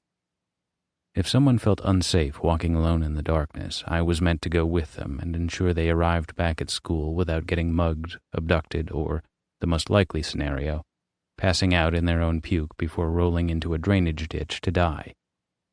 Of course, I wasn't armed with a gun or pepper spray or anything other than a bright orange vest and a heavy-duty flashlight, so my role was one of illusion more than genuine protection. But that, I suppose, could be said about a lot of things. Despite my role, or likely because of it, I might as well have been invisible on that beach. No one bothered to speak or look at me, and the party was pretty much going full throttle by the time the stranger stumbled from the darkness. I didn't get a chance to see where he'd come from or what he'd been doing, pissing in the sand dunes, no doubt. But I watched as he weaved his way in my direction before his legs gave out, sending him crashing to the ground, not 5 feet from where I was. I didn't say anything. My initial impression was that the guy was both extremely tall and extremely drunk. He had a half-empty bottle of Maker's Mark gripped in one hand. He was also a Dover student, that much was obvious, but not like the others. His heavy blonde hair had been styled into a Kennedy-esque swoop, and he wore ridiculous clothes for the occasion, a tweed jacket and dark tie and brown leather Oxfords, all of which were the antithesis of the equinox celebration, both in overall spirit and basic common sense. Who the hell wore Oxfords to the beach? It took a moment before the stranger became aware of my presence, but when he did, he sprawled his large body across the sand like a walrus, rolling onto one side with a grunt so that he was facing me. He reached his hand to shake mine. "Hollis English," he boomed. "I'm CJ, I replied. "CJ what?" "Perez." "Well, CJ Perez," he offered me a roguish hint of a smile. "As luck would have it, you're just the person I've been looking for." This was about the last thing I expected to hear. "You've been looking for me? Why?" The stranger pushed himself up to sitting so that we were both facing the ocean, the swell and suck of the rising tide. "Because tonight of all nights, I need what you're offering." "And what would that be?" "Safety." "Oh." I relaxed a bit. "Well, sure, yeah, whatever you want. We can walk back up together. That's what I'm here for." Hollis held up his whiskey bottle and shook it. "In the interest of self-disclosure, you should probably know that I'm really fucking drunk." "That's okay, it's sort of expected." "Want some?" he asked. "No, thanks." "What? Don't you drink?" "Nah." He scoffed. "Why the hell not? And don't start with some virtue argument. I see that gold cross hanging from your neck, CJ Perez. If you're guilty of one sin, you're guilty of them all. And we're all fucking guilty, even you." "I just don't like it. Plus, I'm working." "Boring." Hollis waved a disinterested hand. "Tell me what year you are. I've never seen you around before." "I'm a freshman." "Figures. I'm a sophomore, by the way, so my wisdom about this school is infinitely greater than yours. Anything you need to know, I'm your man. What house are you?" "None." "None?" "I'm not pledging." His eyes gleamed with boozy admiration. "Then you're one smart fucking kid. First year, and you already know there's no sense fighting tradition in a place like this. Hell, I only pledged Pike because my asshole dad did it before me. He really is an asshole, by the way. Guess that means I'll be one too. But such is life, right?" I didn't answer. Hollis leaned back on his tweed-covered elbows. "How old does that make you? 18? 17 even? Tell me you're a goddamn adult." "I'm 20, I said. He snorted. "Who the hell goes away to college when they're 20? "A lot of people." "Really?" "Sure." "Why?" I pushed my fingers into cold sand, savoring grit. For me, it was mostly a matter of money. I spent a couple of years working after I graduated. My family, well, we were going through a hard time. I couldn't afford to leave, until now. "What happened?" "My father died." "Shit." Hollis frowned, pushing his perfect hair back. "Well, that fucking sucks. I'm sorry, man." "Don't be. He was in a lot of pain." "But I am," he insisted. "Losing a family member like that, it changes everything. It's not easy to keep going, to keep doing what you're supposed to do when something happens to make it all feel pointless."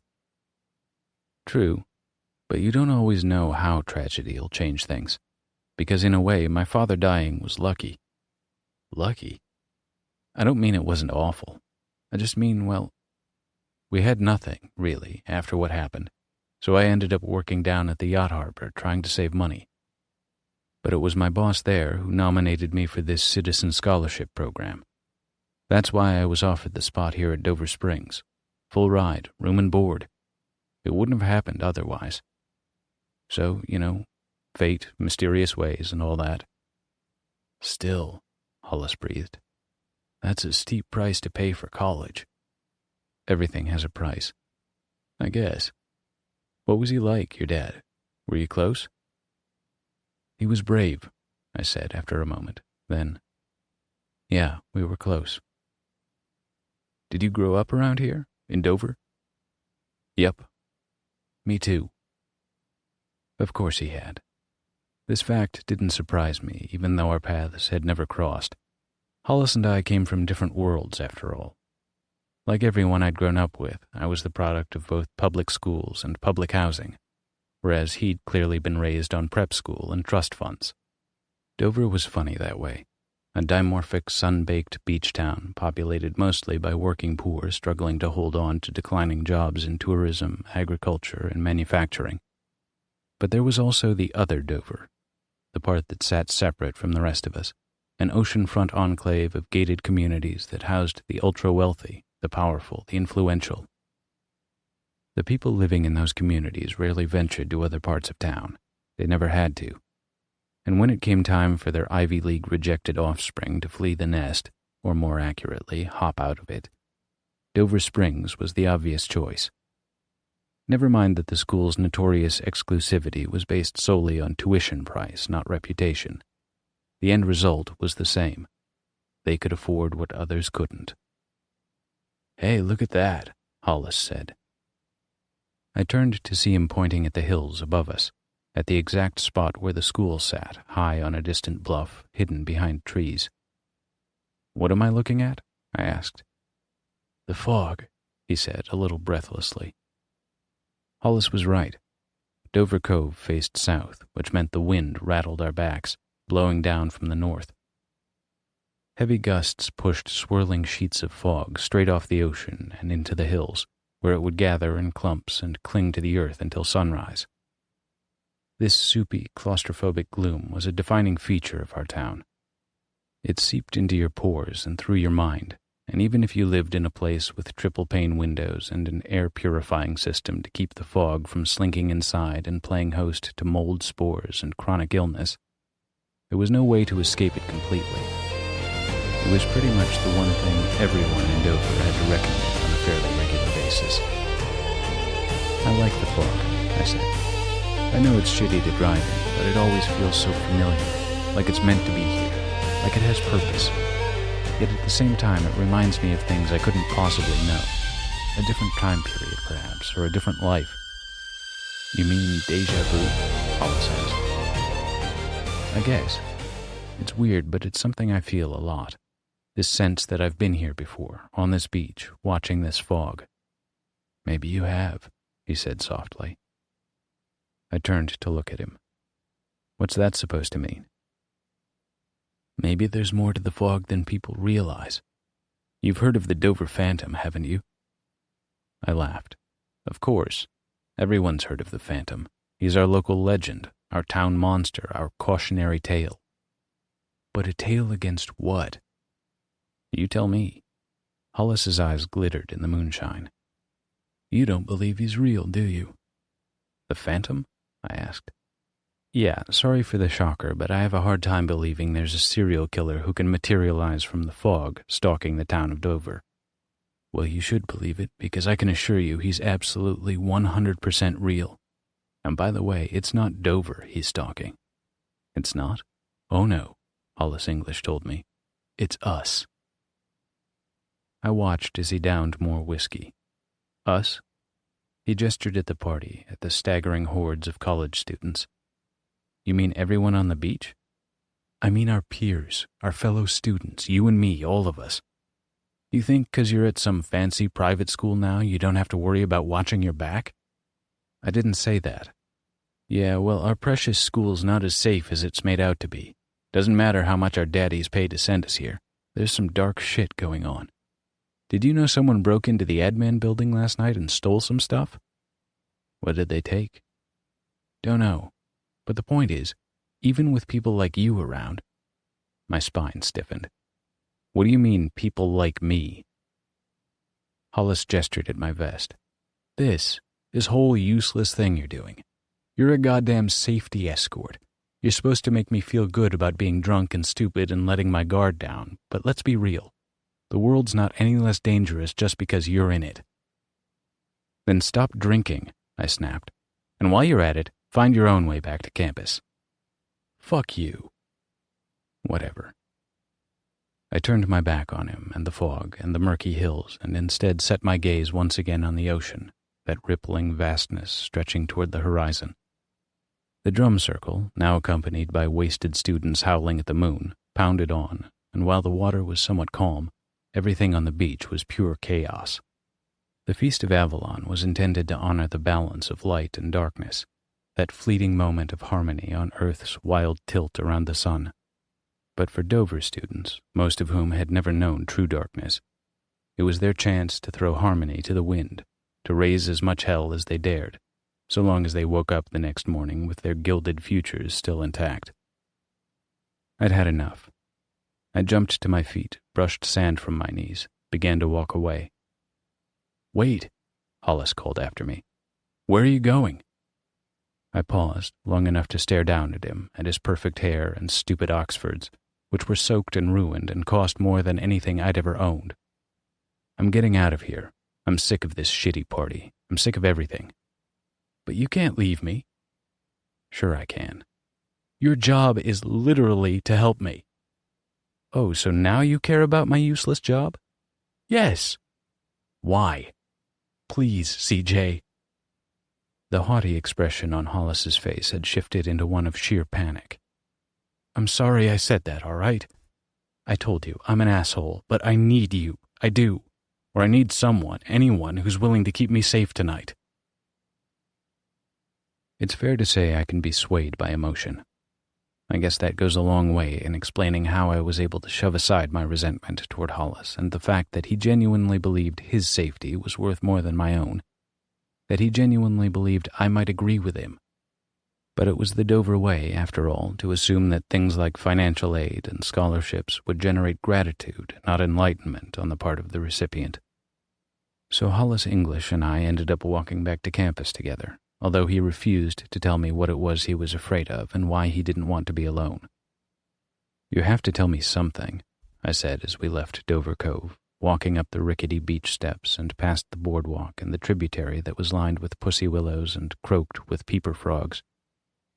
From there, we cut through the north end of town, zigzagging through the fog-hazed streets, heading for the access trail that would take us into the woods and back up to campus. "It's going to be a long walk if you don't talk, and I already told you about my family." Hollis dipped his head as we strode across the macadam. Something was jumpy and odd about him. He kept looking over his shoulder, but slugging more whiskey and smoking a clove cigarette seemed to lift his mood. "You like horror films, CJ?" "Yeah, sure. Sometimes, I guess." "What are some of your favorites?" I thought about this. "Well, I don't like gore, so nothing with a lot of blood." "Seriously?" "Yes, seriously. I guess what I like are stories that don't just make you scared of what's out there, waiting to get you. I like the ones that make you scared of what might be hidden somewhere inside of yourself, not knowing one's own secrets, never mind anyone else's." "Give me an example." "Jacob's Ladder, also Stoker, The Invitation, The Exorcist even." Hollis offered a begrudging nod. "Decent choices. I approve. But you know, I think Psycho might be my favorite of all. I figure if someone can make you empathize with a killer, they must have done something right." "Empathy," Hollis echoed. "Can't say that identifying with a killer is ever what I'm looking for in a film, or in anything." "What are you looking for?" "Justice." I laughed. I couldn't help myself. When has justice ever been the source of horror? Isn't it usually the opposite? Hollis scowled. "I don't mean law and order type justice. I mean more of a spiritual kind of thing, karma or whatever, like The Ring, or I Spit on Your Grave." "You're talking about revenge," I said. "That's different. Those aren't stories about fairness." "Then what are they about?" "Punishment, I guess. Retribution." He shrugged. "Sounds like justice to me." I didn't answer. We'd reached the dirt trail that would take us into the trees and out of the town proper. The fog haze grew thicker, the shadows darker, gloom closing in on all sides. I switched on my flashlight. Hollis grabbed my arm. "Hey, turn that off." "What?" "I said turn it off." "But I can't see. I mean it." "Fine." He kept grabbing at me until I shoved him back. Hollis was significantly larger than I was, but he was too drunk to be very coordinated. I held on to the flashlight, but finally switched it off like he asked. "What the hell?" "I don't want anyone to see us." "Like who?" Hollis peered over his shoulder again. "Like anyone." "What?"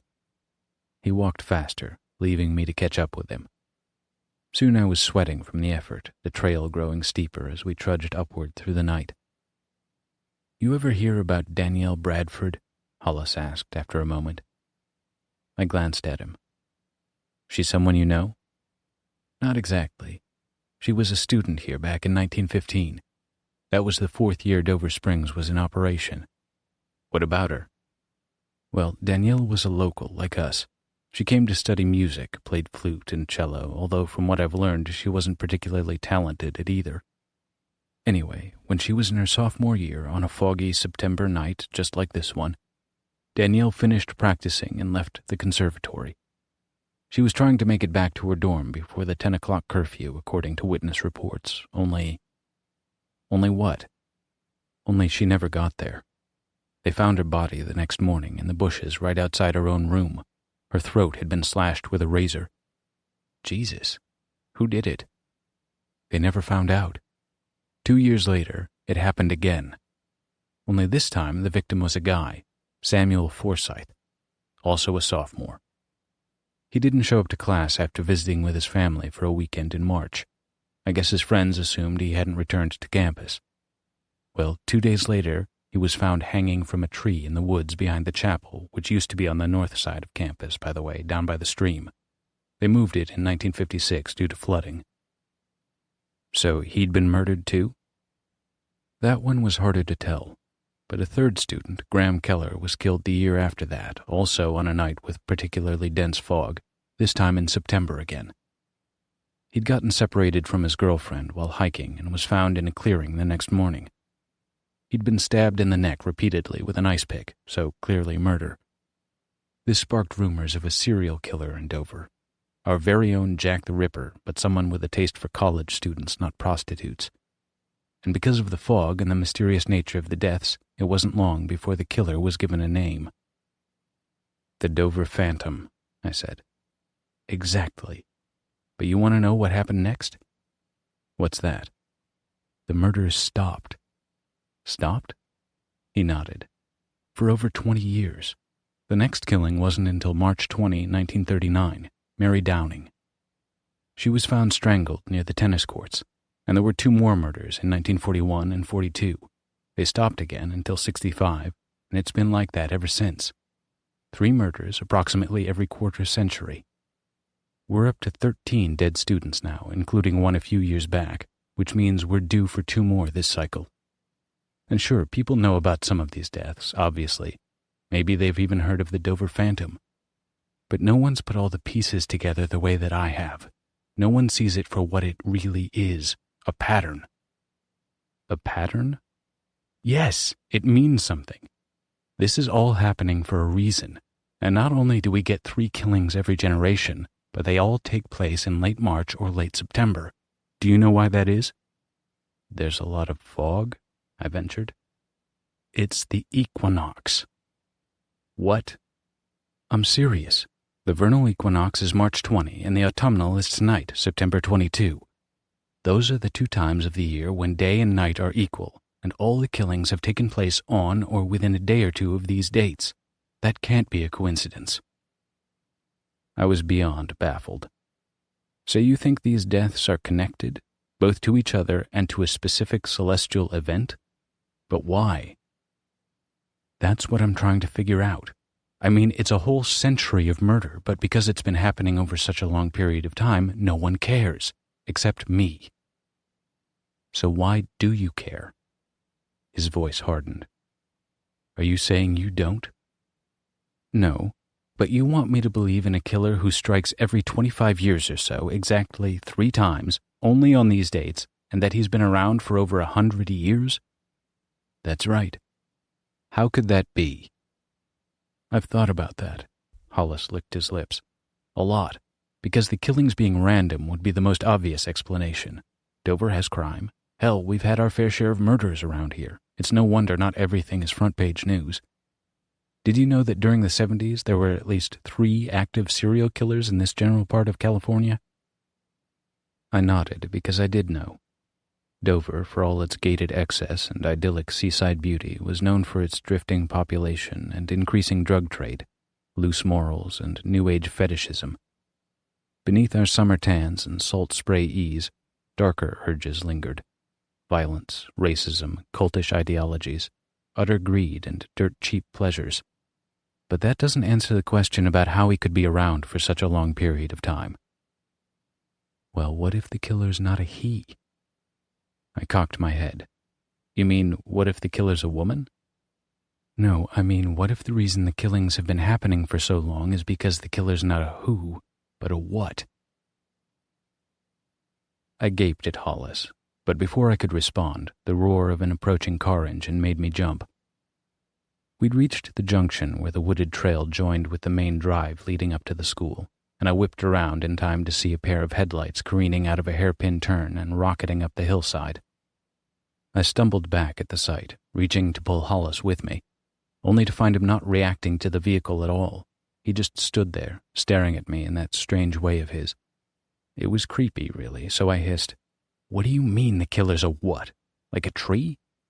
"No, not like a tree," he snapped peevishly. "You're an idiot."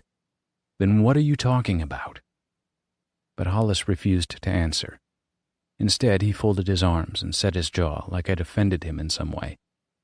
I didn't get a chance to ask more questions because the approaching vehicle, which turned out to be a silver pickup, its bed filled with a crowd of shouting students, blared its horn and came to a screeching stop beside us. The air reeked of burned rubber. "Hollis English." The driver of the truck leaned out of the window. "Holy shit. What the hell are you doing out here?" Hollis said nothing, but I stepped forward, put on my friendliest smile. "We were just heading back to campus. Want to give us a ride?" "Who are you?" a girl from the back asked me. She wore a giant's hat and knelt on the wheel well. "I've never seen you before." A guy seated beside her shone a flashlight at me. The reflective piping on my vest lit up in an embarrassing way, and he hooted. "Look at that! He's a safety escort, see? Hollis needs a grown-up to walk around with him."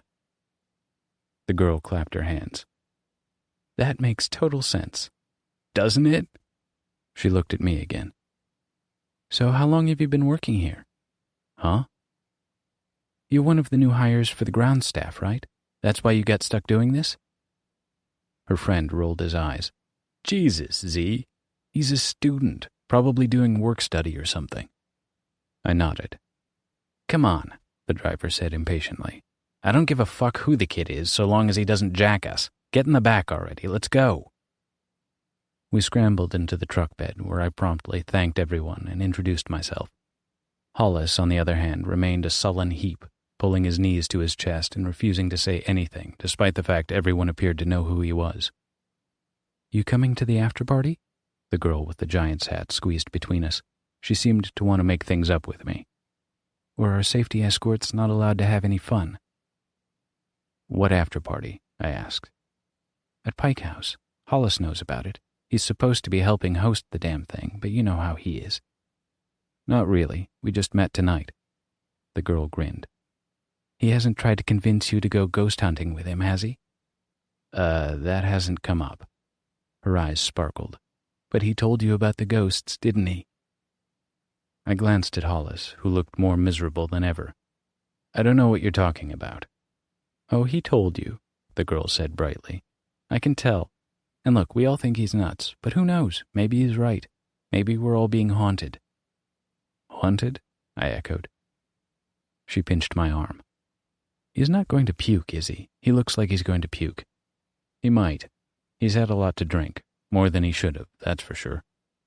Hollis lifted his head, just enough to glare at me. "You know I can hear you, Perez." "Sorry," I muttered. He kept up with the glaring long enough to pull his whiskey bottle from his pocket and drink more. The girl whispered in my ear, "Don't worry about him. He's always like this. He's been strange ever since—" "Ever since what?" I asked. "Never mind. He just needs to have fun. And you know, after that shitty thing I said to you earlier, maybe you do too." I hesitated. "Yeah, maybe."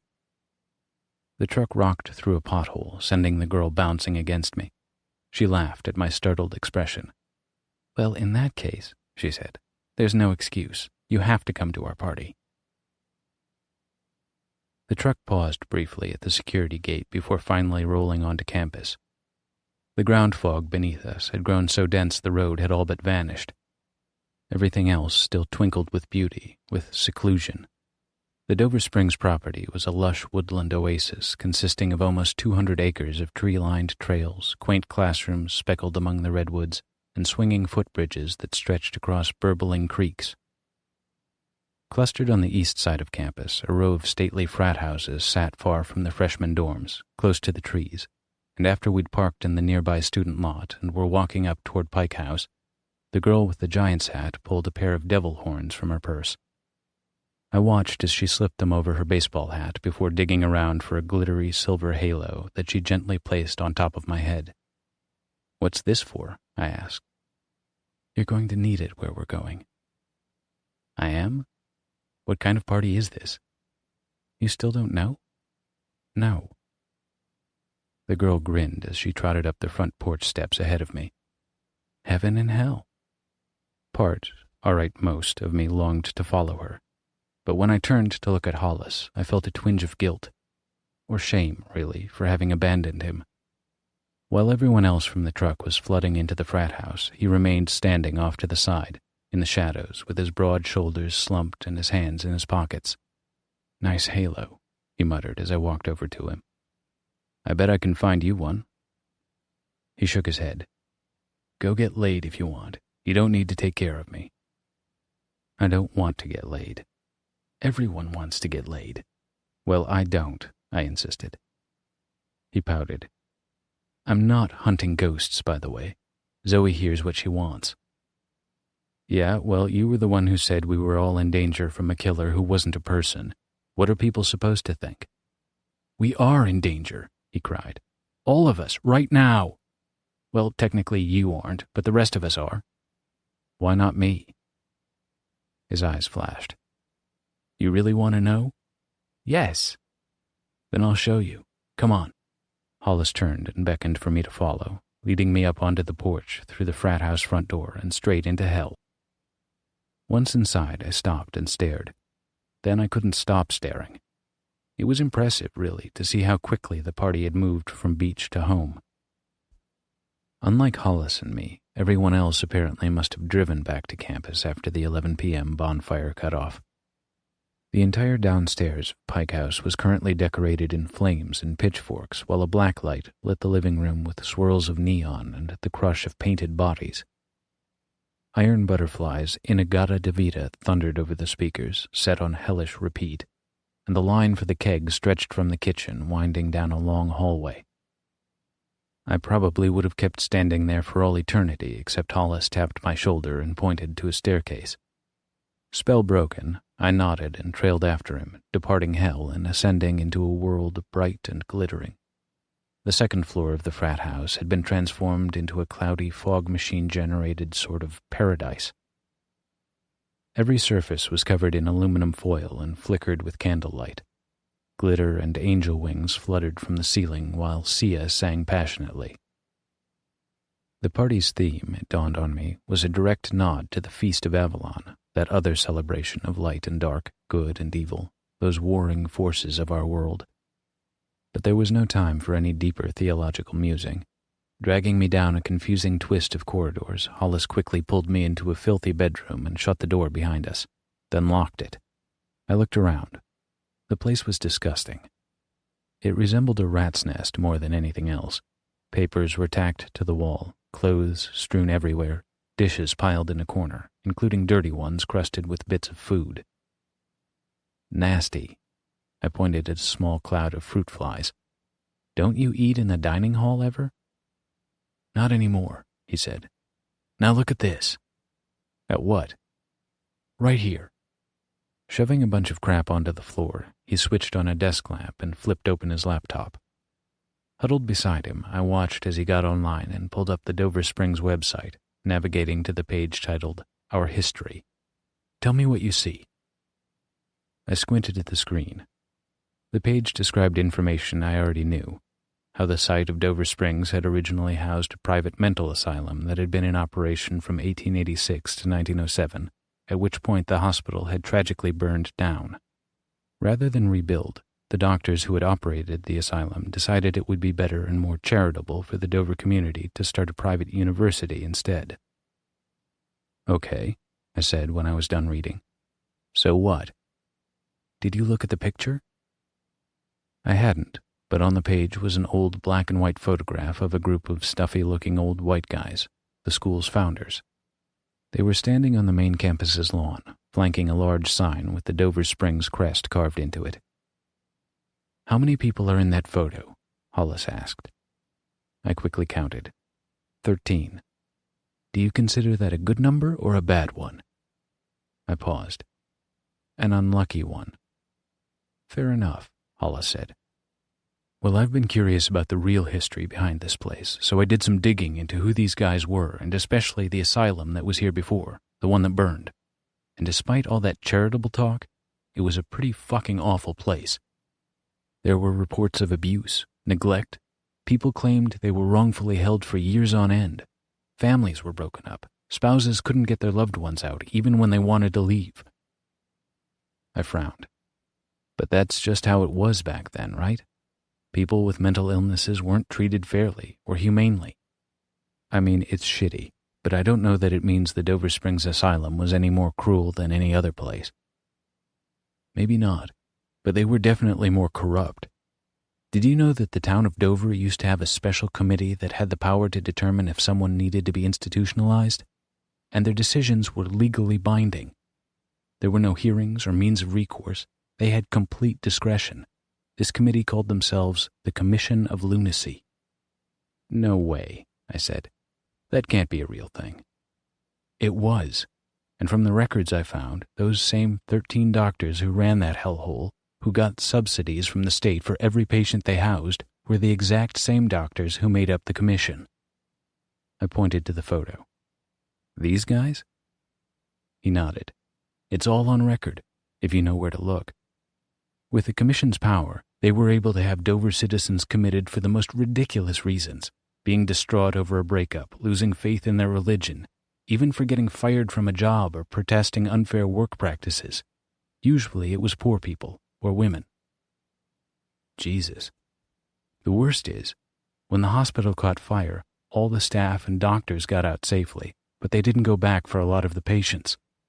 And you know how long it must have taken the fire department to get up that hill. By the time they arrived, 19 patients had died, locked in their rooms, some in restraints, waiting for help that never came. Can you imagine? Being shut in there for no reason in the first place, or because someone wanted you locked up and out of the way, and then dying like that, completely helpless? I really can't, I said, although I wondered if he knew anything at all about our country's current issue with mass incarceration.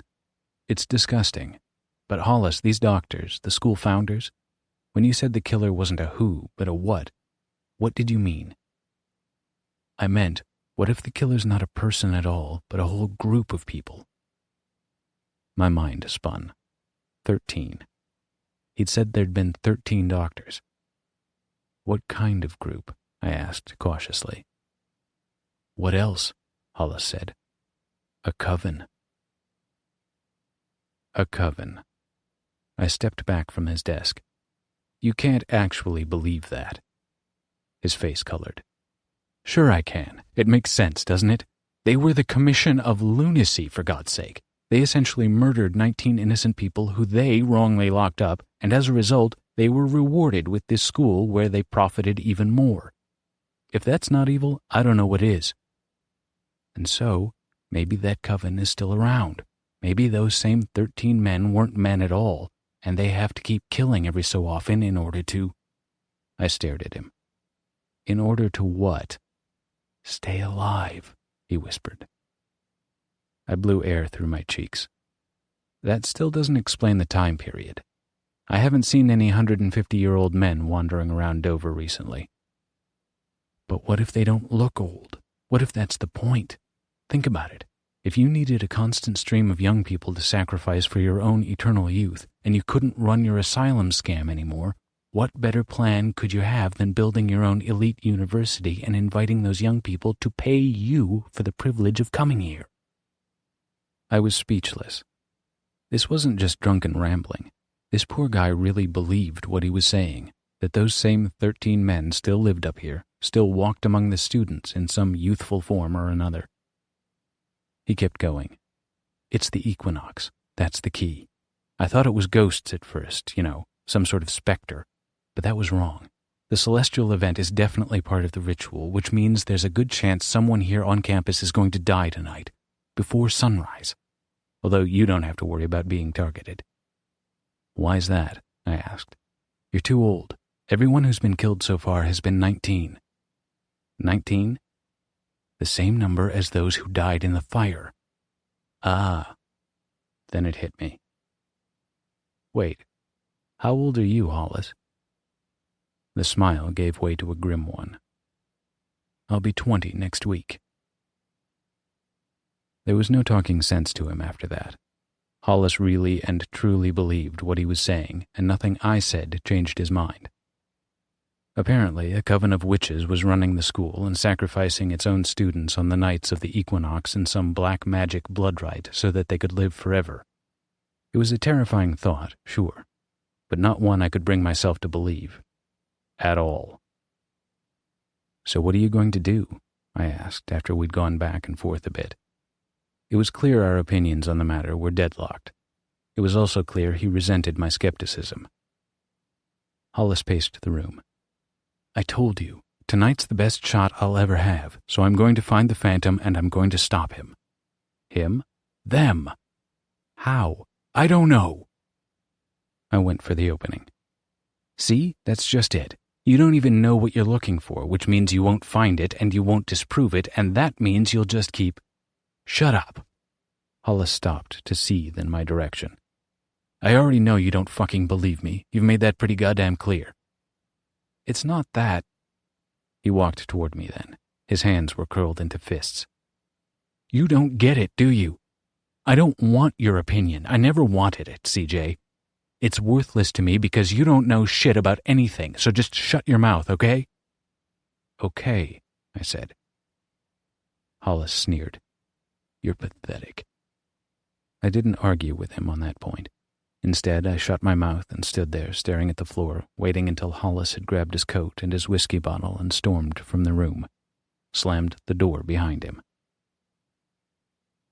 I stayed like that for a while, unsure of what to do or how to do it, or if I should even do anything at all. But in the end, I couldn't do nothing.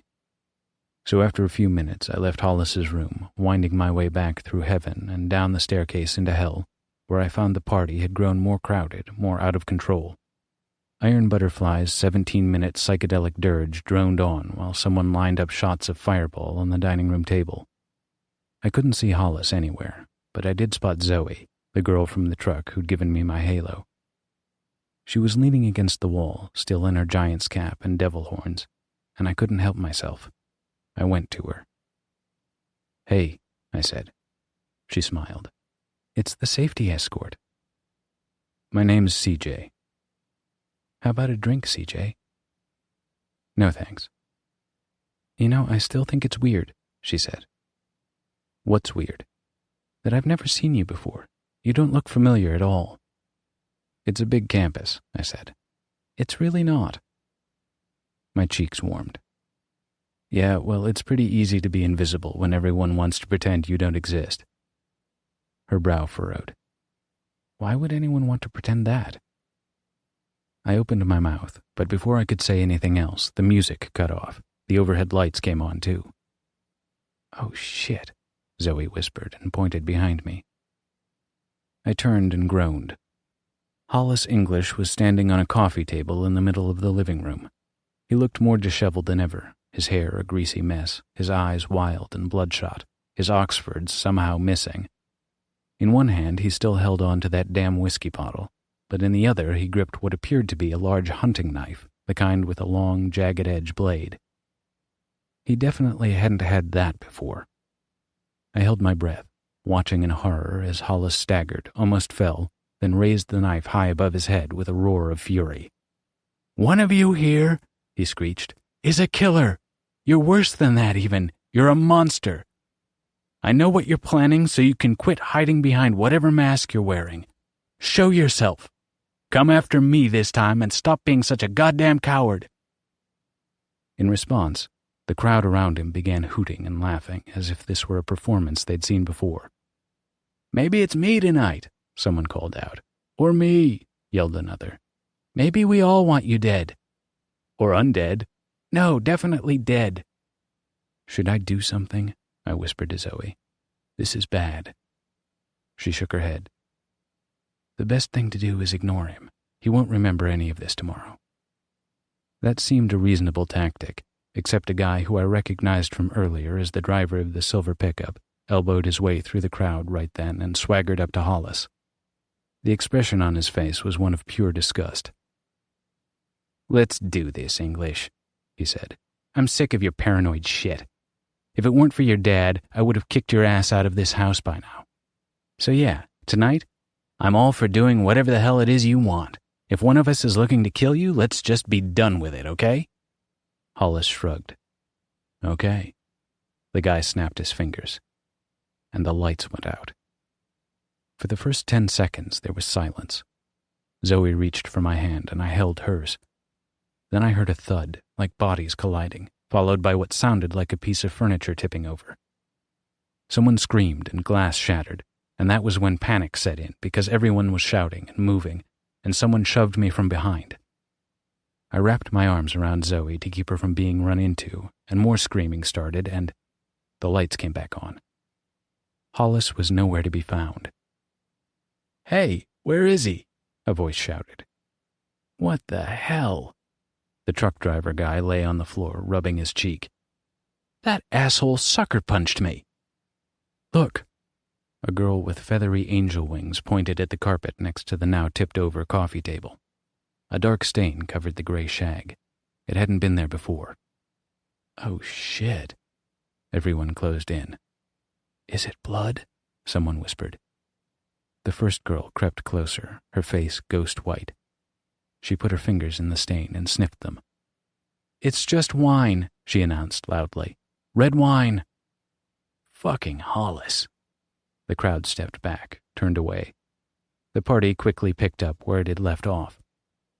Iron Butterfly crooned once more about walking the land, and the bottle of Fireball returned to the table along with the shot glasses. "Where do you think he went?" Zoe asked me. "No idea. You know him better than I do." "Not really. I mean, we went to school together growing up, but he was always such a snob. He changed after what happened with his sister, of course, but that's to be expected, isn't it?" "What happened with his sister?" Zoe touched her horns. "You don't know?" "No." "She died. It happened a few years back, up here actually. She hung herself in the woods down by the quarry. It was around this time of year, and from everything I heard, it was definitely a suicide, but Hollis always thought otherwise." "She hung herself?" She nodded.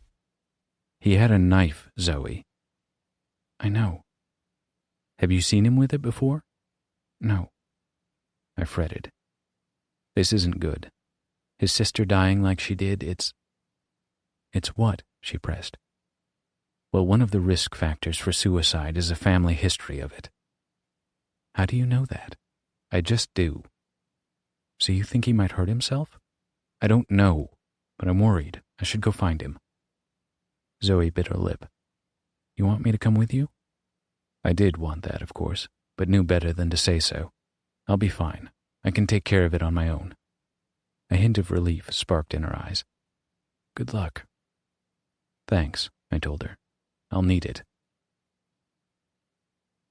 Then I was in the fog again, running, moving as fast as I could.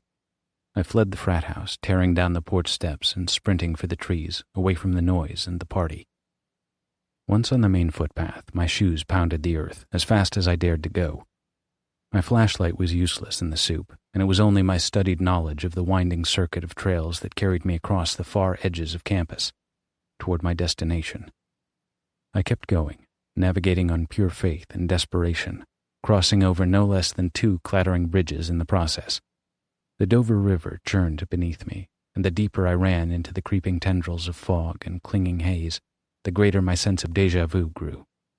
I'd made this breathless journey before, it seemed, perhaps in some other lifetime or some other world, but I'd been filled with this exact same swell of fatalism.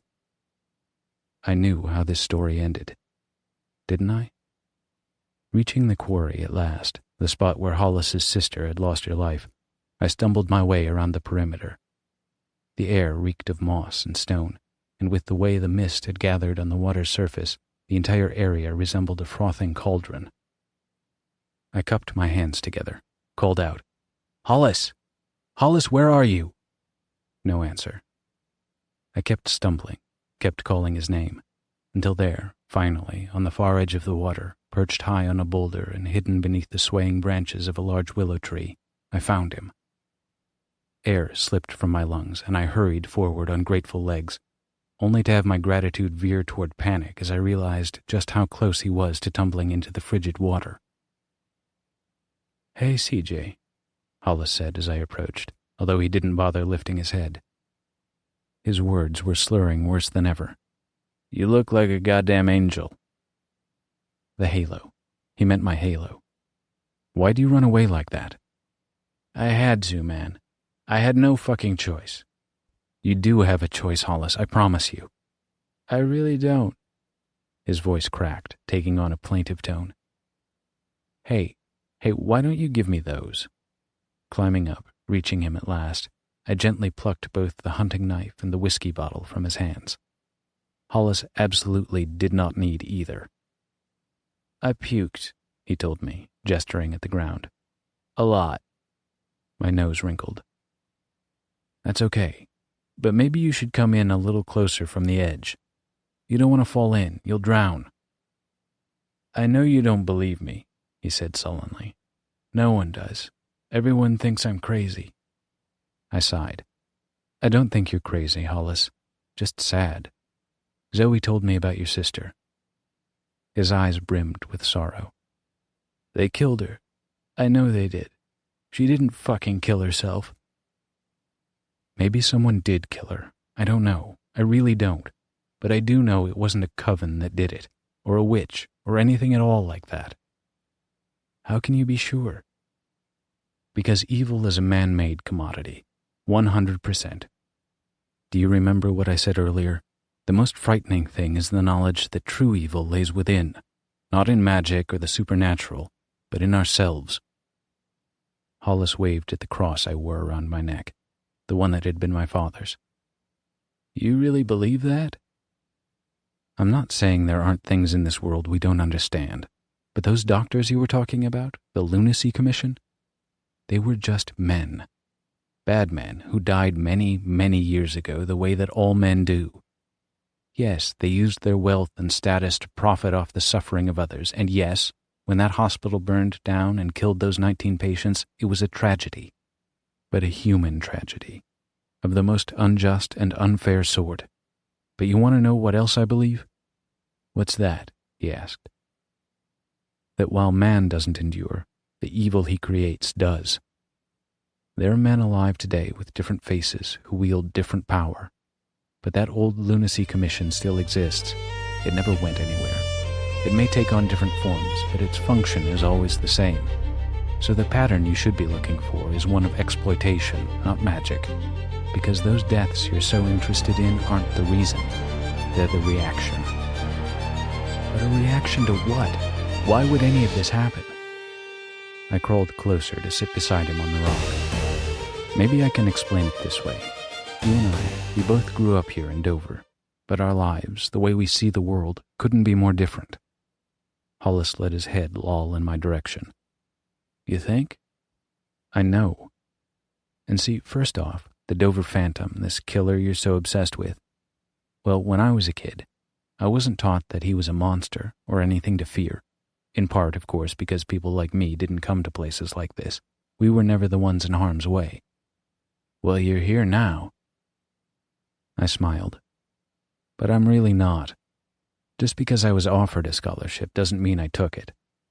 Like you told me, this school's not as safe as it appears. For example, last night it wasn't hard for me to break into one of your admin buildings and steal this vest, or to sit on the beach and wait for the school drunk to find me." His face clouded with confusion. "Huh?" "Look," I said soothingly, "I know you've thought a lot about this, but sometimes, to see the whole truth, You have to step back from what's personal in order to take in the bigger picture. What picture is that? What does your father do, Hollis? He works for a pharmaceutical company? Trigen. He's the CFO. But what does that have to... Did you know that my dad worked for that same company? In one of the manufacturing plants. And when he got injured on the job, Trigen wouldn't pay his workers' comp claim. Not only that, but they fired him and countersued in order to set an example for their other workers. My dad stood up to them. I told you he was brave. But between his medical bills and legal fees, he never had a chance. He lost everything in a matter of months. So when he drove to the beach on a clear night when the stars were shining and shot himself, it was his gift to us. Trigen dropped the suit and paid his bills. Not because they cared, obviously, but even they knew better than to bring a grieving widow into the courtroom. Jesus, fuck, I'm sorry, man. That's terrible. I had no idea. I kept smiling. Yeah, well, there's a lot of terrible in this world, because there are a lot of things people like you don't want to see. Or change. It's what you've been taught, but it doesn't have to be your destiny. Hollis shot me a dark look. What do you mean, people like me? I mean people who refuse to accept that a force they've always seen as monstrous is actually something different altogether. Like what? Like a hero. A human one, but a hero nonetheless. His eyes bulged. What are you talking about? I don't fucking believe that. You sure? Yes, I'm absolutely sure. Then I'm sorry to hear that, I said. And I was sorry. I'd done what I could. Like so many heroes before me, I'd looked to the equinox and strived to bring balance to an unbalanced world. But balance was more fleeting than I'd realized. If Hollis had already gone so far as to create his own mythology in order to avoid having to point the finger anywhere but at his own values, there wasn't much I could have done to persuade him in the first place. He didn't want logic. He preferred tilting at windmills. So maybe I really did know the ending to this story. You know those 19 people who died here, in that fire? I asked softly. Sure, of course. Well, they weren't the only ones who suffered. Their loved ones did too. Maybe their suffering was even greater, having to live in the aftermath and watch those killers profit and get away with murder. Yeah, maybe. What does that have to do with anything? I leaned close to whisper in his ear. It has to do with the fact that you were right, Hollis. The Phantom isn't a he or a who. The Phantom is all of us who haven't forgotten or forgiven that one moment of agony and injustice, who are still called, every generation, in the name of equity, to try to meet our counterpart from the other side halfway. But when justice isn't given, and it never is, that's when we're forced to take something else. What's that? He demanded. Retribution. Disbelief became terror when Hollis saw me raise the knife and understood what I planned to do with it. He recoiled, scrambling back to get away from me, but with the steep drop and the water behind him, there was nowhere to go. CJ, he cried out, holding his hands up. Why? Why are you doing this? What did I do? I moved in swiftly then. Gripping the hunting knife, pinning him down with my knee, I felt no anger in my heart, no wrath or vengeance, just the cool breeze of certitude. Hadn't I known this was how it would be? Monsters never understood they were the ones in need of slaying. Cautionary tales aren't meant to be told, I whispered before I brought the knife down, before the blood began to spray. They're meant to be heard, so we'll keep telling this one over and over for as long as we have to, until someday, somehow, you finally begin to listen. No one said much after Tino finished his story, but I think we were all glad Jyla had the knife and not him. Water was running pretty low, so we looked for somewhere to refill our canteens, which took us an hour out of our way.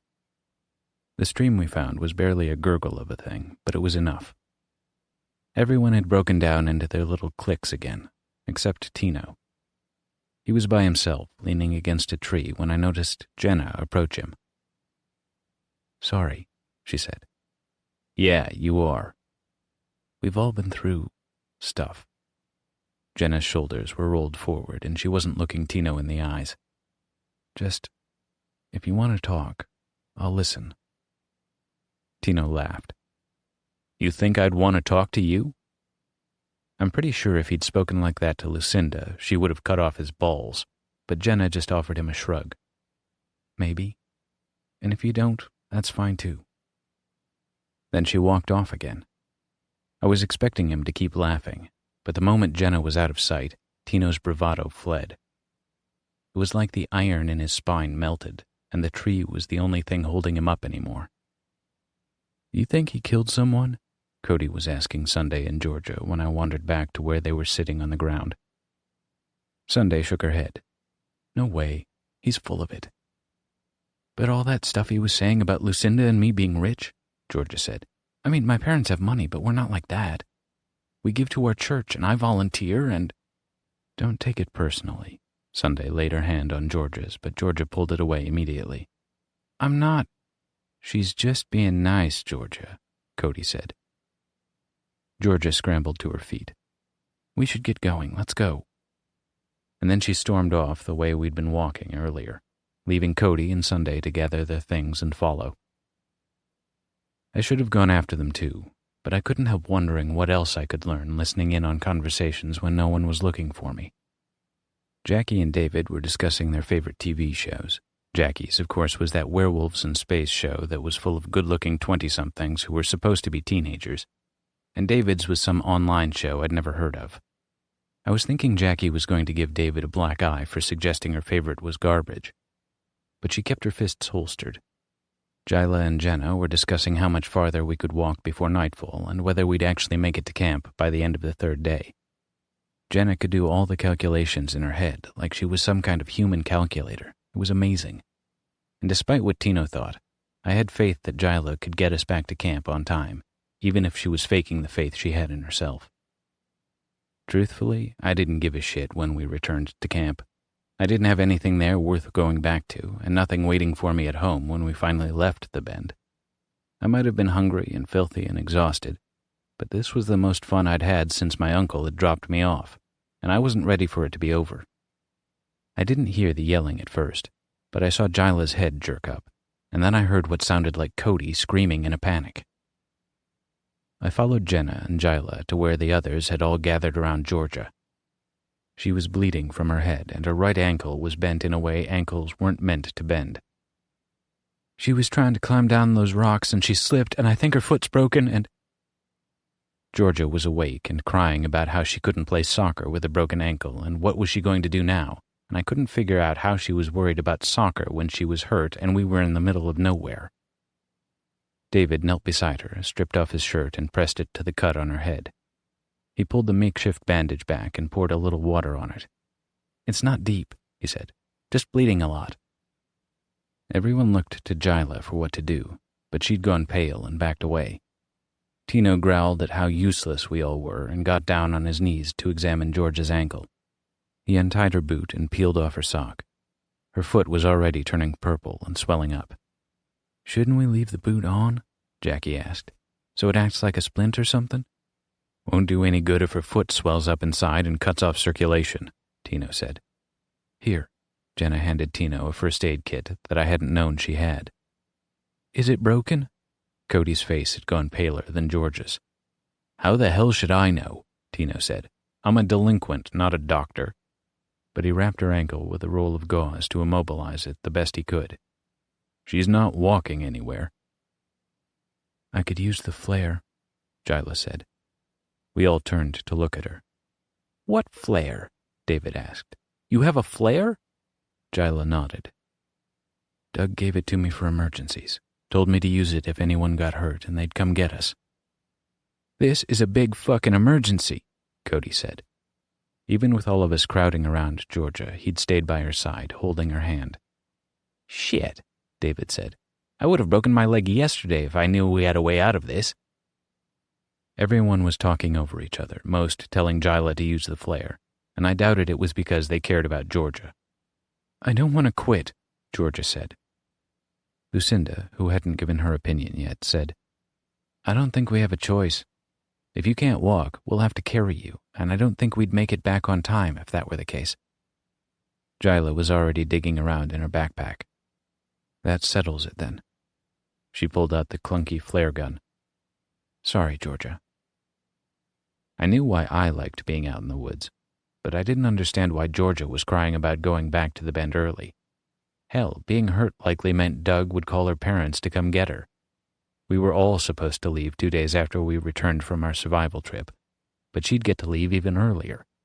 Her parents would probably charter a private plane or some rich person shit to rescue their little girl if that's what it took. Jyla popped the cartridge into the gun, clicked it into place, raised it over her head, and pulled the trigger. Nothing. She pulled the trigger again. Nothing. Shit. Jyla pulled out the cartridge, replaced it with another, and tried again. Tino swiped it from her and opened the compartment where the flare went in, trying to fix it, but it was no use. "Figures dipshit Doug would give us duds," Jackie said. "What are we going to do?" Cody asked, his voice rising high with panic. "We'll have to make a stretcher," Jenna said, at the same time as Lucinda said, "We'll carry her." We spent an hour pulling the frames of our packs apart and using the rope we had to strap them together to form a litter to carry Georgia. It wouldn't have won any awards, but it was sturdy enough to hold her weight. Tino and Jackie got into an argument about who was going to have to carry her, but Lucinda and Cody volunteered almost immediately. The mood of our clusterfuck had taken a nosedive. Jyla couldn't be entirely certain we were walking in the right direction. Georgia was hurt. We were all hungry and thirsty and itching from not having a real shower. Our emergency flare gun was useless, and we only had a day and a half to find the Bend. And then it started to rain. "I bet Doug gave us bum flares on purpose," Tina was saying. "Probably thought it'd teach us a lesson about relying on ourselves." $20 says he still lives at home with his parents, David said. "I don't know," Sunday said. "He's not so bad." Even Jackie glared at her for saying that, so she added, "You know, for a middle-aged mama's boy." Cody started struggling with his end of the litter after only an hour, so Sunday switched out with him. David offered to take Lucinda's place, but she said she could keep going all day, and I believed her. The rain made it even more difficult to find our footing, and it seemed like we were going nowhere fast. "Someone please tell another story," Georgia said. David's face brightened. "I can finish mine." "Hell no," Jackie said. "I'm depressed enough as it is. But I got one." Jackie's Story by Justina Ireland. Everyone knew that there was nothing beyond the Alderus asteroid belt. It was the kind of thing kids learned in their first year at school. How to avoid space sickness, and that beyond the Alderus asteroid belt was nothing but void, an edge of space so dark that nothing could exist beyond that edge. It was the perfect place for the Williamson brothers to hide out. Shaun Williamson piloted his beloved spacecraft through the rocks, swearing any time one came too close. They'd nearly run out of fuel by the time the ship had reached the rock field, and even though he had a backup tank of ore to power the craft, there was no use for it. The goal was to drift through the rock field long enough to confuse the Leviathan ships chasing them. Using all his fuel now would only put the second half of the plan in danger. Daniel Williamson, Shaun's younger brother, cleared his throat. "Maybe you should swing her around a little to the left." A hollow boom echoed through the ship as another boulder bumped off the hull. "Damn it, Danny. I don't need your help crashing. I've got this all taken care of myself. Why don't you see if you can raise Cass on the secure channel? Surely she's heard something by now. And maybe change out of those coveralls while you're at it?" Danny gave his brother one last withering look before moving through the ship to the communications console. They'd been waiting for a ping from Cass on their private channel for days, waiting for the one last piece of information that would help them accomplish their lifelong mission to destroy Dr. Maggs, the woman who had torn them from their family and changed them forever into monsters. Danny brushed his dark, disheveled hair from his eyes and began searching for Cass's frequency.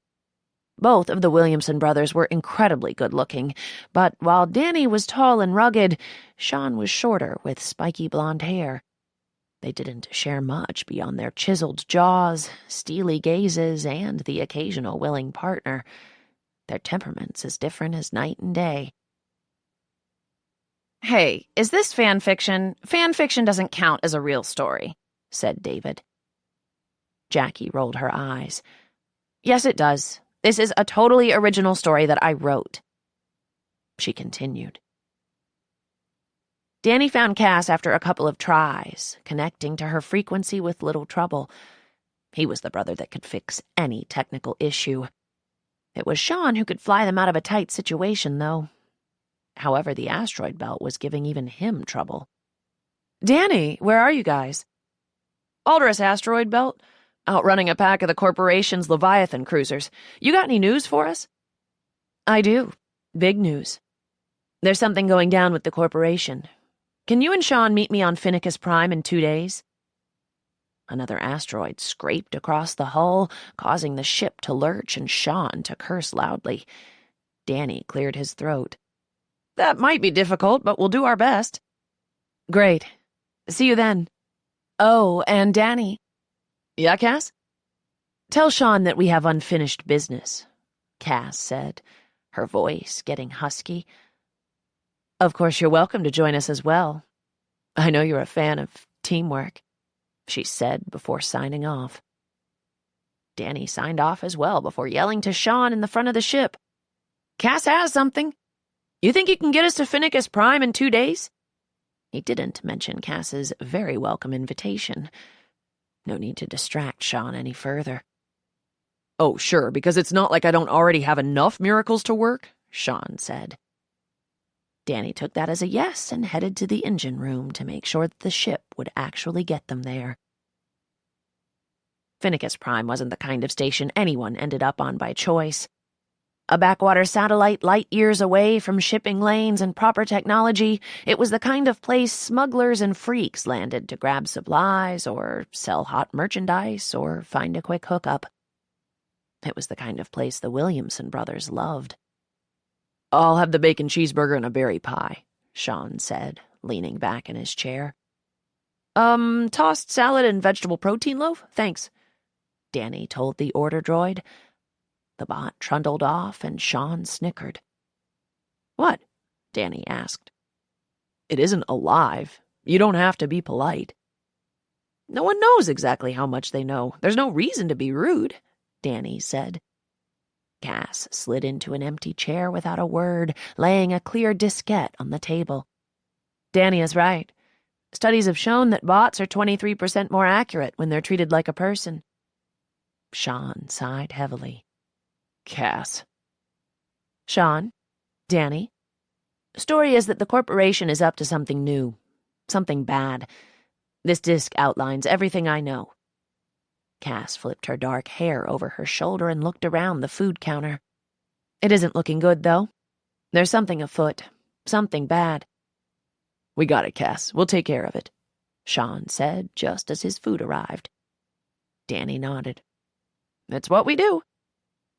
Cass leaned forward, her breasts heaving, nearly escaping the top of her shirt. "So when are you boys going to take care of me?" This is literally the plot of a Space Howl episode. I saw this one. They end up going to some planet and stealing a vial they think is the antidote to their werewolf disease, but it's really a serum to help farmers grow crops on some small planet. They end up giving the serum to the scientist working for the farmers so they can grow crops, said David. "It's sort of like that, but different," Jackie said, chewing at a thumbnail until it bled. Tino rolled his eyes. "No way she gets to win for something she stole from TV." "Really?" Several folks nodded. "Okay, fine." Jackie took her hair down and readjusted her ponytail as she spoke. "So since no one wants to listen to my Space Howl story, here's another one. This is a story my dad told me when I was a kid. It was always my favorite tale." The city? The city, well, it changes you. When my brothers and I went there, we were just a bunch of kids, fresh-faced and full of dreams. We had no clue how the world worked and no way we'd ever thought we'd end up how we did. Mostly I never thought I'd end up like this. broken and broke, not a penny to my name. I've done terrible things. Things I'm not proud of. I've hurt people and ruined lives. And I did it all for them. My brothers. The three of us were all born on the same day. Triplets. Maybe that's why we were always so close. We were united by blood and a birth date. More on the blood later. Philip was first, and he came into the world squealing at the top of his lungs. Wee, wee, wee. They say he didn't shut up until our mother put her teat into his mouth. Next was Peter, who was so big that our mother labored for over an hour just to push him out. He didn't say a word as he lay there in the straw, waiting for Ma to tend to him. He just looked around, taking everything in, silent and stupid. More than one man would underestimate him because of his big, lumbering quiet. I was last. Paul, the runt, smallest of the litter. I didn't squeal, and I wasn't large enough to remark upon. I was completely unmemorable, an afterthought to the birth of my brothers. And so it went. The three of us grew up in a small town, and we each gained a peculiar sort of notoriety. Philip was the talker, the guy who could charm a girl out of her bloomers or a friend out of his pocket money. Peter was big, and those who messed with him quickly discovered that it was a bad idea. And me? I was the thinker. I could sit back and find a solution to any problem. Chances are I could have been a scientist or something else prestigious. Maybe a doctor. Maybe. If Peter and Philip hadn't been my brothers. When we were barely on the cusp of adulthood, Philip had the bad luck to fool around with a woman who was spoken for. When the husband found out, he came sniffing around the farm, looking for my brother. The cuckold found Peter instead of Philip, much to the jilted man's dismay. Peter lay a beating down on him, but the damage had already been done. "It's time you boys got to move on," my mother said, hauling her girth from one side of the barn to another. "I can't have you boys fighting and carrying on like that. It draws too much attention. Besides, it's time you boys made your way in the world. It's unseemly for boys to live with their mama for too long." So we left. That night, after tying our meager possessions up into a bindle, we jumped a train to the city. New Pork was nothing like any place we'd ever been before. The city was a terrifying and exhausting place. Cars raced along the streets, horns honking incessantly. Buses threatened to mow down unwary pedestrians, and there were people everywhere clogging the sidewalk, flowing in and out of the buildings like a trail of ants to an overturned soda can. And underneath it all was a current of desperation and urgency that made me anxious. Philip, of course, loved it. "This is it, boys. This is where we'll make our mark on the world." His snout wiggled with excitement. "We will make this city bow to our demands. She'll be our mistress. She'll cradle us to her bosom, and we'll make her scream out our name." I winced at Philip's melodramatic speech, but he didn't notice. He looked around, adjusting his bow tie and cocking his hat at a jaunty angle, the tip of his pug nose wiggling in excitement. Peter said nothing, just stood on the sidewalk and watched as people tried to inch around him. I scratched my chin as I considered Philip's words. "I don't know, Phil. It doesn't seem safe here. Maybe we should make a bid for the next town. We aren't used to city life." I hated the way my voice sounded, whiny, weak. But I missed our safe, small-town life already. All I wanted was a reasonable facsimile of it, and something told me the city wouldn't provide that. Philip threw his arm across my shoulders and wheezed a laugh. "Come on, Polly, give it a go. I bet you'll love it in no time." I looked around and a girl passing caught my eye. She saw me, her cheeks pink and round, but she didn't look away shyly like the girls back home did. She met my stare dead on, raising her chin a little in defiance. I shrugged. "Well, okay, a month. I'll give it a month." Philip squeezed my shoulders and gave me a grin. "A month. Sounds like a plan." Our first month in the city was miserable. We lived in a flat with two other guys, both of them hogs. They drank too much and passed out in the living room, snoring loudly. They frequently left their stuff all over the place and ate all the food in the icebox, whether or not it was theirs. It was a terrible place to live, but we didn't have much choice. It was the only place we could afford. Philip had a job as a waiter in one of them buffet-type places called the Trough, but no one ever left him much in the way of a tip. Peter got work down at the wharf, and although he made a decent wage, most of his paycheck went to cover the shortfall from Philip and me. As for me, I got a job as a bookkeeper in a sketchy office building. It was there that I first got the idea for the straw purchase. Would that I'd never thought of it. Firearms were highly regulated in the city. Only certain folks could get licensed, and it all rested on an intelligence test. This had the effect of driving the price of the guns up, even those that were available for sale illegally. A man in my office, Mr. Crenshaw, began talking wistfully about how he'd like to buy a gun. "I've been saving every last grunt I've made for the past year, 100 grunts just to take the test and another 100 for the gun. But I keep failing the damn thing. I'm almost 1,000 grunts into buying a gun and I still don't have one." That gave me an idea. "Mr. Crenshaw, why don't you give me 300 grunts and I'll give you a gun?" Mr. Crenshaw was an elderly sort, and his eyes watered as he peered at me. "Say what?"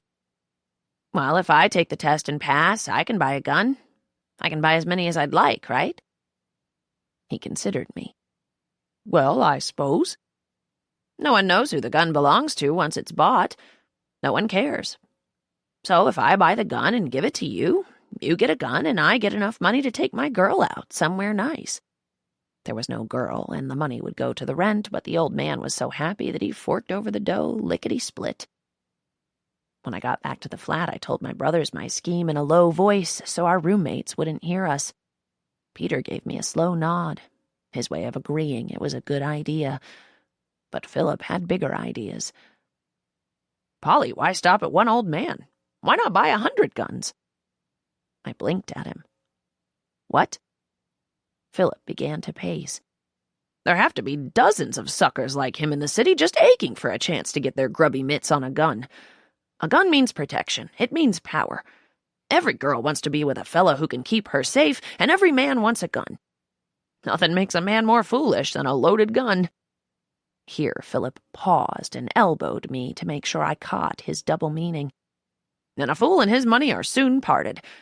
So why not make some grunts? I can chat these guys up and you take the test and get them their merchandise. It'll be brilliant." I looked at Peter, who was now doing his slow nod for Philip. "What's Peter going to do?" I asked. Philip grinned, showing his teeth. "Peter is going to keep everyone honest."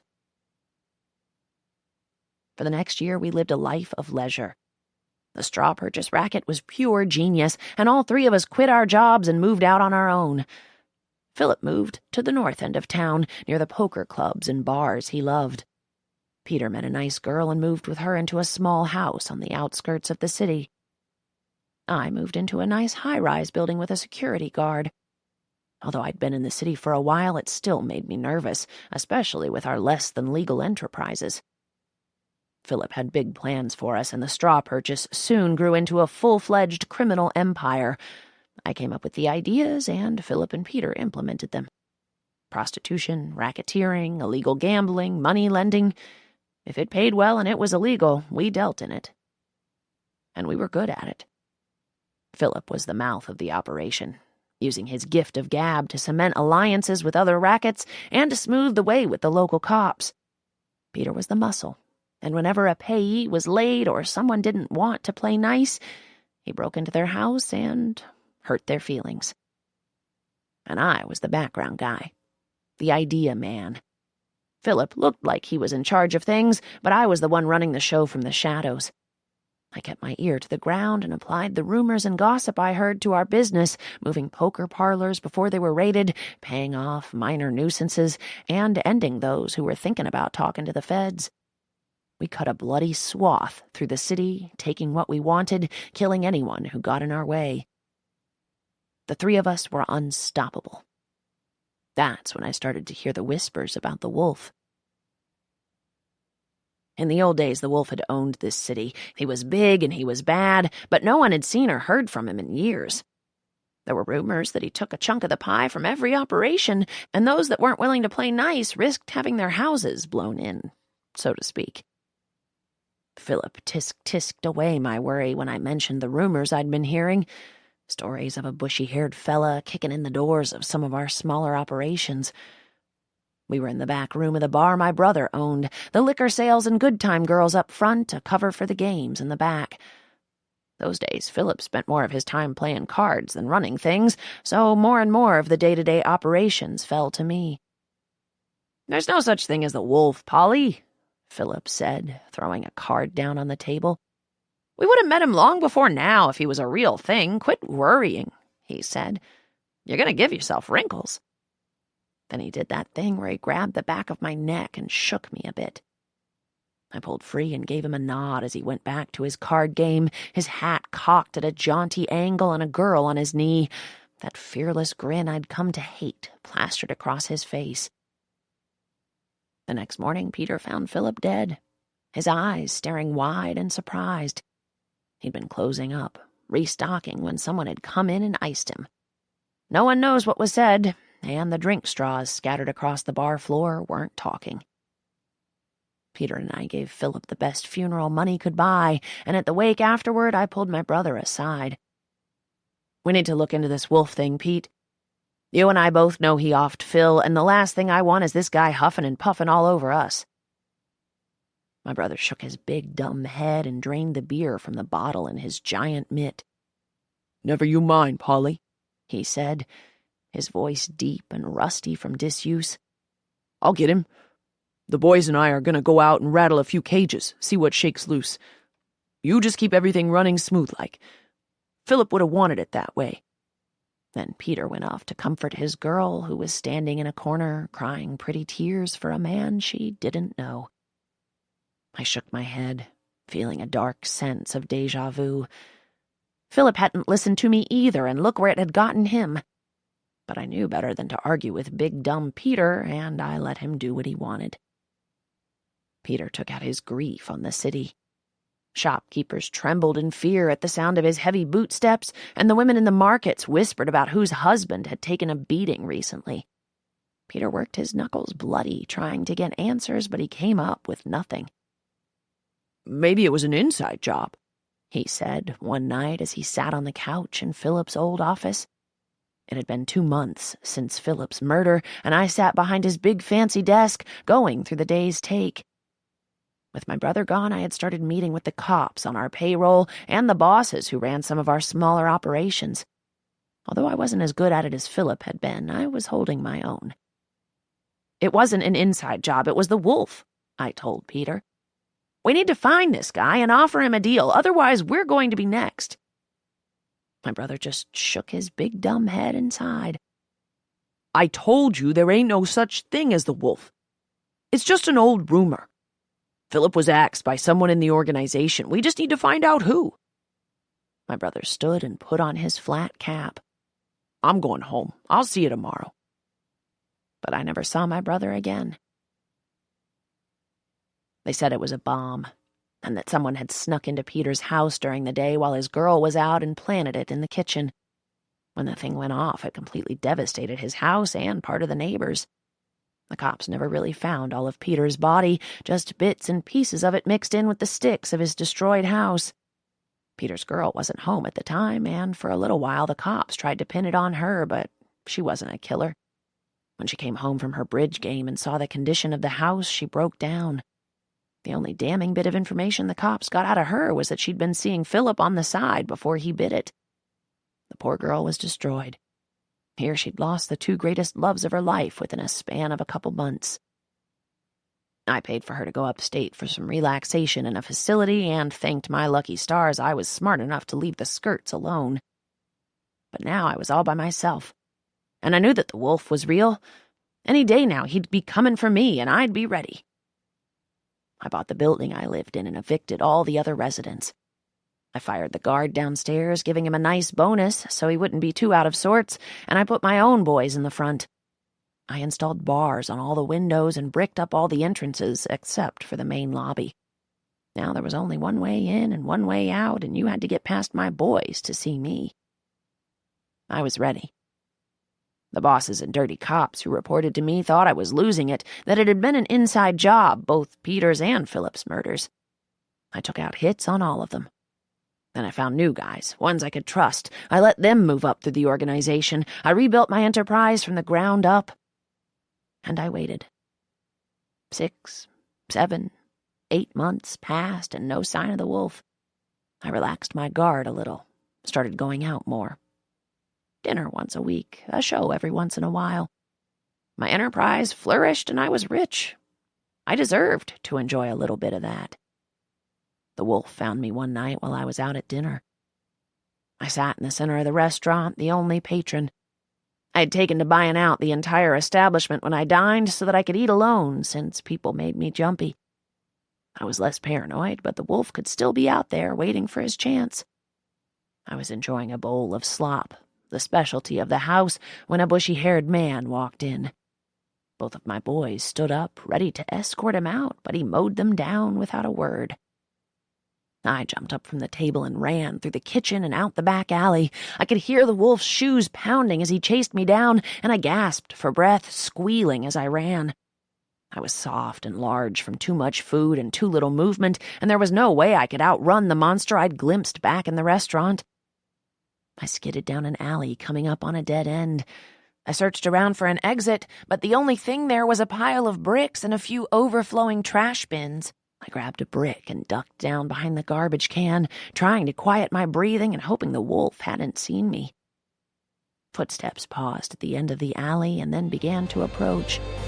"Little pig, little pig." A gravelly voice called and chills ran down my spine. "You owe me." "I don't owe you nothing," I yelled. The wolf chuckled, voice low. "Just because you already paid me to do the job don't mean you ain't gotta pay me again.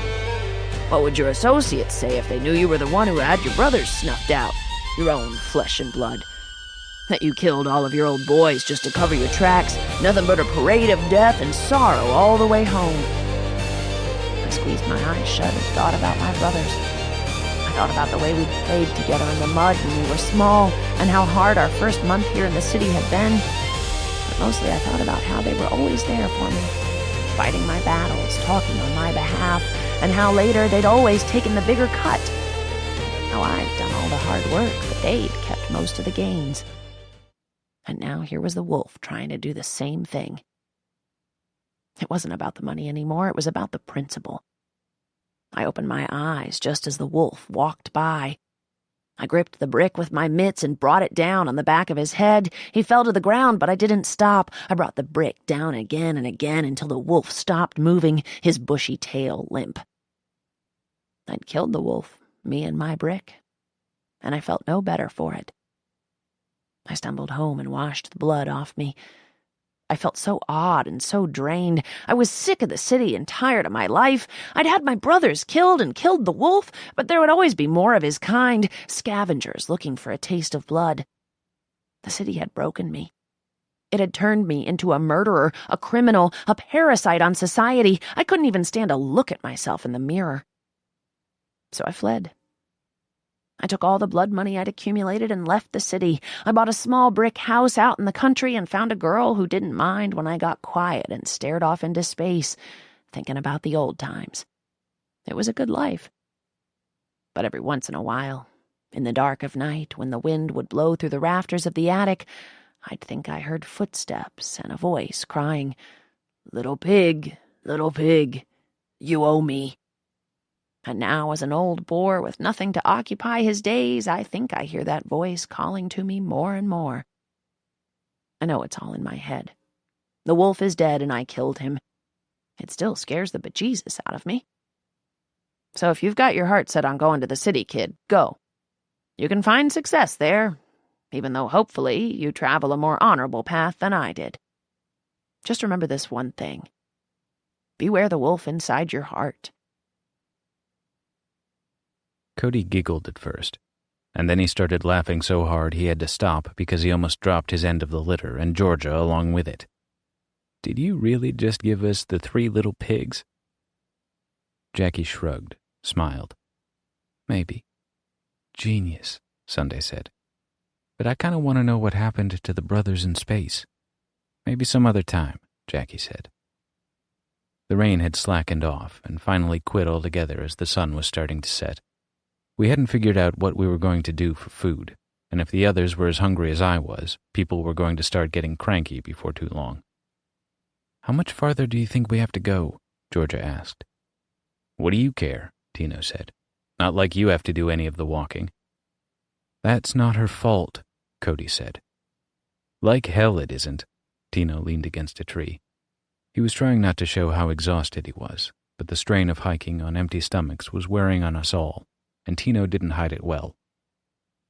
Lucinda was already up in his face, anger ready to boil over. "All you do is complain. If you don't like it, find your own damn way back to camp. Maybe I will." "No one's leaving the group," Jyla said. We're not losing anyone out here."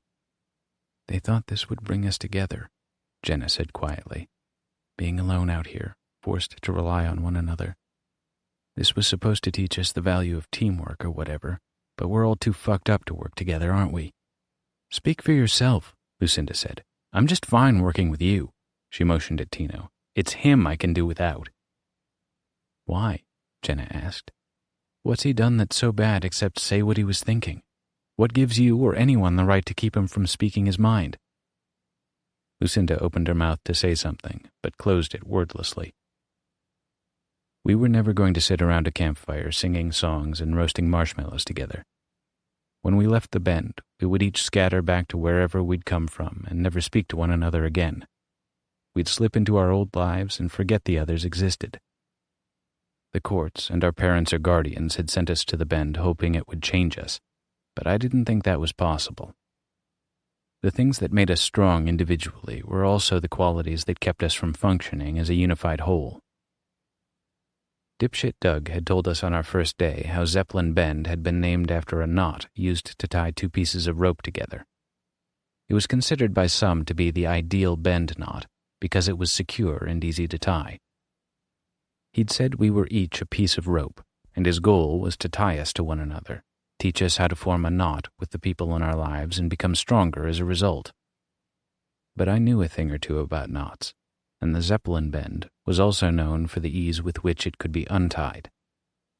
Even if we managed to work together to find our way back to camp, we'd never stay tied to one another. We'd slip the knot as soon as we were able and fall to loose ends. That was just reality. And who would care? We were cast-offs. We'd been told the bend was our last chance to turn our lives around, but I doubted anyone expected we'd actually do it. Those who'd sent us here already considered us lost causes, or they wouldn't have sent us here in the first place. We'd stopped being people to them and were, instead, problems to shove off onto someone else to fix. Nothing we did mattered because, to our families, we were only what we'd done to get sent here. It's all they would ever see. "I have to go to the bathroom," Georgia said. "I can take you," David offered. "Of course the perv volunteers," Lucinda said. She'd backed off from Tino, but her anger was still floating on the surface, like an oil slick. It only needed a spark to catch fire. "I'm not," David started, stopped, then said, "Forget it. Fuck all of you."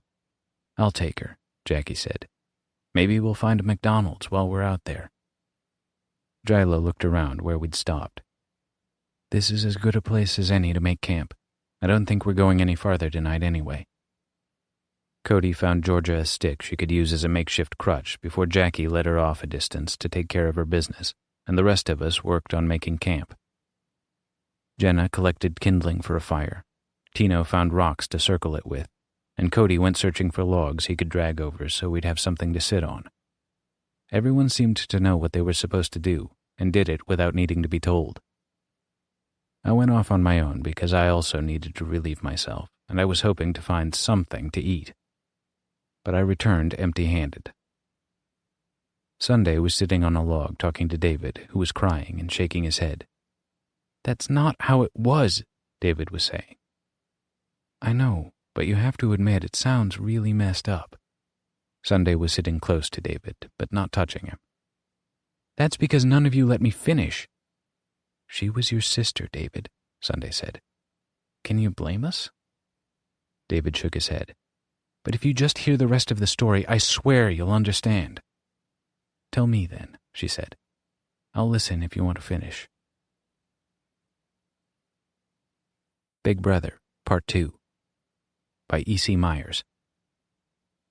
I stayed up that night, waiting and listening. Allie asking me to check on her made me scared. I almost would have preferred if she was lying to me instead of being just as clueless about what was going on. When I heard the first sound, a gentle followed by a series of gasps, I noted the time, 2:01 a.m. I hurried to Allie's room, but I hesitated for a minute outside her door as the sounds intensified. I imagined her sitting in bed and laughing at me when I burst into her room, trolling me. Maybe she'd snap a picture of me with her camera so she could send it to Ryan and Tony. I wouldn't even be pissed if I found out she was pranking me. But that's not what I saw at all when I eased the door to her room open. Something was hovering over Allie's bed. It was kind of faint and shimmery, see-through, so I could make out Allie's Yale pennant on the wall behind it. The thing looked vaguely human-shaped, but it was sort of leaking at the edges like a bad video signal. And each time Allie moaned, it pulsed. Or maybe each time it pulsed, Allie moaned. She was fully clothed, and she wasn't touching herself, so that thing must have been doing that to her. I bet you're thinking the same thing I did at first. A ghost?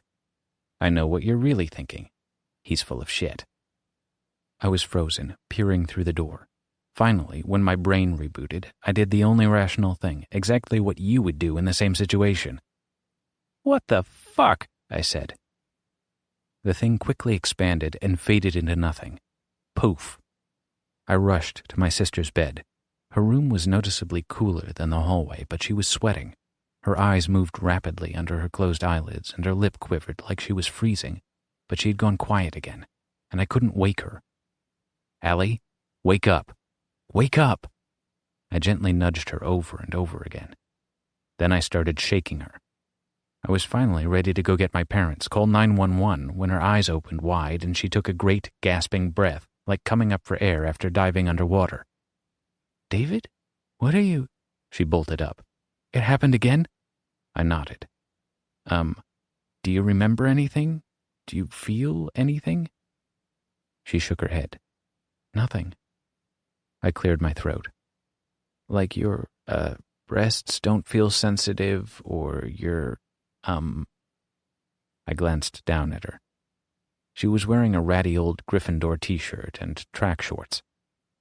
I'd figured she slept in cute pajamas with cartoon owls on them like she used to, but I didn't know if she always dressed like this for bed, or at all.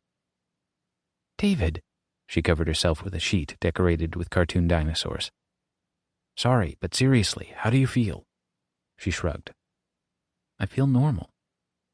I pressed a hand to her forehead, the way Mom does when we're sick. She flinched away from me. "That was not normal," I said. "What did you see?" she asked. "You won't believe me," I said. I told her what had happened. "I don't believe you," she said. "That's a pretty weird story, even for you. What do we do now?" "Well, whatever it was, maybe it won't be back again since I interrupted it." She scrunched up her face. "Whether it comes back or not, I want to know what it is. Why me? This is—" Her voice became thick, like she was trying not to cry. "It's horrific, Dave. What's it doing to me? Why can't I remember?" It happened again the next night, a Friday. This time I was ready. I grabbed my camera on my way to her room, but the thing disappeared even before the door opened, so all I caught was more audio evidence. But I also had more information. The event began at 2:01 a.m., just like the night before, and even though I no longer had the file I'd recorded the first night, the video project I was editing had been saved last at 2:07 a.m., when I had noticed the sounds. Now convinced that something ghost-like was attacking my sister every night, I went into full-on protective older brother mode. Allie let me bring in Ryan and Tony to help us figure it out. Our parents were at work, yes, even on a Sunday, which let us talk about the situation in Allie's room without worrying they would overhear us. My friends didn't believe me either. "Is this like your Sasquatch hoax?" Ryan asked. "First of all, Sasquatch is real," I said. "I know what I saw." "Bad luck that your camera lens was dirty," Ryan smirked. "And it was conveniently dark in those woods." I sighed. She still thought I made up my Sasquatch sighting in another desperate attempt to get more views on YouTube, but I wouldn't fake a video. People online analyze the hell out of everything, and if they thought you were lying, you might as well change your name and move to another country. The video I shot at the national park was dark and grainy, and yeah, there was some crap on the lens that put a blurry streak through it, but I didn't make anything up. Tony was there. He saw it too, I said. Don't drag me into this old argument.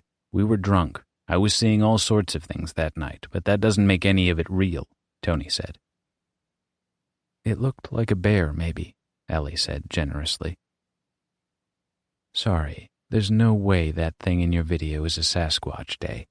I'll still allow that Bigfoot could be real, but come on.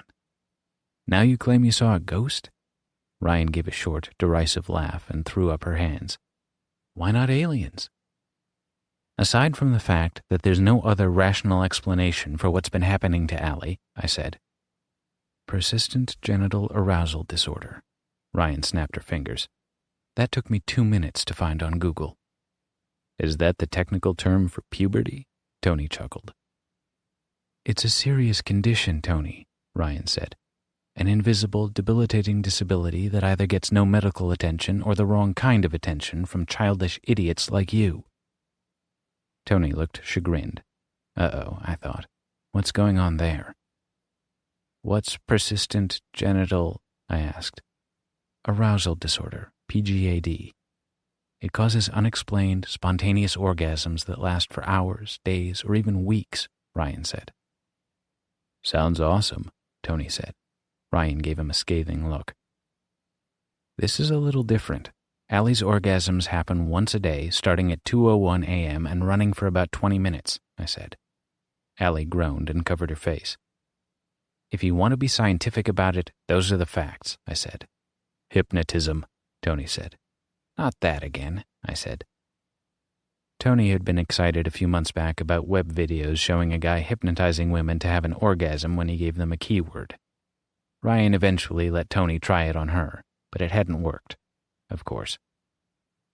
Or had it? What if Tony had hypnotized Ryan into being interested in him? Because talk about unexplained phenomena. But that was a different problem for another time. Never mind him, Ryan said. Lately, Tony has trouble distinguishing between fact and fantasy. That's funny coming from you. Tony folded his arms across his chest. I raised an eyebrow. Anyway, PGAD or hypnotism, that doesn't change what I saw with my own eyes. I'm not saying it's a ghost, but it was real and it was weird. Look, it's clear something's going on and we want to help, Ryan said. But I think you should see a doctor, Allie. Medical or psychological? Allie asked. You aren't imagining this. If I hadn't noticed it, you wouldn't even know it was happening, I said. Ryan gave me a look, like she was still trying to figure out whether I was gaslighting all of them. David? Allie asked. What? I asked. What if this has been going on for a while? I've been so tired lately. It's been hard to focus on school, swimming, everything. I frowned. For how long? A couple of months? Succubus, Tony said. What? I turned to him. He had Google open on Allie's laptop. Hey, I didn't say you could use that. Allie slapped Tony's hand away from the keyboard. He grinned and kept reading. A succubus is a demon that has sex with men while they're sleeping. Oh, but wait, I wonder if there's... He typed for a minute. Incubus, that's the male form. Allie paled. Nephilim, she whispered. Huh? Tony asked. They're in the Bible, Allie said. They're fallen angels. Ryan rolled her eyes. Now we're talking about angels? Not angels, Tony said. Demons. Great. All we need is to perform an exorcism, I said. Or we call the Ghostbusters, Tony said. Oh, honey, they aren't real either, Ryan said. There's a group nearby, a paranormal investigations group that looks into reports of psychic and spiritual activities. Tony brought up the page. Ghost sweepers. No, Allie, Ryan, and I said simultaneously. But they have cool equipment. Psychokinetic energy meters, electromagnetic monitors, infrared cameras. They're just in it for the YouTube hits, I said. That sounds familiar, Ryan said. Right, and if anyone's going to get this on video, it's us, which gave me an idea about how I could help Allie and prove that something strange was going on. Yeah, let's do this, Tony fist bumped me. Whatever you're thinking, forget it, Allie said. Tony looked at me hopefully. He wanted to make a hit viral video almost as much as I did. Forget it, Tony. We'll come up with something else, I said. But I was lying. I thought that getting this phenomenon on video was a great idea, but I figured it had a better chance of working if I kept my plans to myself. Allie couldn't know I was monitoring her if I wanted to keep the conditions of the experiment as normal as possible and rule out the last little doubt that she was putting one over on me. Day, can we talk? Ryan asked me. I nodded. We stepped out into the hall. You're not trying something, are you? She asked. Trying something? I asked. What are you accusing me of? You're not using your sister for some ridiculous scheme to make a viral video. Of course not, I said. Rye, why would I do that? You know me. She pursed her lips. That's why I'm asking. Wow. That felt like a slap to the face. Okay, I'm sorry, but I had to be sure. Of course you wouldn't exploit your sister just to get YouTube famous. But that's exactly what happened, even though I never intended it. I really just wanted to get the ghost on film, to prove to the others, to prove to myself that it was really real. When Ryan and Tony left and Allie went to swim practice, I snuck into her room. Instead of trying to hide a small wireless camera, I decided to use the one that was already there, the webcam on Allie's computer. I always used to bug her to put tape over it, but she was too trusting. She believes the best in people, especially her big brother. It was easy to install a remote access program on her computer so I could control the webcam and stream it to my PC for recording. But all the late nights finally caught up to me, and I made a couple of mistakes. When my vibrating cell phone woke me up the next morning at my keyboard, I checked the recording and saw the 3 most devastating words of my life. Video upload complete. What? Oh shit. Oh shit. I fumbled the phone and saw it was Ryan calling. As I hastily clicked to play the video, I answered her on speakerphone. Day, what the fuck? She asked. You've gone too far. How could you do this to your own sister? It was an accident. How bad is it? I said. Bad, she sucked in her breath. The worst. Then I saw it for myself. The same video millions of people have seen. When I watched it for the first time, more than 500,000 people had already seen it on YouTube, and the counter was going up by the second. Thanks, Reddit. It even had a hashtag on social media already. Hashtag Moaning Myrtle. I don't know who came up with that. It's awful, but it stuck until Allie had been identified. Then the really bad names started. Why didn't I take the video down right away? There wasn't any point. It was already out there, and you know nothing disappears from the internet. If I had deleted it, a dozen copies would have sprung up in its place, and at least I can get those removed as the owner. I thought I could control the narrative somehow. I thought deleting it would support the widespread belief that it's a hoax, because the real kicker is the ghost didn't show up on video. Of course it didn't. I never planned to upload that video without Allie's permission, but I was exhausted when I started recording at 1:30 a.m. I forgot to uncheck auto-upload, so when the file hit the maximum allowed size, a little over 2 hours long, the software immediately posted it to my YouTube channel. If I hadn't fallen asleep, I could have stopped it. Allie was scandalized, and it wasn't long before her school found out, and then our parents. They took action. They sent Allie to a church support group and counseling for sex addiction. Leave it to them to put the blame on her instead of an external force. I wasn't off the hook either. Our parents accused me of being a pervert, and the police actually investigated me for child pornography, but because you don't really see anything in the video, hell, even they're convinced it's a stunt, no charges were filed. But facts don't matter when people have already made up their minds about you. I've never been a model son, but nothing quite matches the feeling you get when your mother won't look you in the eyes anymore and your father stops talking to you. They moved me into the basement like they needed to put 2 floors of our house between me and Allie at night. And after things got worse, they sent me to Zeppelin Bend. I wasn't doing anything but trying to help her, and maybe if I'd been in my old room, I'd have been able to do something to save her. That's what you really want to know about, right? Where did she go? Everyone has a theory, but only I know what really happened. Even while Allie was dealing with bullying from her classmates, she continued experiencing the visitations. She started her own YouTube channel to document what she was going through, how the bullying and sleepless nights were affecting her since she still didn't remember anything of the actual attacks. It's heartbreaking. You can see her wasting away in her daily videos. If you want to know what it was like, watch Allie in her own words instead of that obnoxious Sex Files podcast that someone posted about our family. That night, the last night, I couldn't sleep, so I was in the kitchen, grazing on leftovers, when I heard footsteps above my head, from Allie's room. The clock on the microwave said it was 2:03 a.m. A minute later, I heard a high-pitched sound outside. No, I felt it, a kind of sonic vibration that set my teeth on edge and rumbled through my bones.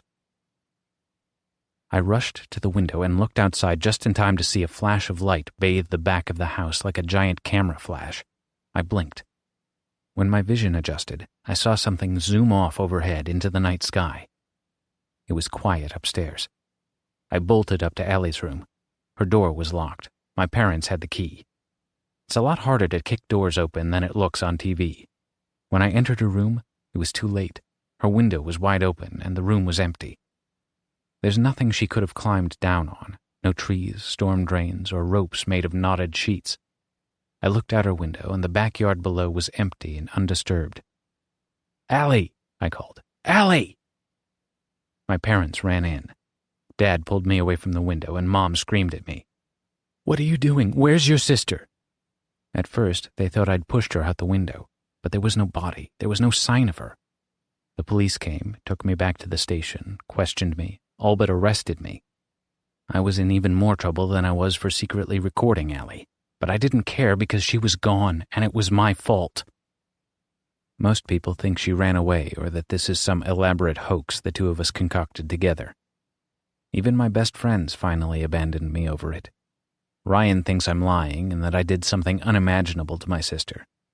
Tony cut me off for a different reason. It turns out I was right about him and Ryan being together, and he's siding with her.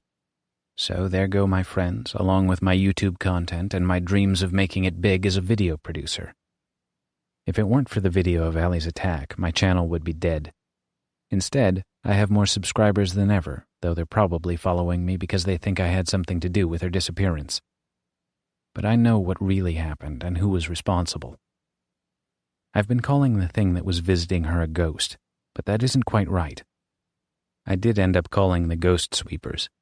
They came to the house, examined the original video to confirm I hadn't manipulated it, and ran all their tests in her bedroom, and surprisingly, they determined that there's nothing supernatural happening in our house, and there never was. Their investigation was so boring they didn't even bother to upload that footage on their own YouTube channel. So if not a ghost, what was it? Aliens. I'm serious. Who says that aliens have to look like E.T. or tall gray creatures? What if they can phase in and out, change their shapes, avoid being recorded on video? They could have psychokinetic powers like your typical poltergeist. What if, for all intents and purposes, these aliens look and act like ghosts? The question is, what do they want? Insert requisite alien probe joke here. I'm kidding, but I'm kind of not. My theory is these aliens are performing tests on humans to see how we work. Maybe they like sexual experimentation as much as we do, although they have a lot to learn about consent. Hell, they could be developing a weapon to incapacitate humanity with pleasure or using our sexual energy to power their vessels. It sounds like the plot of a campy B-grade porn video, but that doesn't mean I'm wrong. I wish they'd taken me instead of my sister. I wish they'd come for me now. I, for one, welcome our new sex-crazed alien overlords. It's not for the sex thing either. If they bring me to wherever they took Allie, maybe I can get her back. At home, I've been sleeping in her room, recording myself at night. I've been reaching out to other people online in case they're also being visited. It's a long shot, but I'm trying to get the aliens' attention through my YouTube videos. So far, nothing.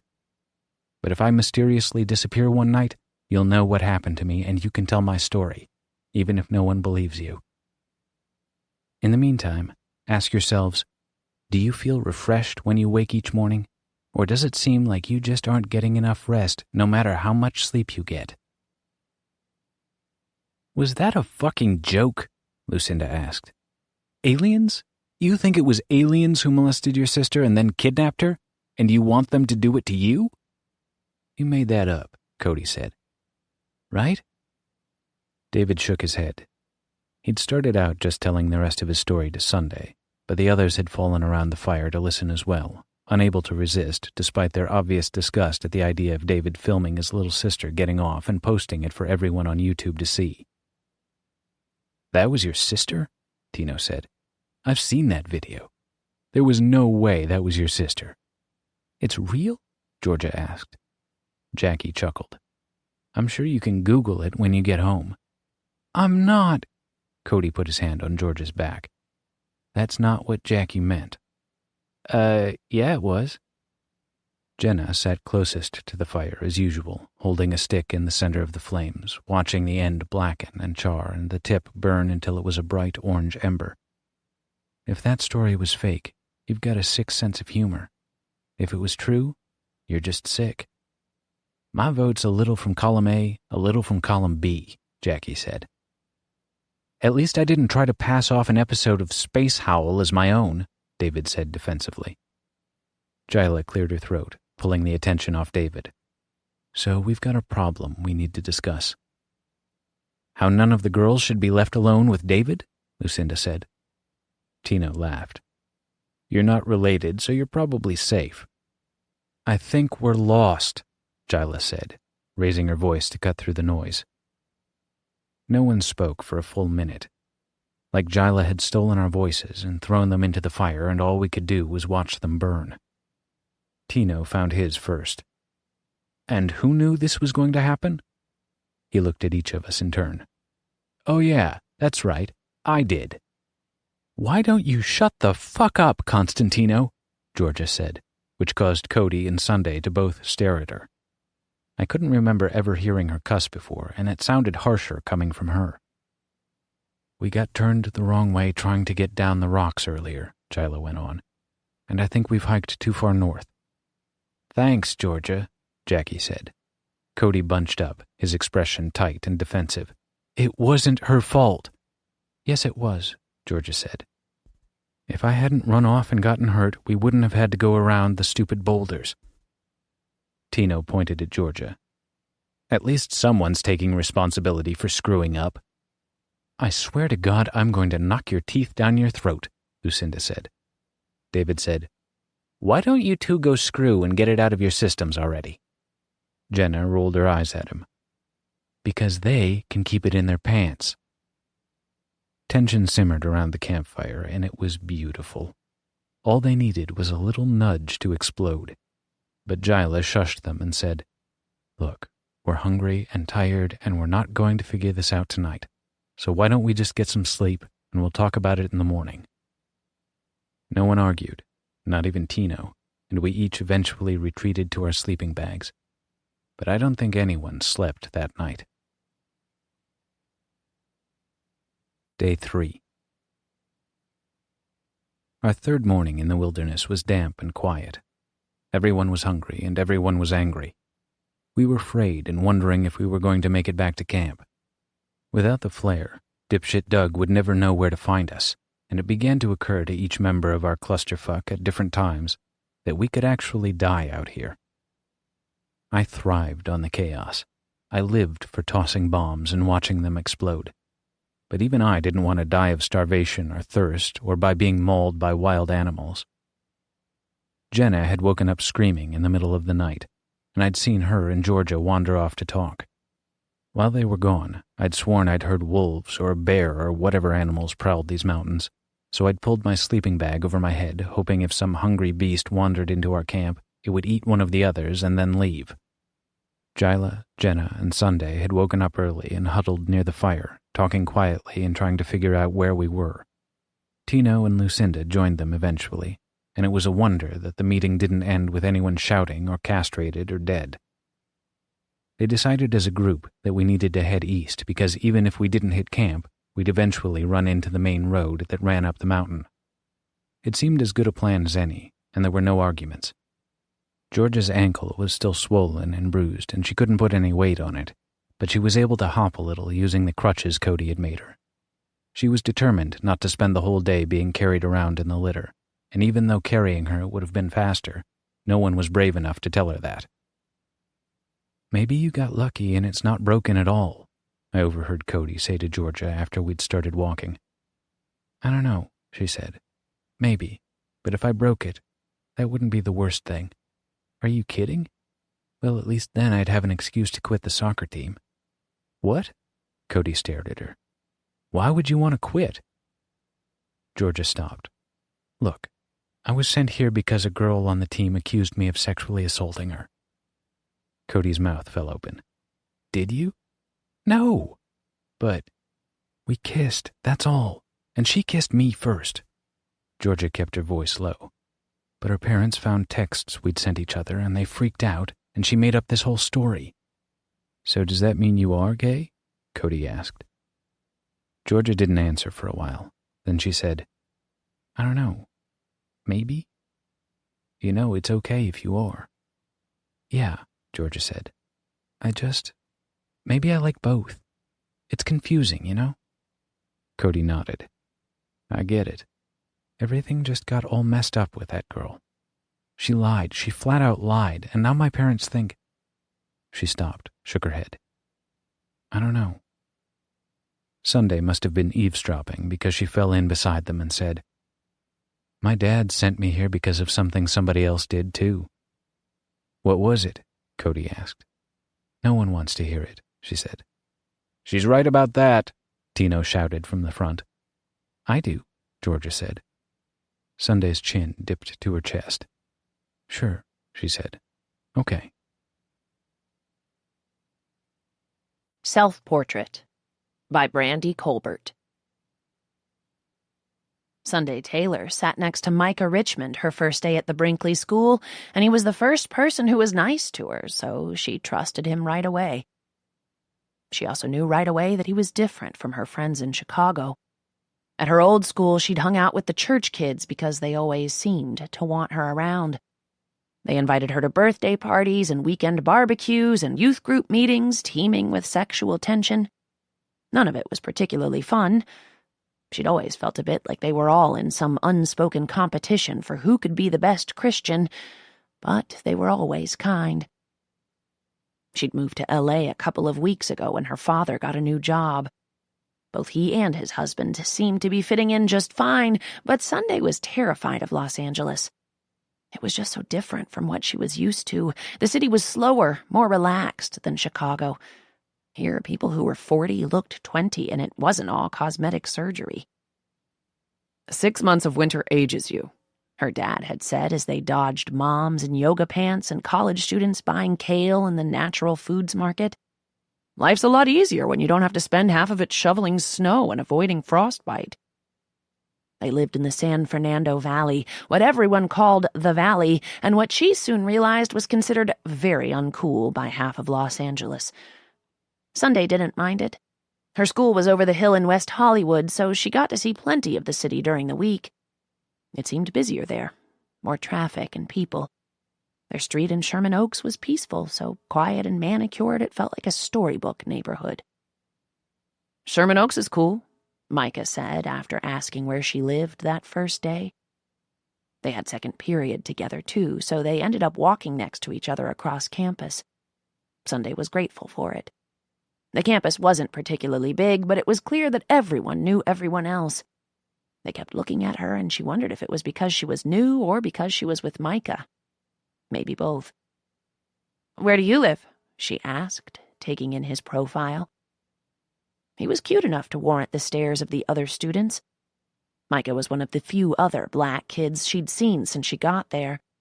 He had brown skin a couple of shades darker than her own coppery complexion, a lanky build, and a dimple in his cheek. The only looks she'd received so far had been curious at most, but she was still glad to have someone else around who looked like her. "I stay over in Beverly Hills," Micah said quickly. Then, "What are you studying here?" Brinkley was an arts and sciences school. Sunday had gone to private school back in Chicago, but it had a more basic curriculum.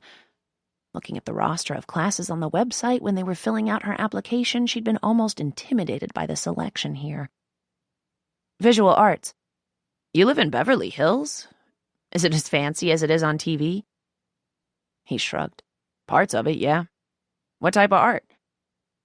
"A little bit of everything. I mean, I want to study art history in college, so I'm taking those classes, but I'm signed up for studio art and sculpture this semester, too. Why are you being weird about living in Beverly Hills?" "I'm not," he said. "It's just, people kind of judge you by where you live, and I hate that shit. People do that in Chicago, too." Sunday paused and then decided to change the subject. She didn't want to piss off her first and only friend or acquaintance or whatever he was. "What are you studying?" "Guess." He led the way down the path to the building where their honors history class was located. Sunday looked at him closely, tilting her head to the side and squinting her eyes like she saw people do when they wanted to look smart in art galleries. "Math?" He shook his head. "Nah, I fucking hate that shit." English?" Maybe he was an undercover literary genius. Micah laughed. "You probably won't guess. It's dance." "Dance? Like ballet?" "I take classes in everything, but I want to choreograph. Contemporary. My piece last year won first place in the choreography showcase," he said with a small smile. "That's really cool. I've never known any guys who dance." It was all sports all the time at her old school and in the Midwest in general. If you didn't watch sports, people looked at you like you were absolutely un-American. "Well, you're in L.A. now. Everybody here does everything." They walked through the bustling hallways, and every few feet people would wave or grin or fist bump Micah to say hello. She wouldn't have guessed him to be popular, maybe because he was so low-key. The people in the popular crowd at her old school were all virtually interchangeable. They wore the same expensive clothes and made appointments at the same expensive hair salons, and their families went on the same extravagant vacations, sometimes together. You could spot them by the glow of superiority that practically radiated around them. A guy in a hoodie with surfer blonde hair shuffled over just before they walked into their classroom. "What's up, man?" Micah said easily, slapping hands with him. "Not much, just, He glanced over at Sunday and nodded, but didn't finish his sentence.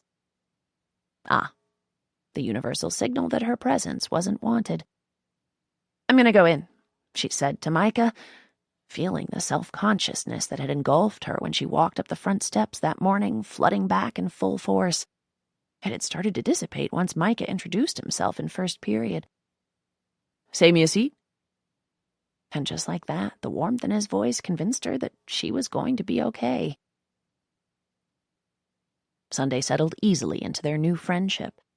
She didn't feel particularly desperate for friends. She would have happily blended into the background for a while. But Micah was nice. They had 3 classes together, and she'd been eating lunch at his table since he'd invited her on the first day. She wondered if the other students thought they were dating. At her old school, people seen talking too long, too closely, or too often would be immediately questioned. But here, nobody seemed to think anything about her hanging around. And she didn't feel anything for him. Not really. It was almost like they'd known each other their whole lives, but there wasn't a spark. She wasn't sure if she'd ever had a spark with anyone, but she hoped she would know when it happened. On the first Friday at her new school, Sunday showered and got ready a bit earlier than normal. She had to make sure she caught her dad and Ben before they left for work. Well, only her father would be leaving. Ben did his graphic design projects out of the spare bedroom they'd turned into an office, but they both got up early and had coffee and breakfast together each morning, even on the weekends. "Morning," Ben said from the stove where he was poaching an egg. "Want one?" "No, thanks." Sunday made herself a bowl of instant oatmeal and sprinkled blueberries on top. Fruit was one of the things Los Angeles did better than Chicago. Her father had seemed positively delighted the first time he'd seen the produce all lined up in the market, practically sparkling in the bins. "Where's Dad?" "He had to go in early." Ben's back was turned toward her, and she noticed that his ash-blonde hair was starting to get a bit long. He was older than her father, but he acted younger. Less serious, anyway. "What's up?" "I'm going out with some friends after school, so I don't need a ride," she said. "I mean, if that's okay." It was always okay in Chicago, but they knew all her friends back there, and no one was worried because she was always hanging with church kids. She could see the skepticism in Ben's posture before he even turned around. "New friends? Why haven't you mentioned them?" Sunday shrugged. "I don't know. I didn't really have a reason to until now, I guess. It's only been a few days." "Are these friends actual friends or a boy?" She swallowed a spoonful of oatmeal. "The two aren't mutually exclusive, you know." "And you know what I mean." He carefully transferred the poached egg to a plate and moved the pot from the hot burner. Then he wiped his hands on a dish towel and turned around, leaning against the sink. "My friend Micah invited me to hang out with him and his friends. We eat lunch and have a bunch of classes together. That's it." "What will you guys be doing?" Sunday shrugged. "Maybe a movie? Getting a bite to eat?" Ben nodded. "All right. Home by 10. I'm 16. 11. And call us if you need a ride." "Fine." Ben's discipline and rule-setting had never been strange to her because Ben had almost always been around. Sunday's parents were teenagers when they had her, before her father began dating men, and her mother realized she didn't want to be a mother. She wasn't in Sunday's life anymore, but Ben had been there since she was 8 years old. Half her life. And things would soon become even more official because Ben was going to adopt her. They'd all talked about it right before they moved. Ben had brought it up shyly, like he was afraid she'd say no. She had cried from happiness when he asked if it was okay, if she wouldn't mind him being her father too. He'd always been so good to her. If anything, she felt like she should be asking him if he was sure. "I'm glad you're settling in." He walked over to kiss the top of her head. "I just want you to be careful."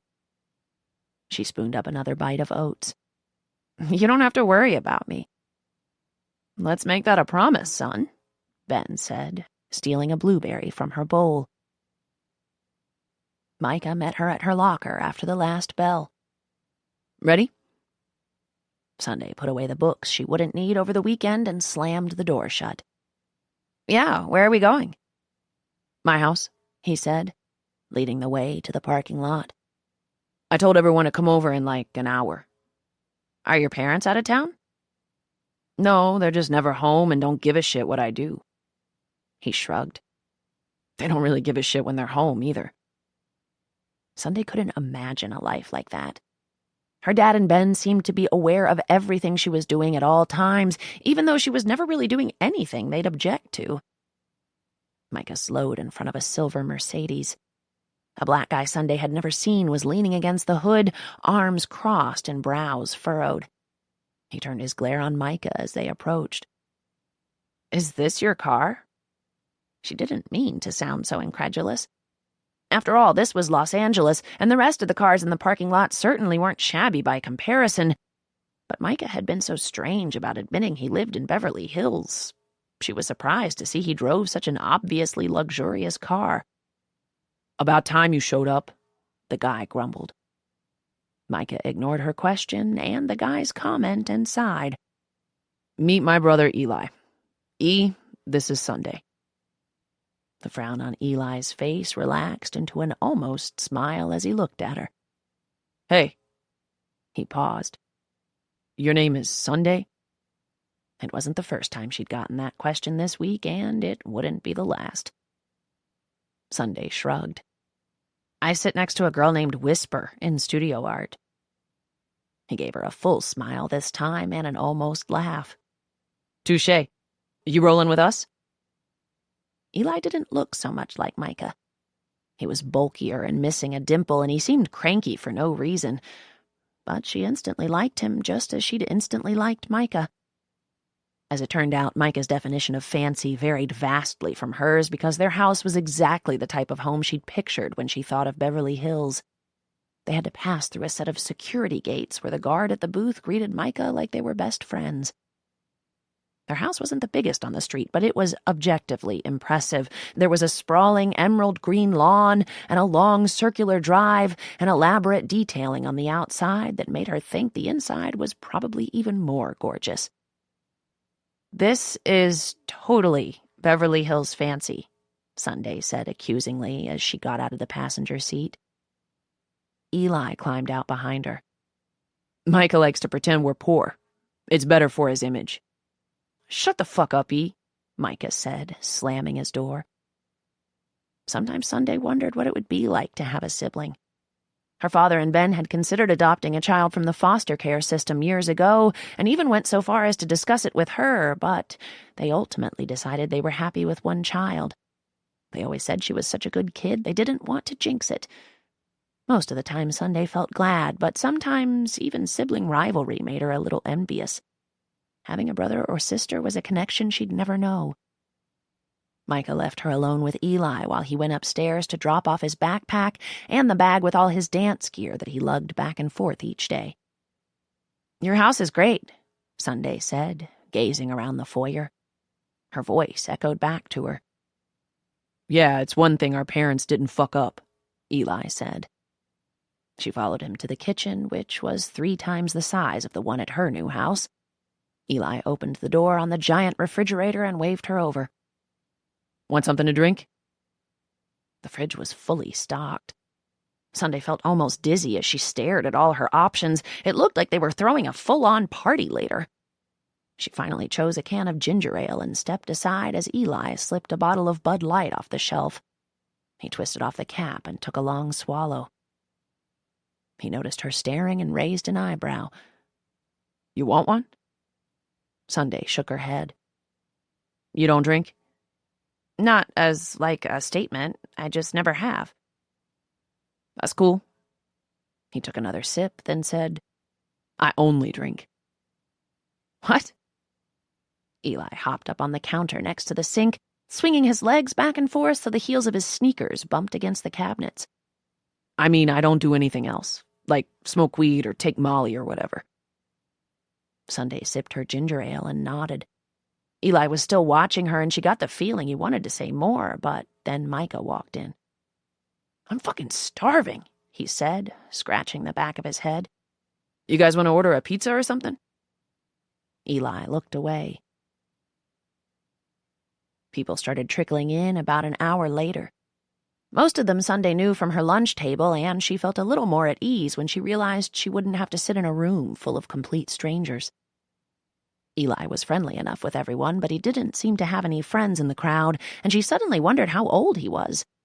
He didn't look significantly younger than his brother, but he seemed to instinctually defer to whatever Micah wanted. Then again, he seemed totally comfortable cracking open a beer earlier, and he hadn't stopped drinking. They moved the pizza boxes and a bunch of drinks to the game room.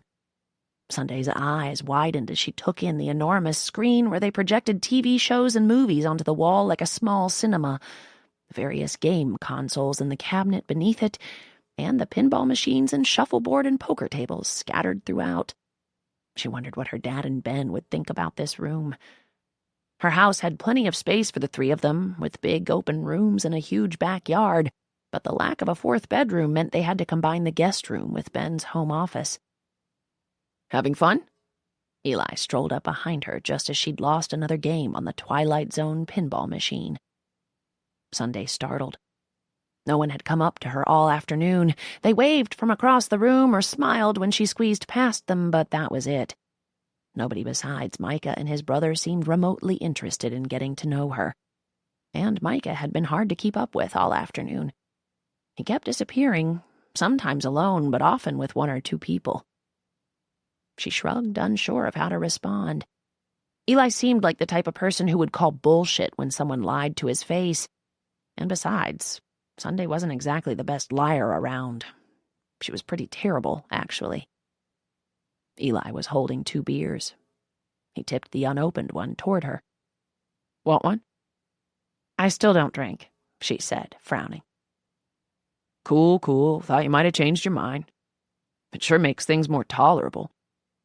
He sipped from his bottle. Want to take a tour of the house? Sunday wondered if this was some grand excuse to get her alone, but Eli didn't seem like a creep. A little more serious than Micah, maybe, and certainly more surly, but not a bad guy. Okay, she said, and followed him out of the game room. The Richmond home was probably the nicest house Sunday had ever been in. The art alone was enough to ease her anxiety of being at a party where she felt so out of place. Some of it was created by artists she didn't know, but she spotted an original Rothko, an Andy Warhol sketch, and a painting by Aaron Douglas that she'd never seen but instantly recognized as his. Your parents have incredible taste in art, she murmured, taking her time to look at it all as they wandered through the house. Eli shrugged. I don't know anything about art. I do. They were on the 2nd floor now, wandering the halls that she figured must hold the bedrooms. What's so special about it? He asked, taking a long drink. He was on the 2nd bottle he'd brought along, having abandoned the first one on a side table earlier, as if he knew someone would clean it up for him. Art? Yeah. I mean, my parents bid on all this expensive shit, and then it just hangs here and they don't even look at it. Sunday shook her head. We go to an arts and sciences school. You really feel that way about it? You're an artist? Sort of, but I mostly want to work with it. I'm interested in the artists and the time periods and genres they worked in, and the mediums they preferred and their inspiration, and she cut herself off, embarrassed. Those were practically the most words she'd spoken since she'd arrived. Sorry. Eli grinned. I'm a math guy. Tell me more. They were sitting on the floor of his bedroom when Micah stuck his head in. You okay here? He asked Sunday, not looking at his brother. Beside her, she could feel Eli's body tense. They weren't even touching, just sitting cross-legged on the rug in front of his bed, but she felt the change in him instantly. Just trying to explain to your brother why art saves lives, she said, only half joking. Micah rolled his eyes. Good luck with that. This one avoids culture like it's a fucking disease. Oh, just because I don't want to go to all your little dance performances, I'm uncultured? Eli narrowed his eyes. Fuck off, Micah. Sunday had been in the middle of arguments before, but she'd never felt this level of animosity. Her father and Ben rarely disagreed in front of her, and the church kids back in Chicago didn't argue like this. Sometimes they'd raise their voices, but it never got to the point where she was worried they might start throwing punches. Micah ignored Eli, letting him have the last word. Gonna go on a beer run, he said, looking at Sunday. Want to come with? There didn't seem to be a right answer here. If she left with Micah, Eli would clearly be pissed, but he seemed so easily angered, and she didn't really feel like being around that energy now. And she was here because Micah had invited her. She slowly stood, avoiding Eli's eyes. Want us to grab you anything? She asked, but he never answered her. And after a few seconds of silence, Micah nodded toward the hallway, signaling they should go. Sunday couldn't believe he would just leave all his friends to fend for themselves in that huge, nice house. She wasn't sure Eli could be trusted to oversee things, especially in the mood they'd left him in. The art alone was worth millions of dollars. Did Micah trust all of them, or did he just not care? Do you guys ever get along? She asked, looking out the windows. It was completely dark, and the neighborhood appeared different now that the sun had gone down. The houses were cast in halos of light that made everything look even bigger and more ornate. Used to, Micah sighed. He's a couple of years younger than us. I think he sort of expected everything would be the same once he got to high school, that, we'd still hang out all the time. What changed? I don't know. He doesn't really like my friends, I guess. They don't like him much either, he added with a wry smile. And I think the dance stuff freaks him out. Maybe he's jealous. He's not jealous. We both used to do everything, play every sport, dance, play instruments. When we got older, I dropped everything but dance. Honestly, I think he stopped taking lessons because some of the guys at school were talking shit, like that he was gay or whatever. Oh. Sunday wasn't immune to some of the looks her father and Ben got when they were around certain people. They were different looks from when people seemed surprised or annoyed to see a black person in their presence. She could always tell when it was about her dad and Ben's relationship because the glares ignored her and included Ben, who was white. I don't give a shit about any of that, Micah almost spat out. I like to dance and I'm good at it and fuck anyone who's bothered by it. Are you? What? Gay? She said quietly, suddenly aware of how rude a question that was. It was personal, and even though he'd been exceedingly kind and welcoming to her the past week, she didn't know if they were actual friends yet. He looked at her from the corner of his eye. Are you one of those people who's bothered by it? No, my dad is gay. I live with him and his husband. Soon she'd be able to say she lived with her dads, plural. Sunday wondered how long it would take to get used to that, but she liked the sound of it. Micah nodded, back at ease. That's cool. And no, I'm not. But I'm probably going to spend the rest of my life answering that question because people can't wrap their head around the fact that dancing has nothing to do with sexuality. At the store, Micah told her to stay in the car while he got the beer. They always take my fake here, but you look young, he said. No point in pushing my luck. He came back with 3 12-packs and a bag of chips and beef jerky. They were quiet on the ride back to the house. Micah pulled into the drive, stopped the car, and turned to her. You're the first person I've seen him talking to in a long time, Micah said. Eli. He doesn't get along with a lot of people. Okay. Did he want her to be nice to his brother as a favor? She appreciated how kind Micah had been since her first day at Brinkley, but she didn't owe him. Micah didn't say anything else, just nodded and opened his door, so Sunday did the same. The next week, Sunday saw Eli walking toward her in the hallway after the last bell. He was loping along with his head bowed and his thumbs looped through the straps of his backpack, elbows pointed down. She wasn't sure if he was still mad at her, but she didn't want to make things any weirder. Hey, stranger, she said to get his attention before he passed. Eli looked up, his face cycling through a range of emotions as he stopped and looked at Sunday.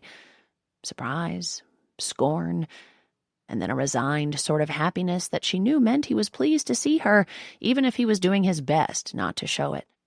What's up? Just heading to the studio, she said, nodding toward the room across the hall. You have to make up an assignment? He looked skeptically toward the door as if he thought the room might turn into a pumpkin after the last bell. No, some of us just go in there to work after school sometimes. She paused. Have you ever been in there? I don't have art until next semester, he said. And by the tone of his voice, he clearly wasn't looking forward to it. She smiled, shaking her head. I mean, I know it's not a chalkboard full of theorems or whatever, but you should come check it out sometime. It's peaceful, all good vibes. He brushed a hand over his head and looked across the hall again. Maybe some other time.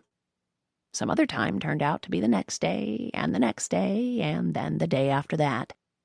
Sunday went to the studio immediately after her last class, and within 5 minutes Eli had joined her. He didn't talk much. When other people were there, he'd wander the studio, looking at the works in progress from other students. Oil paintings propped up on abandoned easels, incomplete sculptures sitting on tables, and a whole mess in the corner that Sunday explained wasn't actually debris, but the components of collages. When they were alone, he sat beside her at the table, watching her work on her drawing. You don't get bored? He asked as he took in the deliberate, detailed strokes she made with a stick of charcoal. Bored? You have to do so much to get it right. It looks so tedious. And math isn't? Math is fun, he said with a grin. Later, she walked with him to the Performing Arts building to wait for Micah, who was wrapping up a practice session in the dance studio. He also stayed after a few times a week, and since Micah was his ride, Sunday wondered what Eli had done to pass the time before he started hanging out with her. Long horizontal windows ran down one wall of the studio. Sometimes the blinds were drawn across them, but today they were open so Sunday and Eli could see right in. Micah was alone, and it looked like he was talking to himself as he worked on a routine. He wore tearaway track pants and a white t-shirt drenched in sweat. His feet were bare. Sunday felt a little guilty watching him. She didn't mind when Eli sat in the studio with her as she worked, but Micah's choreography seemed too private. It didn't feel like the sort of work that would be appreciated if someone saw all the moving parts, but rather something that should only be viewed once it was absolutely perfect. "Why did you stop dancing?" Sunday turned toward Eli. His shoulders went stiff. "What do you mean?" "Micah said you used to dance and now you don't. Why?" She didn't exactly think he'd admit to what Micah had said, that he'd quit because he was worried about how people would view him, but she wanted to hear it from him. Maybe it would help her understand him a little more. "Because it's stupid," Eli shrugged. "He's always bragging about winning contests or whatever, but it's a waste of time. There are like 1,000,000 people better than him who want to be choreographers." Sunday looked back in the room. What Micah was doing seemed to be anything but a waste of time, and if Micah knew he had an audience, he didn't let on. After a couple of minutes, he crossed the room, turned on the stereo, and unleashed the choreography that was in his head, and it was gorgeous. Not just the steps, but the way Micah executed them. Sunday had noticed how he always seemed to be aware of the way he held his body, even when they were just walking across campus, but she never could have imagined he moved like this. It was as if his limbs turned into air, as if the music was woven into his muscles. She couldn't take her eyes off him, wondering each time how high he would leap and how gracefully he would land. "He's a drug dealer." Sunday was so entranced with the performance that for a moment, Eli's words didn't register. She slowly looked away from the dance studio, turning toward him. "What?" Eli's face and neck were ruddy, and she thought he was flushed from embarrassment, but later she would wonder if it was from exhilaration instead. "My brother." He lowered his voice, even though no one else was around. "He's like the school drug dealer." Sunday rolled her eyes. "I'm new, not gullible." "I'm not kidding, Sunday. He's who everyone goes to for anything they need." "Anything?" She admittedly wasn't the most well-versed in what people were smoking or swallowing, but her mind instantly went to the anti-drug posters of severe addicts with boils on their faces and track marks along their emaciated arms. "Mostly weed. Some Molly, mushrooms. Pretty basic shit, but..." Sunday's throat was dry. She was afraid to look at Micah again, worried he'd suddenly morph into a monster she wasn't aware she'd been hanging out with this whole time. How could she have been so clueless? Why hadn't he said anything to her? She glared at Eli. "Why are you telling me this?" He shrugged again. "Don't you think you deserve to know?" The music inside the studio stopped. Sunday looked in, catching Micah's eye. He waved and held up a finger, signaling he wanted her to wait for him. When he turned to grab his shoes and towel, she turned and walked out to the parking lot where Ben was waiting for her. Micah was already sitting in first period when Sunday arrived the next day. She said hello without looking at him, then felt him watching as she dropped her bag at her feet and slipped into her chair. "Everything cool? You kind of ran off yesterday," he said, tapping a pencil against the side of his desk. Sunday glanced at his hands. She felt as if they should look different now that she knew what he used them for, but they looked exactly the same, and when she got up the nerve to meet Micah's eyes, he looked exactly the same too. She shook her head, unable to come up with a response. Micah leaned in close, bending at the waist so only she could hear him. "I didn't know how to tell you." Sunday's head whipped toward him, her mouth open. "Eli told me you know." Micah sighed. "He made it sound like it slipped out, but nothing is an accident with him. He really hates not being involved in what I'm doing." Sunday looked at him curiously, still silent. "Like the dance thing. Maybe it's because he was worried about what people would think, but honestly, he wasn't ever that good." Micah paused. He would get so mad when the teachers praised me and didn't say anything to him, and he'd go into like a full-on rage at home if they corrected him in front of the class, which happens to everyone in every dance class. Sunday frowned. She didn't want to talk about Eli. You couldn't just say it like, "Hi, I'm Micah, and I sell—" "Knock it off," he said through gritted teeth. "Do you really have no idea how this works?" Sunday's eyes darted around the room, but no one was paying attention to them. "I thought you'd figure it out," he said in a softer tone a few moments later. "But then you didn't, or I thought maybe you were just cool with it and didn't want to talk about it, and I wasn't trying to hide it from you." "Why?" she whispered. "I don't get it. You don't need the money." Mr. Moore arrived then, juggling an armful of books and a coffee. "To be continued," Micah said, turning to face the front of the room. After the bell, they walked like normal to their second class, but Sunday felt like things between them were anything but normal. "I'm still the same person," he said without looking at her. Sunday considered this. She knew he was right and that she wasn't being entirely fair by judging him. It wasn't so much about the drugs. The idea of them made her nervous, and she wondered exactly how much and what had been stashed in his house when they were there. This reminded her of Emma Franklin, who was in their youth group back in Chicago. That is, until she'd gotten pregnant and stopped coming to meetings and hangouts. No one stopped inviting her, but it was understood that they couldn't just pretend like everything was the same once her belly started swelling. Sunday hadn't been particularly close with Emma, but she couldn't help feeling like she'd been betrayed by her. Emma had worn a purity ring and pretended like she was as inexperienced with guys as Sunday, and then one day she was pregnant. It wasn't that Micah had betrayed her, but Sunday guessed she would have preferred to hear it from him instead of his brother. "Why do you do it?" she asked again. They stopped outside the building. "Because, I don't know, Sunday," he said with a tinge of annoyance. "Because it feels good to not be the spoiled Beverly Hill kid everyone thinks I am when they hear who my parents are or see where we live. Because it's so different from what everyone else knows about me. It's not like it's going to be a career. I'll quit doing it after we graduate. Maybe before." She nodded. "Okay." He cocked his head to the side as he eyed her. "We're good?" Her father and Ben would kill her if they knew she was hanging out with the school drug dealer, but they'd never have to know if she didn't tell them. Besides, it wasn't like she wanted to be his girlfriend. "We're good," she said. "But is there anything else?" Micah shook his head. "What about you? Are you really so virtuous?" "I'm not virtuous. That makes me sound like a nun."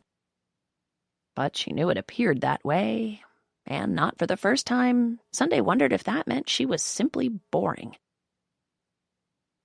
Miss Bailey was in the art room when Sunday walked in after school.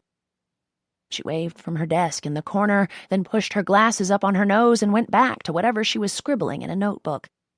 Bailey was everyone's favorite because she mostly left them alone, but she knew her shit when it came to art, and she always knew what their work needed for them to take it to the next level. Eli walked in a few minutes later, after Sunday had unpacked the materials from her portfolio and spread them out on her desk. "Hey," he said, sitting down next to her. "Hi." Sunday picked up the piece of charcoal but couldn't bring herself to start drawing. "You know, it's so cool if we hang out, right?" Sunday looked at him. "What?" "I mean, just because you and Micah aren't friends anymore." She frowned. "Who said that?" Eli's eyebrows twitched. "Well, I just thought, you seemed pretty upset about what I told you." He glanced toward Bailey, but she wasn't paying their conversation any mind. "I was surprised," Sunday said with a shrug. "I'm not going to stop being his friend. It's not like he's pushing anything on me or selling to kids or something." "Yeah, but what?" Sunday practically snapped. She wished he would just say whatever he had to say and get it over with. "Nothing. Sorry." He cleared his throat. "Hey, do you want to come over again sometime? There's some more art you didn't see, some stuff you might like or whatever." Sunday wasn't feeling particularly fond of Eli at the moment, but she felt bad for him. He was younger than them and insecure, like Micah had mentioned. He was trying to smooth things over, and if it meant another chance to look at that Aaron Douglas piece, the one she hadn't been able to stop thinking about since she'd been there, then maybe it wouldn't be so bad. She went to their house after school again on Friday, but this time it was just the three of them. They made grilled cheese sandwiches, stuffing them with bacon and tomato. Eli heated up 3 cans of spicy tomato soup, and they ate in front of the TV, where Micah queued up online videos of some of his favorite choreography. Sunday expected Eli to complain about the videos or Micah's overall presence, but he seemed to be in good spirits. She'd been skeptical about coming over, but she was glad she'd decided to. Everything seemed to be normal, or at least the normal she'd been used to for the last 2 weeks. Micah scooped up the dishes, carrying an armful to the kitchen. Sunday turned to Eli. "Can I look at the Aaron Douglas painting again?" She'd been trying to be patient, but this was the reason she'd come over, after all. "The who?" She rolled her eyes and pulled him up from the couch by his arm. Eli happily followed her to the staircase and up to the painting. "He was a Harlem Renaissance artist," Sunday said, leaning in closer to inspect the piece. "He was a painter and an illustrator who—" Suddenly Eli's face swooped in front of hers and he was kissing her. His lips were too wet and his breath was too hot and everything about it was wrong. Sunday put her hand on his chest, pushing him away. "What are you doing?" Eli blinked at her, as if this reaction wasn't something he'd ever considered. "Eli, She bit her lip and chewed for a moment. "I like you, but not like that." "Oh." He swallowed hard, his dark eyes focused on her shoulder. "I'm sorry if I—" But she trailed off because there was nothing to apologize for. She hadn't done anything wrong. She'd been nice to him and hung out with him after school. She hadn't flirted with him or led him to believe she liked him. "I'm sorry, but I just want to be friends." "Sunday!" Micah shouted from downstairs. "I found another video I want to show you." She looked at Eli, who was standing with slumped shoulders. "Are you okay?" "Yeah, it's—" He brushed past her, thundering down the stairs. A few seconds later, she followed, but Eli had already disappeared. She didn't see him again that night, not even when she tried to find him to say goodbye before Micah drove her home. Sunday had art class during 4th period just before lunch. On Monday, like every day, Bailey greeted them at the start of class, going over what they should be working on and when it was due. Then she left them to their own devices, strolling through the room to track their individual progress and see if they needed help.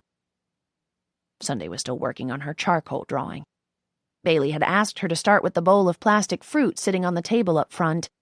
It was a pretty basic assignment, but she knew Bailey wanted to see what she could do in her room, and Sunday planned to give it to her farmer's market-loving father when she was done. Sunday was moving a little slower that day, still groggy from the weekend. She couldn't get Eli and the kiss out of her mind, though. She hadn't seen him since he'd run away from her at his house, but she hoped they could go back to normal. She hadn't told Micah. She'd bet money that Eli was too embarrassed to have said anything either. "How's the charcoal going, Sunday?" Bailey was at her elbow, holding a paper cup of coffee from the faculty lounge. "Pretty good, I think." Sunday unzipped her portfolio, rooting around for her sketchbook among the loose papers and class handouts. She pulled out the book. There was something squeezed between the pages, leaving a gap in the middle. Sunday flipped it open, thinking one of her pencils or gum erasers had gotten wedged inside. She didn't understand what she was seeing at first. It was a plastic sandwich bag, the kind that zipped closed along the top. That much was clear, but as for what was inside... "What's this?" Bailey frowned, setting her coffee cup on the corner of the table. She picked up the bag between her index finger and thumb, only looking at the contents for a few seconds before she sighed deeply. "Is this yours?" This is my book and my bag, but I don't know what that is." "Pack up your things and come with me, Sunday," Bailey said. her voice harboring what had to be every ounce of disappointment in the world. The room was completely silent. Everyone was watching, eyes wide and mouths open. Others were already on their phones, texting furiously. Magic mushrooms. They looked like regular old mushrooms with stems and caps, but these were the sort that made a person hallucinate. That's what the head of school said when Bailey dropped the bag on her desk. "Sunday, the Brinkley School has a zero-tolerance policy," Miss Ashforth said. She didn't seem livid, like Sunday had feared, but she was unsmiling, and one of her eyebrows appeared to be permanently furrowed, as if Sunday didn't already know how serious this was. Zero tolerance meant expulsion. I've never done a drug in my life," she said in a voice so soft she wasn't sure they could hear her. "I've never even seen any." Ashforth exchanged a look with Bailey. "Okay. Then tell us where you got them or whose they are, and we'll go from there." "I didn't get them from anyone. They just showed up in my bag, I swear." Bailey sighed. "This'll be so much easier for everyone if you tell us the truth, Sunday."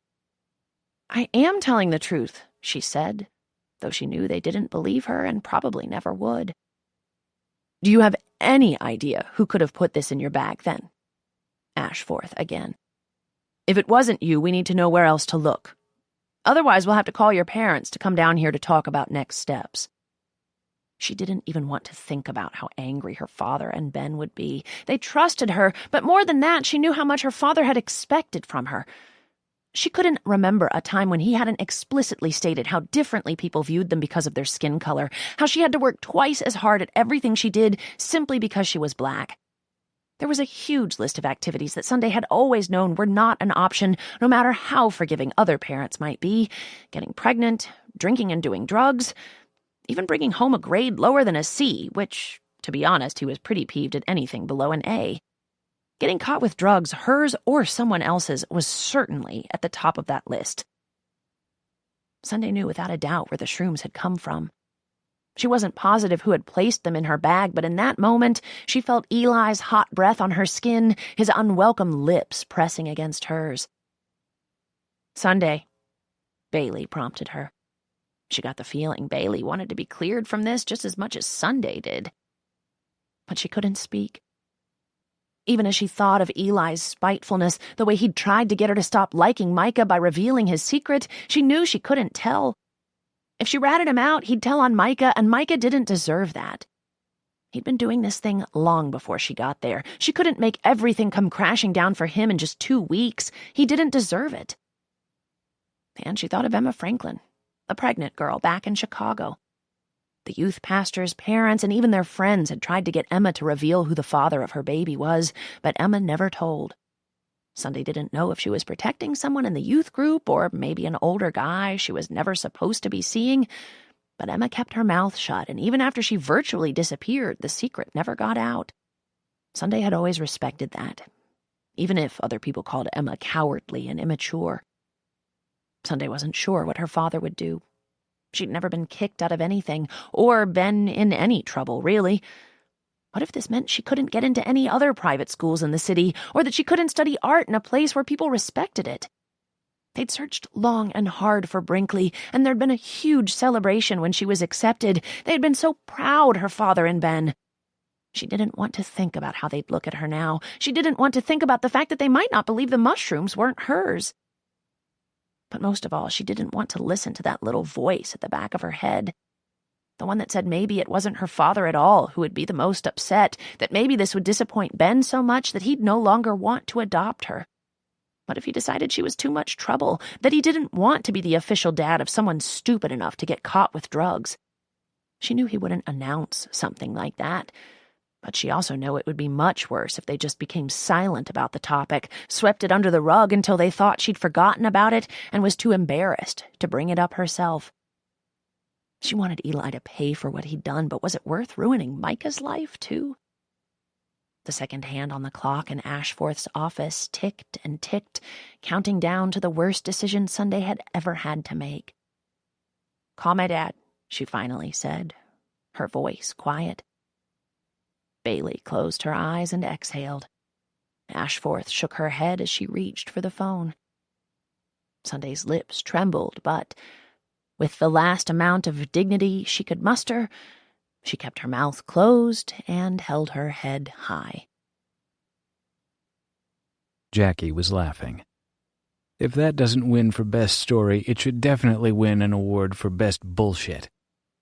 It wasn't bullshit, Sunday said. It's true. Lucinda was smiling. So you had 2 hot guys after you that you blew off, and one of them planted drugs on you as revenge? She shook her head.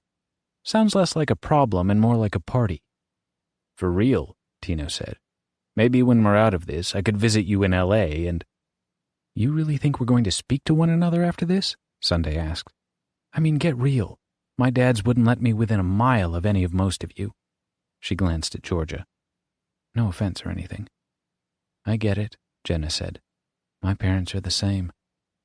That's because parents are assholes. Lucinda's smile had faded. It's true, right? They'd look at Jenna and see a pyro. David, a perv. Sunday's a drug dealer. Cody, a...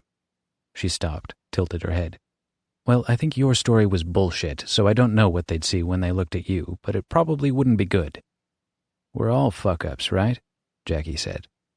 I'm not a pyromaniac, Jenna said defiantly. Jackie shrugged. I got arrested for stealing a movie prop from a sci-fi con. We're all fuck-ups. Exactly, Lucinda said. Except we're not. We've been out here 2 whole days and we're still alive. Maybe we won't make it back to camp today, but we will make it back. Our parents see us as these problems to solve, delinquents to deal with. But we're more than that. David clearly cares about his sister. Maybe a little too much, Tino added. Shut up, David said. And Sunday's always helping out when she can, and Cody's protective, and Jyla's the smartest person I've ever met. None of that makes a difference, though, Jenna said. Not if all people see is what we've done rather than who we are. Lucinda smiled, grinned really. But that's the thing. What we've done is who we are, even if we don't want to admit it. What did you do then? Tino asked. And don't give us some old-time movie version of it either. That's easy, Lucinda said. Mine is a story of pure injustice, and it's totally true. A Violation of Rule 16 by Suzanne Young. The lights in the hallway between English class and the principal's office flicker above me. They've been in need of replacing for at least 3 months, and I once asked Mrs. Greer, my English teacher, why it hasn't been done yet. She told me some excuse about how the fixtures were outdated and the bulbs were special order. I feel like that sums up my entire school district. Out of date and waiting for replacement. I pull open the office door and walk into the lobby, warm air blowing over my pale skin. The woman behind the desk frowns when she sees me, but it's not because she doesn't like me. In fact, Mrs. Patrone is one of the coolest adults at this school. She has a super straight bob and a killer collection of silk scarves, and like me, she thinks this rule is bullshit. She nods for me to go in. I pause at the entrance of Mr. Jones' office and then knock on the open door. He looks up from his desk and immediately sighs when he realizes it's me. His agitated reaction stings a bit, but I go to sit down when he waves me in. Mr. Jones is in his 50s, black with a shaved head and a crisp gray suit. He keeps his beard neatly trimmed, his desk immaculate. I often joke that he seems like someone who uses a ton of hand sanitizer, and to support my theory, his office always smells a bit like rubbing alcohol. Miss Banks, he says in his deep voice. Lucinda. You know this is bullshit, I say, and he closes his eyes. Mr. Jones has been my principal for my entire career here at Heritage High. He's exceedingly patient, even when I'm not the most tactful. If you could please watch your language, he says, and motions for me to start over. I take a steadying breath, trying to temper down my annoyance, and smile politely. Well, I say, my voice strained. Mrs. Montgomery marked my card and sent me to you. Violation of Rule 16. I cross my heel over my thigh so he can see the black leggings. I also tug on the hem of my t-shirt, which is long enough to cover my ass. Mr. Jones tightens his jaw, but he doesn't say anything at first. He opens his desk drawer, takes out a pen, and outstretches his hand for my card so he can initial that I was here. He writes on the card and then lifts his eyes to mine before handing it back. "This is the 4th time this month," he says. "To be fair," I reply, "I dispute every instance. 2 weeks ago, I was in here for a bra strap. It's bad enough that I have to wear a bra at all, but then, as if that layer plus a layer of clothing isn't enough barrier between boys and my breasts, they can't bear to see a 1/4-inch strap that is nowhere near my boob." Mr. Jones shakes his head, looking down at his desk. He's heard my arguments before, but I don't let up. "Then last week," I continue, "I was here for a bare shoulder. Okay, I wore a strapless bra so there would be no straps. I wore a tank top underneath a tank top so there'd be no skin showing under my armpit. But even that wasn't enough? Because boys can see 1 inch of my shoulder blade?" I ask. "This is Phoenix. It was 112 outside. At what point do the rules address male behavior? At what point are they responsible for their damn selves?" "I'm sorry," he says, "but 4 marks equal in-school suspension for the rest of the day." I swear my blood turns to lava and I feel my entire face heat up, my cheeks burning. "I don't get to go back to class?" "Let me ask you, Mr. Jones," I say, slamming both feet down on his carpeted floor. "How many boys have you brought in here this month? If they're so distracted by the mere outline of my calves, then I'm sorry, they're the ones with the problem." "It's the rule," Mr. Jones says. "Rule 16, and you know it." "Like I said, it's bullshit. Don't make it 2 days, Lucinda." "Did you ever think that Mrs. Montgomery is the problem?" I ask. "I mean, besides our poor boys who can't control themselves, apparently. No, Mrs. Montgomery looks for a reason to send me out. She's obsessed with the dress code. Why? Why does she get off on it?" "Nobody's getting off," Mr. Jones says. "She's following the rules." "The rules?" I repeat. "Why doesn't someone send Miss Healy down then? Her pants are so tight you can see when she has a wedgie. Or how about Mr. Rentry? He smells awful, and I personally find that distracting, but no," I say, standing. "It's only the teenage girls who get sent down here, ridiculed, controlled, and if you can't see that—" "Lucinda," Mr. Jones says, his temperament cold now that I've criticized his staff, "that's 2 days. Head there now." 2 days of in-school suspension? I should have probably stopped arguing, but I guess part of me didn't expect him to go through with it. I think I might cry. Instead, I stand straighter. "I'm disappointed in you," I tell my principal, my voice shaking, and then I turn around and walk out. I used to be an A student. Seriously, straight A's in every subject, excelling in math. But this year, the new governing board added Rule 16 to our handbook. We don't have uniforms. This is a public charter school. We've been nationally recognized for our excellence in academics. We won a grant for our outstanding work with girls in STEM. Hell, we were progressive. The new governing board is made up of 4 old-ass men and 1 mother of 6. I only know this because my own mother goes to the meetings and comes home fuming mad. "They're trying to erase science," she yelled one night, slamming her purse on the kitchen table. My mother's a nurse, and she's fiercely protective of her research hospital. My father told her to calm down. They couldn't actually erase science, but every meeting his attempts to console her worry became less and less convincing. I've heard them talking after I've gone to my room, and something my mother said stuck with me. "They're doing this because the girls are outshining the boys," she murmured. "I swear they're trying to take us back to the 50s. I expected to hear my father immediately refute her claim, but instead, in a quiet voice, he said, "I think you're right." So, meaning to or not, my parents have fed my feelings of injustice. The girls here are excelling, and that scares the people in charge. They're trying to control us. They're putting the responsibility of male learning on us. They refuse to confront the actual problems. And sure, I've read the dress code.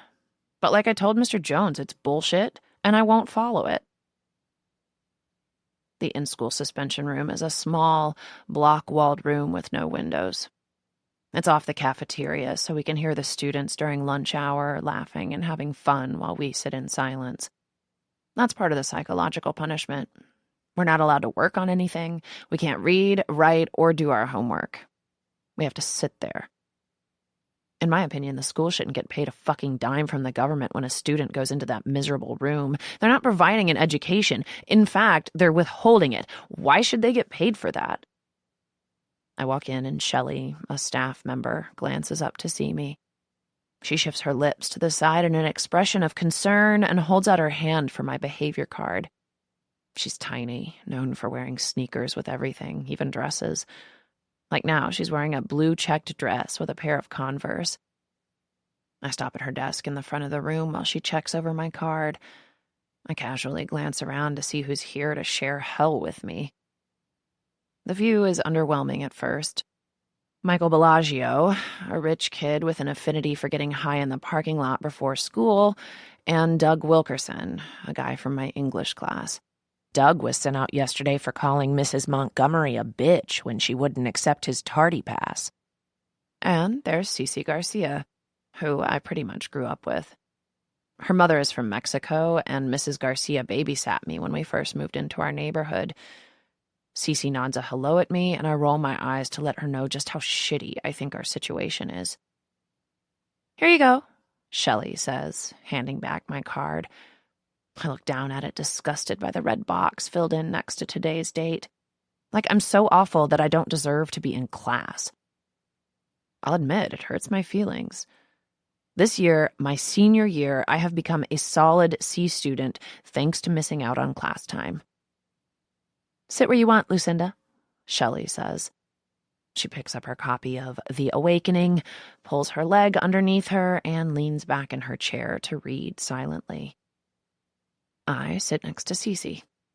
Her heavily lined eyes slide over to me, and I pinch the fabric of my leggings and let them snap back. She snorts a laugh. "I didn't turn in my homework assignment," she whispers. "Never mind, I got 100 on the last quiz." "In school, for homework?" I ask. She smiles. "In school for pointing out that Randall didn't do his homework either, but he got excused because he had a game. Last I checked, basketball wasn't a required course." "Yeah, not yet," I say, sinking down in my seat. I hate this place. I long for my freshman year when we organized pep rallies and dances, guys and girls together as if we were the same species. Something the administration clearly doesn't consider to be the case now that my boobs have gotten bigger. There's movement from the door, and I look up and see Jameson Merrick walk in. He has brown hair, blue eyes, and seriously wrinkled cargo shorts. We've been hanging out for the past 6 months. Nothing confirmed. He's cool, though. I kind of love him. Jameson winks at me and goes to Shelley, who seems surprised to see him. "Jameson," she says, "what are you doing here?" He shrugs, pulling one of those boyish smiles that everyone likes. "Got in trouble," he says innocently. "I set the bunnies free in agriculture class. Didn't know they could hop so damn fast." I actually laugh out loud and then quickly cover my mouth when Shelley gives me a stern look. She checks Jameson's card, her expression somewhere between disappointment and amusement. She eventually sighs, marks it in pen, and tells him to have a seat. Jameson comes to sit directly in front of me, nodding a hello to Cece. I can smell his shampoo and see the ends of his hair are still damp from showering. He turns, glancing back at me. "Are you in here because of me?" I ask quietly. "I wasn't going to let you serve time alone. I tried to call you this morning. Brian Sokolowski texted me to say Montgomery was waiting for you in the hall before class. She got a vendetta or what? When did you piss in her houseplants?" I laugh, and we all immediately lower our heads so Shelley won't separate us. When it's clear, I lean in, and so do Cece and Jameson. "See?" I tell them. "I knew she was being unfair. But Mr. Jones won't listen to me. Why is Mrs. Montgomery obsessed with how I dress? I heard her husband was behind the school board vote, Cece says. He campaigned for one of those old dudes, part of the same cult, maybe? Or they could be from an alternate universe where all men are terrible, Jameson adds. That's an alternate universe? I ask, and then grin when he looks over at me. You're so funny, Lucinda, he whispers, narrowing his eyes playfully. I wonder if that's why Mrs. Montgomery doesn't like you. Just too damn funny. Truth is, I don't know why Mrs. Montgomery hates me, singles me out. I've never done anything to her. I just dress how I want, be an individual. I'm not even rude to her face, and believe me, that takes a significant effort. Yet she acts like I'm openly defiant, but it's her bad attitude that makes me have to prove a point. I can't fold. Let her win when she's wrong. Listen, I say to Cece and Jameson, we have to destroy Rule 16. It is legitimately preventing my education. Who knows? I could have been valedictorian. Jameson smiles at this and murmurs something like, you still can be, when another person walks in the door. I'm surprised to see it's Mr. Jones. He smiles politely at Shelley, who quickly closes her book and stands. Mr. Jones looks around until he finds me. Lucinda, he says, waving me forward. My cheeks immediately heat up, and I'm concerned what this means. I shouldn't have said bullshit in front of him. I toughen up, though, straight back, tight jaw, and get up from my desk. As I pass by Jameson, he reaches out to touch my hand, just a gentle reminder that he's with me. I've known Jameson Merrick since middle school, and I hope it's not shallow to say I didn't really think of him in a romantic way until he got super hot. He was always my friend, though. I still think about the first time I realized I liked him. We'd been out at a party, and after a drink, just one, he came back to my house to watch some YouTube videos. We sat in my basement, laughing, cringing at people making fools of themselves. And at one point, I just looked over at him and thought he was so damn cute. And when he turned to me, I think maybe he thought the same thing about me. I'm not ashamed to admit that I asked him if he wanted to hook up. He gave me a resounding yes and leaned in and kissed me. We've pretty much been together ever since. Neither of us were virgins, although I'm the only one whose past has ever been brought up in the locker room. Jameson punched a dude for calling me a slut, which was nice of him. I would have happily done the punching myself if Dickhead McBryant had said it to my face, but he hadn't. Just like the school, he judged me. Locker room talk and unfair dress codes, symptoms of the same problem, both spearheaded by assholes. Jameson and I don't talk about our relationship. We don't brag about it. We're just together. And yeah, I kind of love him. And he kind of loves me too. So, what's this about? I ask Mr. Jones as we turn down the Arts and Sciences hallway on the second floor. There's a flurry of movement. Several students from the agriculture department running around, frazzled and concerned. One of the girls protectively holds a fluffy white bunny. I press my lips together to keep from laughing. I've been thinking about what you said. Missing class time, Mr. Jones says. Mrs. Montgomery has come up with a solution. I furrow my brow, not willing to trust the suggestion of my persecutor. Mr. Jones motions to the small room at the end of the hall, the room they use for the fashion design elective. What are we doing in here? I ask. We walk inside the room, and I immediately see Mrs. Montgomery, her arms crossed over her chest, a smug smile on her face. I have a visceral reaction, and my fists clench. Lucinda, she says. I don't respond and turn to Mr. Jones. This isn't my class. I want my classwork. Mr. Jones gives me a look like he wishes I were someone else entirely and nods to my teacher. This is what Mrs. Montgomery has suggested as an alternative, he says. Confused, I look at her just as she pulls a shirt off the screen printer. It's gray, and across the chest in black are the words, Violation of Rule 16. Next to the printer is a pair of oversized sweatpants with the words on them as well. I stare at the clothes. I stare so long, my eyes start to water, but I refuse to blink. "You have got to be kidding me," I say in a low voice. "Have either of you ever read The Scarlet Letter? Why not just put a big A on my chest?" Mrs. Montgomery's smile fades and Mr. Jones adjusts the buttons on his suit jacket. "Now, Lucinda," he says, "this is the compromise. Sending you home isn't the answer, and perhaps in-school suspension isn't the answer either, but you don't get rewarded for violating the rules." I turn to him fiercely, shocked he'd believe this nonsense, but his expression makes me think he's reciting Mrs. Montgomery's explanation. I look at her. "You want to shame me," I say. "That's why you're doing this." "Shame, Lucinda," she says patronizingly, "is a way of learning from bad behaviors. If you willfully disregard the rules, there must be a punishment." "You're psychotic," I growl. Hey, Mr. Jones says, stepping in front of me. Let's all just take a moment. What Mrs. Montgomery is suggesting is a tactic other schools use as well. You'll cover your current outfit with the provided school clothing. End of the day, you drop them back off. It's not difficult, and you get to stay in class."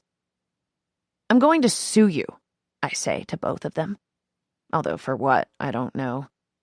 And how, I couldn't say, but this feels so egregious, so goddamn dismaying, that it's all I can do to not burst into tears and run out into the hallway. "The school makes the rules, Lucinda," Mrs. Montgomery says. "Either follow them or don't. But you have to learn that violating the rules has consequences."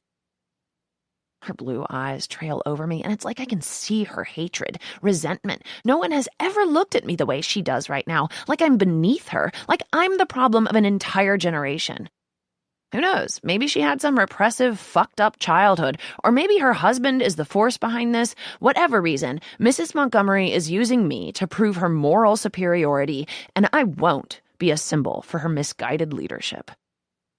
"No," I say simply, and turn to Mr. Jones. "Yeah, no, I won't wear that."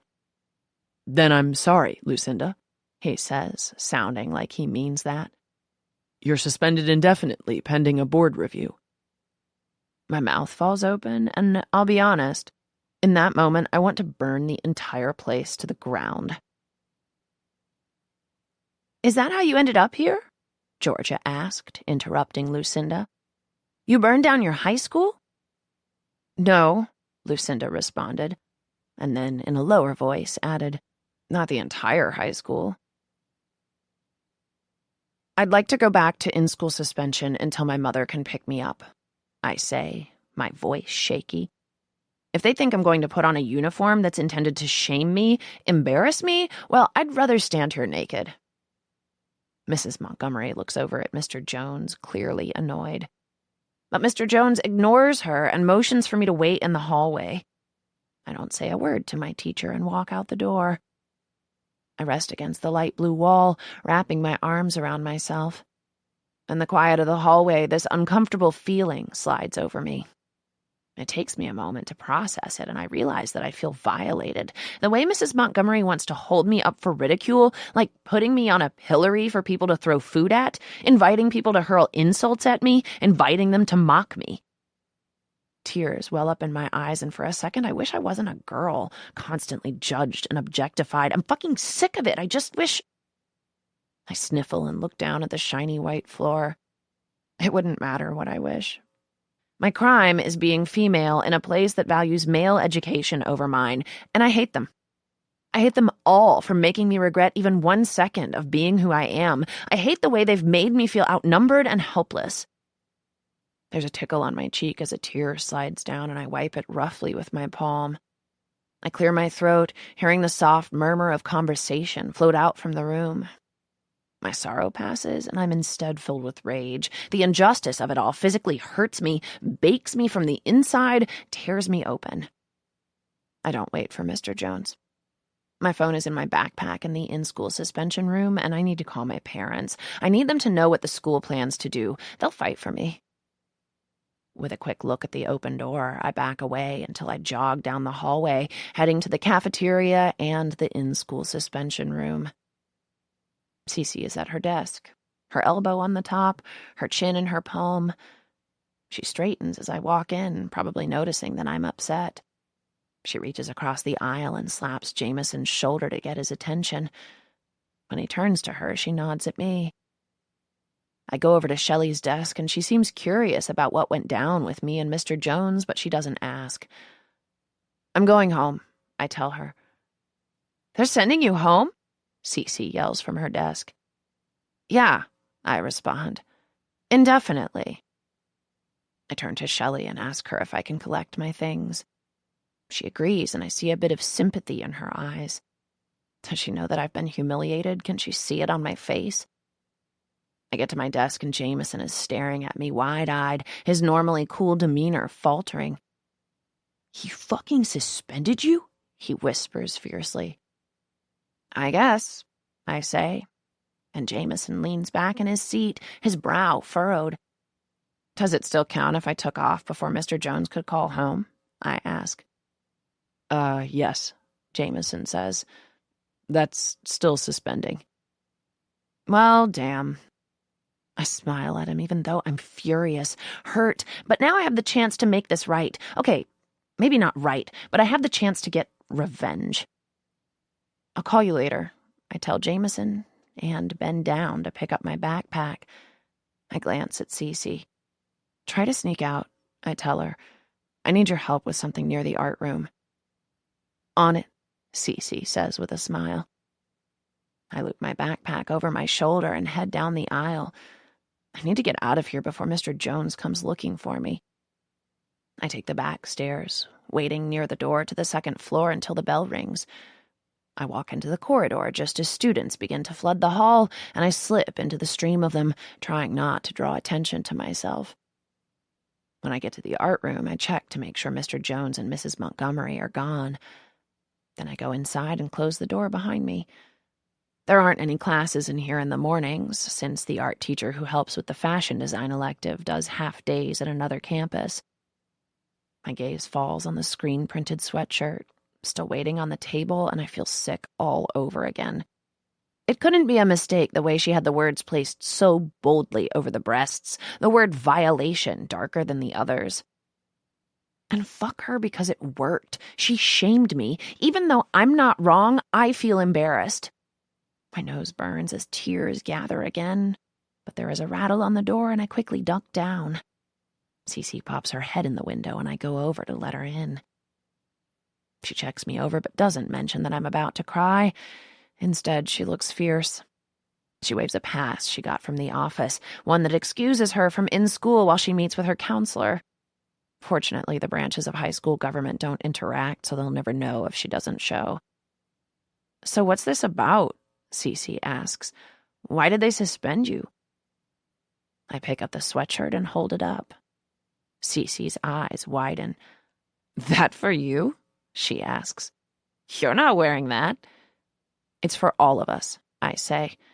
You know, if we dare to show our shoulders, bra straps, outlines of our legs, and whatever body part they outlaw next year. Maybe ankles? But instead of talking to Lance Duncan and his leering and gropey fingers, they pull me into the office. They suspend me. The tears well up again, but this time they're from anger. And I'm sick of it, I say. Then what are you going to do about it? Cece asks. I shake my head, unsure. What can we do? I ask. What rights do we even have? Cece bites one of her long fingernails, thinking it over. We should walk out, she says. All the girls should walk out.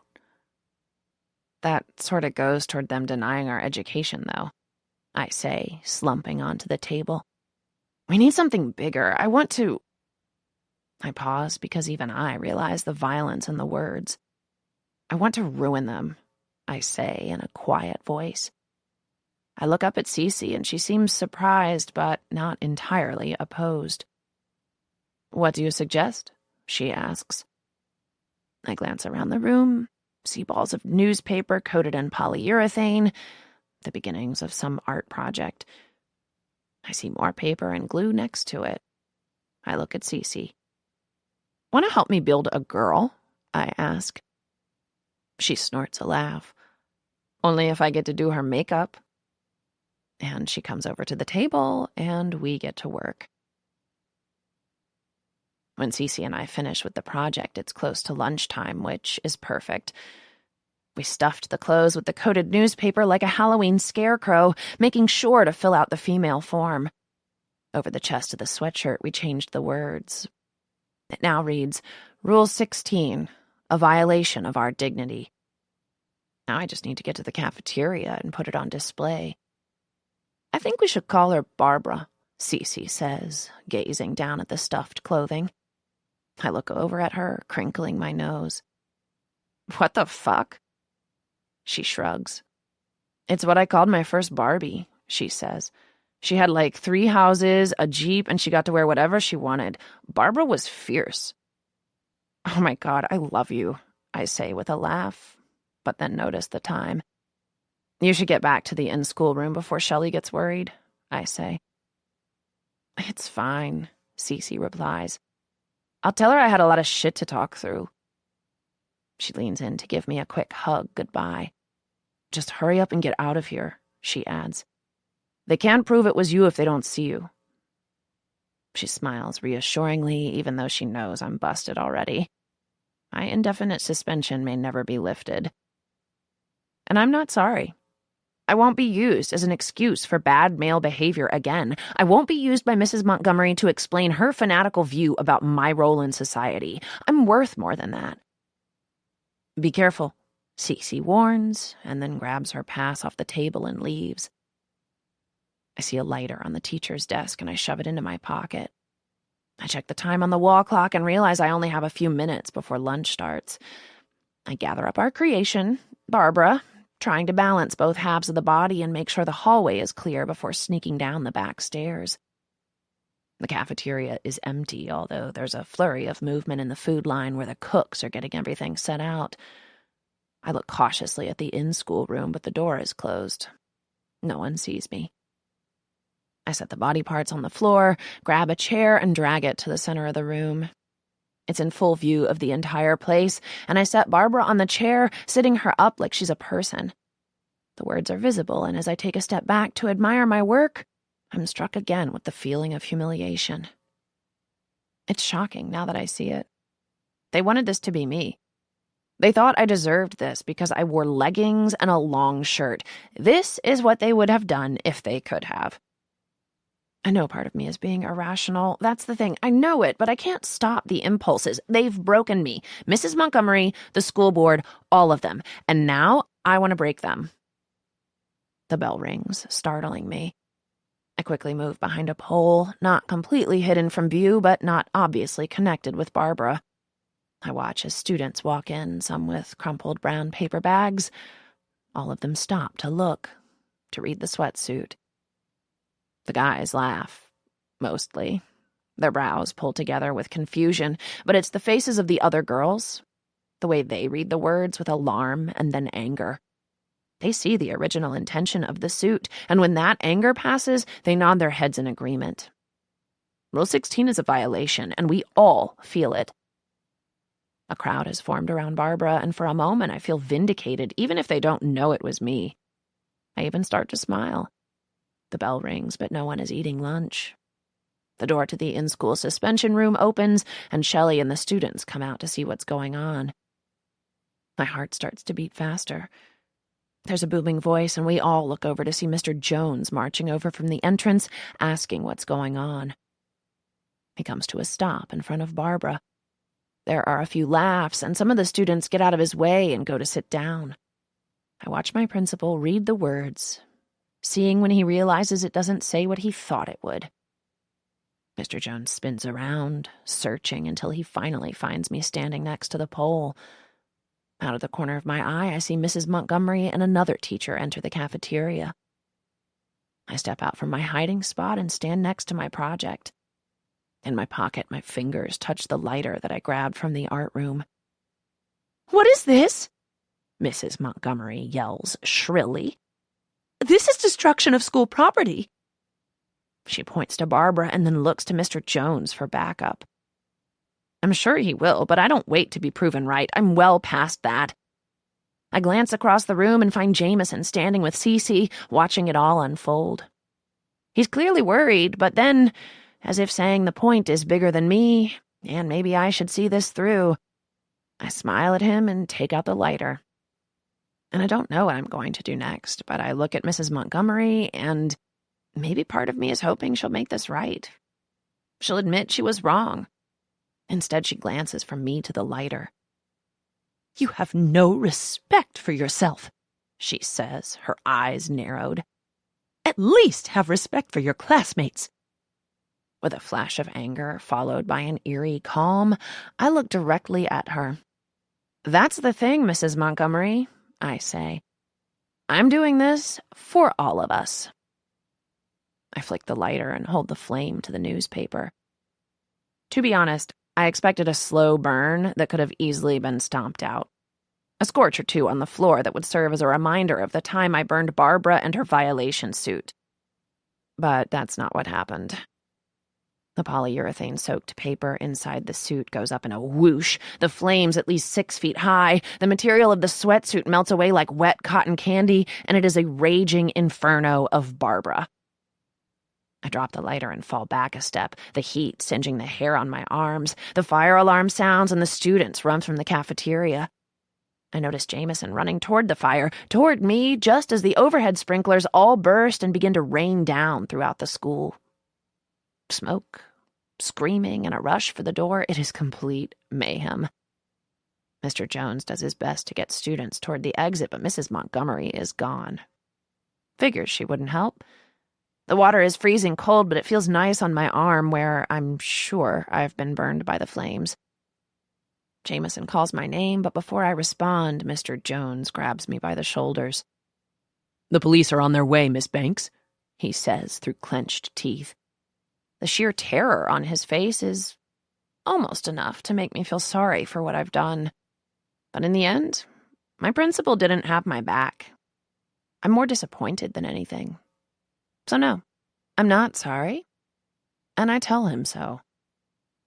And as he roughly leads me through the raining water toward the exit door, sirens already sounding in the distance, I pass by Jameson. He watches me with shiny eyes, and just as I pass, Jameson whispers, "You're my fucking hero, Lucinda Banks." "So that's how you ended up here?" Jenna asked. "Yep, arrested and charged. My mom had a lawyer friend who negotiated a compromise. This place." "And did they change the dress code after that?" "Nope," Lucinda said, the injustice still burning. "Now they all wear uniforms." "How come you didn't burn the Bend down over these nasty-ass uniforms?" Jackie asked. "Because we all have to wear them and not just the girls," Sunday said. "That was the point of the story, right?" We'd gone back to carrying Georgia when the crutches had begun to hurt her arms and shoulders, but we'd made good progress. Jyla and Jenna seemed to think we were on the right track and might actually make it back to camp by nightfall. I wasn't as confident, but I also didn't give a shit. I had everything I needed right there in those woods. "I don't know," Georgia said. "You didn't have to set that dummy on fire." Lucinda opened her mouth to speak, but Tino cut her off. "I get it," he said. "If you don't show them how far you're willing to go, they'll never take you seriously." He was the last person anyone had expected to defend Lucinda, but there it was. I mean, look at all of us, stuck in this shithole camp for whatever. Doug and our parents and our teachers, they think we're probably nothing but a bunch of animals, but we showed them who we really are. We showed them that they can't ignore us. Jyla stopped to take a drink from her canteen. We'd had the chance to refill an hour back, but the day was getting hotter, and I hoped I wouldn't run out. I don't see how being sent to prison camp is anything other than being shipped out of sight and out of mind. And, Sunday added, I'm not sure anything we did is worth being proud of. You didn't turn in that boy when you could have, Tino said. And I bet the next school Lucinda goes to won't try to stick her in a uniform. Cody stood beside Georgia, grinning. Mike probably won't ever mess with me again. See? Tino said. It's about respect. But you earn respect.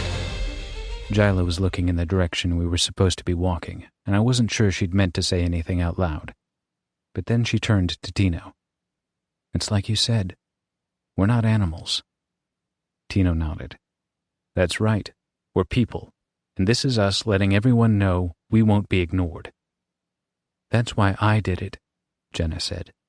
Her voice was louder than normal, like she was finally done whispering. Sunday nudged Jenna with her shoulder and offered her a comforting smile. Tell us, she said. Tell us the rest. The Chaos Effect by Marika Nijkamp. I'm not a pyromaniac. I already told you. But according to the Minnesota criminal statutes, the car fire is arson in the second degree. Who knew Grandpa's car was that valuable? Who knew he even had anything of value left? It makes me wonder if Dad had it fixed up for him. It's exactly the type of thing he would do. It hardly matters. In the end, everything burns. And every morning I scatter the ashes on my way to school. I don't remember the first night. I blocked it from my memory, and I'm perfectly happy to never access it again. I remember too many nights since.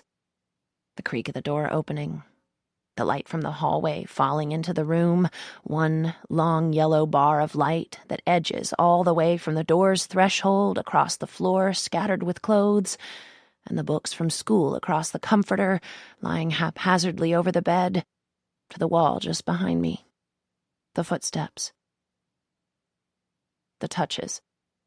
The smell and caress of his sour breath. The impossibility of escape. He always smiles in the morning. Paper does not burn as well as matches. It smolders and curls and almost immediately turns to ashes until there's nothing left of the drawings I made, the equations I solved, the formulas that help me make sense of the world. I don't understand them anymore anyway. I do remember the first night when I let myself go numb. I couldn't move. I couldn't stop him. I could only pretend it wasn't happening, pretend I didn't feel his hands on me, his skin against my skin, his grunts in my ear. I tried to scrub his touch off once. I took a scalding hot shower. I emptied an entire bottle of shower gel. I scrubbed until my legs were raw and my fingers bled. It didn't help. Not even for a day. I hurt all over and still smelled of bergamot and orange blossom when he came a few nights later. So I decided there and then I could pretend to go numb. I could pretend not to feel. I could pretend not to feel for long enough that I would start to believe it. Until I forgot what it meant to feel altogether. Adam gave me a t-shirt for my 15th birthday a couple of months ago. It's an olive green top with f of x equals absolute x printed on the front. The back simply says, avoid negativity. He found it in a thrift shop, and he was so proud of it.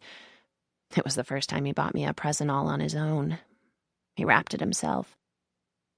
The shirt has languished in my wardrobe ever since. I told him I was keeping it for a special occasion, and I did. It burns surprisingly well. The worst times are when we're all alone through the night. On days when Dad's work sends him to offices in other states and he takes Mom along for a quick getaway. When Adam is at TJ's because the large house spooks him in the dark. When it's just us and there's no one to sneak around for, no need to worry that anyone might walk in. Those are the nights that last forever. Hair does not burn well either. It melts and sizzles and smells. It burns a little easier when you cut it off, but it's not nearly as satisfying. The strands of hair are nothing but lifeless extensions of me. When I come downstairs with my hair cut ragged, Dad is already on his way to work. Adam grins broadly, Mom sighs her displeasure, and Grandpa smiles. I try to shift away from it and focus on Adam's happiness instead. He gives me a double thumbs up. Wicked, sis. I reach up and run my hand across my scalp. It feels different, though I'm not sure if wicked is the word I'd go for. It's prickly. Lighter. I glance at my reflection in the window. Green. Mine. You look like a troll. A really cool one, Adam continues gleefully. Doesn't she, Grandpa? She looks like a creature of legend, that's for sure. Grandpa thumps Adam's shoulder. They're good friends, the two of them, and I have no idea how that ever happened. But I wouldn't go for troll. Wood nymph, perhaps, or a mermaid. A nymph? An ent, maybe? Oh, no, she's far more elegant than... I don't want him to think me elegant. They continue to talk about me as if I'm not there until Mom snaps. Would you be quiet, the two of you? I pour myself a mug of coffee and sit down at the kitchen table as far away from Grandpa as I possibly can and brace myself for Mom's reaction. She continues making breakfast, punctuated by long, suffering sighs, but once we all have bacon and toast, she rounds on me. I know you're going through a phase. She spits out the word as if it tastes disgusting. And we've made allowances for your anger and for your stories, but the school has informed me your grades are falling, and this is simply unacceptable. Whatever will Reverend Winters say? Perhaps he'll notice me. I want to tell her. Instead, I stuff a strip of bacon into my mouth and chew with abandon. Adam snickers. Grandpa raises his mug in salute. Between this and your grades, it seems your dad and I will have to have a conversation when he's home, Mom says. Sure. I shrug, but it only seems to infuriate her more. I successfully avoid Zoe for almost 2 weeks, with only the most perfunctory of greetings when our paths cross in class, but I can't avoid her forever. And right on cue, as if my green hair's a beacon, when I walk to my locker, she comes bounding down the hallway. She screeches to a stop when she sees me, her sneakers skidding on the linoleum. Jenna Georg Cantor, you dyed your hair green. I hesitate. Way to state the obvious, see? It's different. She walks around me, observing me, and even though I know it's Z, my skin crawls. It's different, but it suits you. Did your mom go through the roof when she saw it?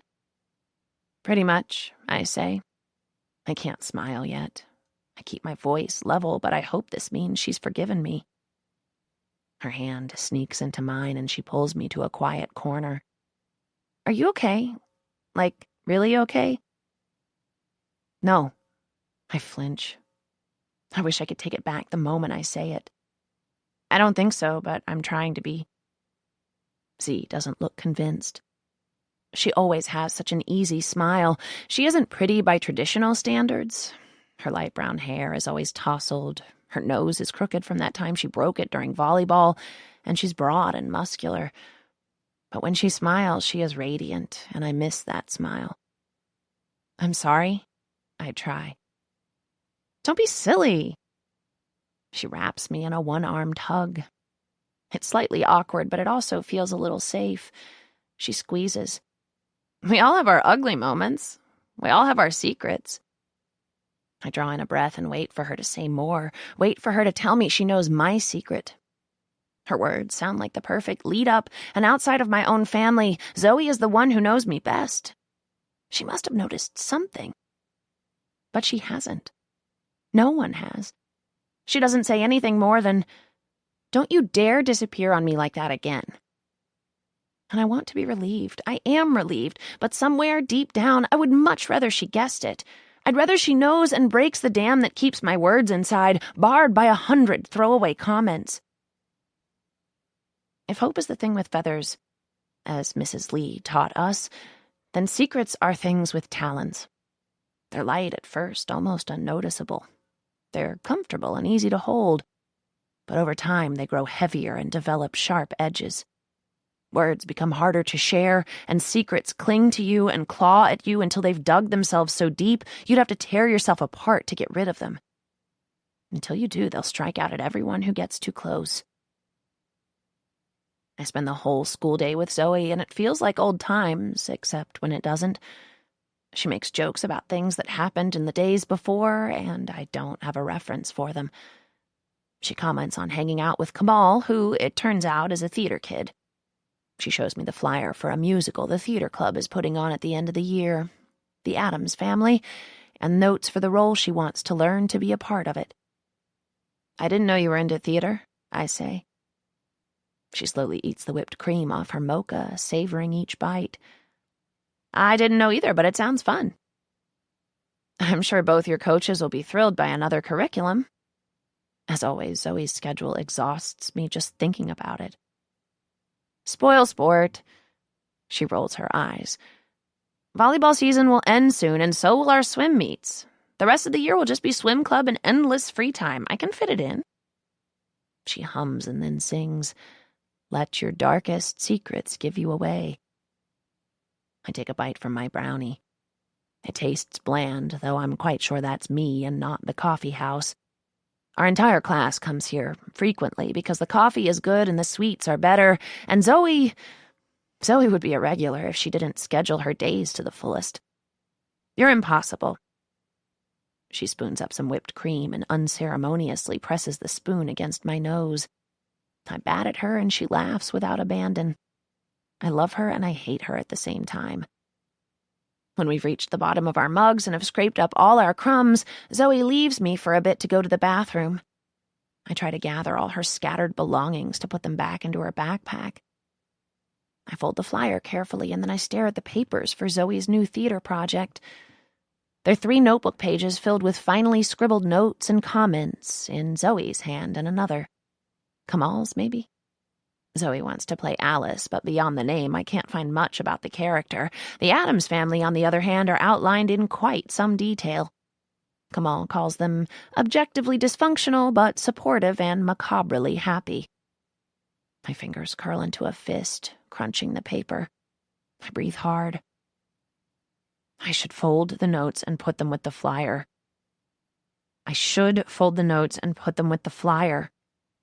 I cannot let my anger get the best of me, but it burns too, a deep and steady burn that when it flares eviscerates everything in its path. And the people around me are laughing and talking like the world is still the same as it was 3 months ago, as if nothing at all has changed. I crumple the notes further and stuff them into the pocket of my jeans. When Zoe is on her way back to volleyball practice, I dig my lighter out of my coat and let the fire lick up the notes. I'm sorry, Z. I scatter the ashes on my way home. When I'm home, Dad sits on the couch. He stares at me and I drop my backpack on the floor. He doesn't comment on it. It's such a flashback to our conversation this summer, and I'm sure something must have happened. For a brief, irrational, awful moment, I want him to tell me it's Grandpa. It doesn't have to be something bad. Maybe the bank decided not to take his house. Maybe Aunt Beat has decided she can take him in after all. Maybe I just want him gone. Dad? He runs his hand through his hair and it sticks up a little. He's still wearing his tie and his jacket. Jenna, your mom called me and she believes we should talk. My stomach drops, but when he indicates I should sit on the couch, I do. In the farthest corner. He looks nothing like Grandpa, and it may be a small mercy, but I'm forever grateful of it. Your behavior this last couple of months has been unlike what we've come to expect from you, Jenna. I know Grandpa's presence has required all of us to adapt, but I thought you and he got along. He's been trying, and this... He gestures at me, at my hair. Your acting up only makes things worse. I open my mouth and close it again. The words stick in my mouth. They claw at me. The first time I tried to tell Dad, I told him Grandpa scared me. He told me I just needed to get used to him. The second time I tried to tell Mom, I told her Grandpa touched me. She was too busy with preparations for her PTA meeting. It wasn't her fault. It was far easier to tell her when she wasn't paying attention to me. I just wish she had been. Work is sending me to Chicago after the weekend. An impromptu meeting at HQ. Mom is coming along. It'll only be for a day or two, but I expect you to take that time to sort out whatever is bothering you about this arrangement. We expect you to pull your weight at home. We expect you to raise your grades, and we want to know how you plan to do it by the time we get back. Talk it through with Grandpa if you want. He'll be here, and he volunteered to help. Dad reaches out to take my hand, and I let him. I don't know what else to do. We don't care about the green hair, which is to say Mom will get used to it. You're 15, you're supposed to experiment, and we want to give you that freedom, but we have to be able to trust you to be responsible, okay? Silence falls heavily between us. Then I do what I'm supposed to do. I nod. I'm a good girl who listens to her parents, even when they don't listen to me. Yes, Dad. I get up from the couch and start walking. I start walking and I don't stop. If you keep feeding the fire, it will grow and wait to devour you. You don't realize it until it's too late. I don't know where to go. I could go back to the empty office building, but afternoon leads into dusk, and dusk leads into late night, and too many people will be there. I can wander the streets, but as my parents have taught me time and again, it isn't safe for a girl to be out on her own at night. But then again, when home isn't safe either, does it really matter? Without consciously making the decision, my feet take me in the direction of the office building. I felt comfortable there. Perhaps I can squat there or disappear. Perhaps I can light the whole thing ablaze and dance with the flames. I walk to the very edge of our neighborhood. The office building is haphazardly planted between it and the business park another mile or so down the road. Perhaps that's why renting the floor space never caught on.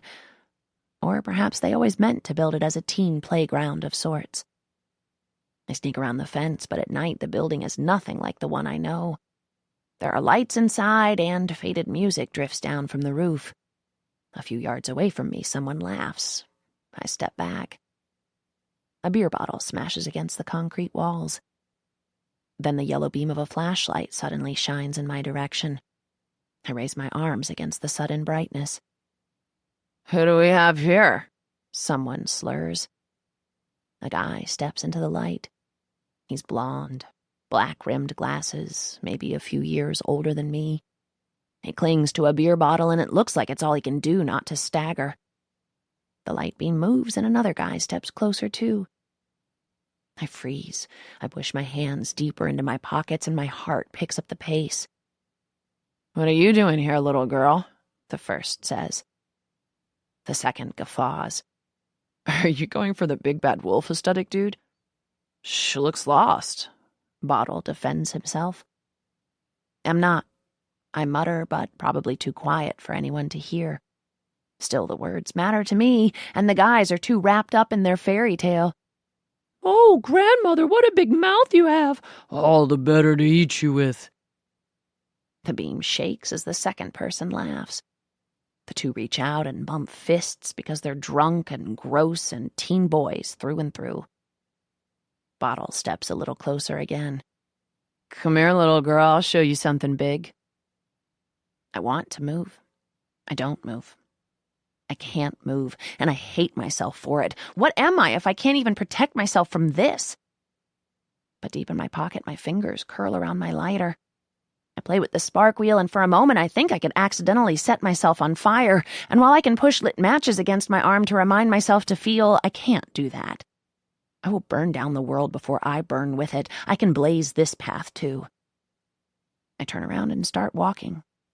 One step before the other. Slow at first. Faster. It's just a game, little girl. One of the guys jeers. His feet crush glass, and a moment later, another bottle smashes against the outside of the building. I keep walking. I don't look back. It's just a game. It's not just a game. It's the first time I've ever been able to walk away, and if it's also the last, it will still have meant everything. But even fractals start at a random point. Perhaps eventually patterns will emerge. The butterfly effect is one of the principles of chaos. Fractals are too. They're never-ending patterns, repetitive and infinitely detailed. They're the most gorgeous designs. That seems contradictory, doesn't it? Chaotic designs. But at the heart of chaos theory is this: there are patterns everywhere, even when they seem complex and entirely random. That's why the method for creating new fractals was originally called the chaos game. Fractals will become patterns, and under the right conditions, chaos will start to form order. Perhaps, if I create enough chaos, order will come again. I walk until I'm back home, until I sag down against a tree in our front yard. I light the lighter in the cup of my hand, let it extinguish, light it again. The flame is a comforting ball of warmth in the darkness. I could stare at it forever, but it isn't enough. The papers, the clothes, the 100 small things I burned, it isn't enough to create chaos, and it won't stop Mom and Dad from leaving me alone again with him. I want patterns. I want flames to reach to the skies. I want him to feel fractured, too. I'm not a pyromaniac. I told you, I can control my impulses quite well, but I won't be the only one hurting anymore. The interior of a car burns easily. I break a window and spread gasoline across the seats. It stinks, but I know it'll burn. I've grabbed the newspaper from the door pocket next to the driver's seat and turned that into a torch. With one of the windows open for oxygen and the dark of the night around me, I wait until the paper smolders. Then I toss it in. The gasoline flares. The flame spreads like wildfire, and within moments it absorbs everything. It's loud, violent. I wonder how long it'll take for Grandpa or my parents to wake up. I walk across the street. Sitting down on the sidewalk, I rest my elbows on my knees and watch. This is calculation. This is chaos. This is freedom. The lights from the bend shone down below us. We'd spotted them a while back and had limped toward them like a beacon calling us home. The sun had long set, but the others were determined to make it back before midnight, and there was no power in the world that could stop them. Georgia had decided she was going to walk the last mile on her own, and I kind of admired that about her. Jenna let Georgia lean on her as we trudged through the wilderness. "We don't live that far apart," Georgia said. "Maybe we could, I don't know, see each other or whatever." "Maybe," Jenna said. There hadn't been much to say when she'd finished her story. I think most of us had guessed what was going on, but hearing her tell it was different. No one should have to go through what she went through, and I kind of wished she'd burned her grandfather's car with him still in it.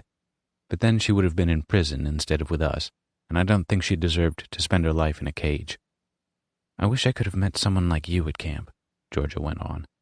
"Not like that, I mean. I'm not gay," Jenna finished. "I know. You already said so." Georgia shook her head. "Maybe I am. I don't know. I just meant that I liked knowing you." Jenna didn't say anything for a minute. Then, "Yeah, I like knowing you too." I fell back to walk near Lucinda and Tino. She hadn't threatened to punch or castrate him once since she'd told her story and he'd defended her. "You still with that Jameson guy?" Tino asked. "Why? Because you think you have a shot?" Tino shrugged. "Maybe." "You don't." "Can't blame me for trying." Lucinda rolled her eyes. "Like hell I can't." I moved between the groups, ignored and unseen.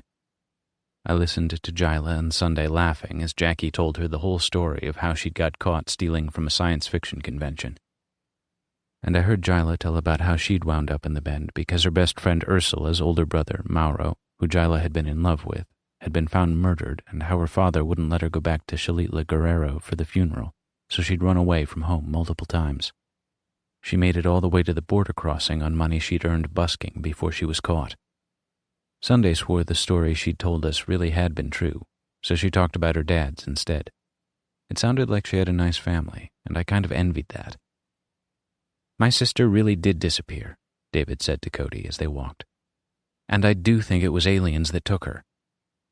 Cody didn't say a whole lot, but there was a strength in his walk that made me think he was channeling those old movie star actresses he loved so much.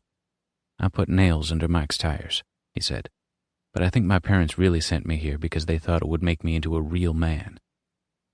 Tino had stopped to readjust his pack and started walking with them. Being a man isn't about how you walk or talk. It's about being you, right? So you swish and glide and do whatever the hell you want, and if people don't like it, they can fuck right off. "Thanks." "I'm serious," Tino said. "My stepdad was always being macho and talking shit. He thought he was a man. At least he did until I shoved his sorry ass down the stairs." "I'm guessing that's why you're here," David said. "Sometimes there's only one way to show people you won't be ignored." I thought they were done talking and was about to slip away to eavesdrop elsewhere when Cody said, "But if there was another way, you would have done it, right?" Tino cocked his head to the side. I'm not saying I'm sorry about what I did, but yeah, if I could have made him stop some other way, I would have. Because we're not animals. David took a puff from his inhaler and coughed, and the three boys walked on. Jyla started singing in a language I didn't know as we walked the last quarter mile. A slow, earnest song in a voice that carried the scent of summer and shook the leaves. I'm not sure she was even singing for us or cared that we heard. She just sang, and it was beautiful. Doug and the other counselors were waiting for us when we finally reached the bend. Tino carried Georgia to the infirmary, while Doug tried to chastise Jyla for not using her flare, but Jackie cut that right off and lit into him about not making sure to give us a flare that actually fucking worked. Eventually, we all went our separate ways to shower and eat and sleep in something resembling a bed. I wasn't tired, though. I lay on a picnic table and stared at the stars. People spend a lot of time thinking about the planets that might orbit all those stars, but they ignore the worlds inside themselves. We're all worlds. We spent the last 3 days on 9 other planets orbiting each other. I don't know how much of what any of them said was the truth, but it doesn't matter because the truth doesn't exist in our words, but in the spaces between them. You could spend a lifetime exploring the vastness between a person's words and still never really know them. That's the only thing that's really true as far as I can tell. But I do think Tino was right. Our parents and teachers and all the other adults in our lives might have seen us as animals, as feral youth determined to destroy our lives and the lives of those around us, but we weren't. We were people, and we would not be ignored anymore. I didn't hear Cody come up behind me until he sat on the table near my legs. "Hungry?" he said. "Not really."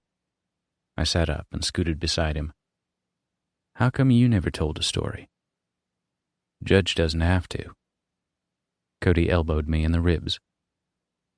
"So you're not even going to tell me why you got sent here? Aren't we all here for the same reason?" "No," Cody said, but then he bit his lip. "Okay, maybe. I don't know. You're cute when you smile." At the compliment, Cody lit up like a neon sign. He smiled again, but it was a little self-conscious. Still cute all the same. "You think so? You should try hooking up with guys your own age." "Maybe I will." Cody and I lay on the table beside each other for a while, and we watched the stars. When it got late, he said he was going to bed. Before he left, he said, "Hey, so you never told us who won the contest?" "No," I said. "I guess I didn't." And I'll tell you later."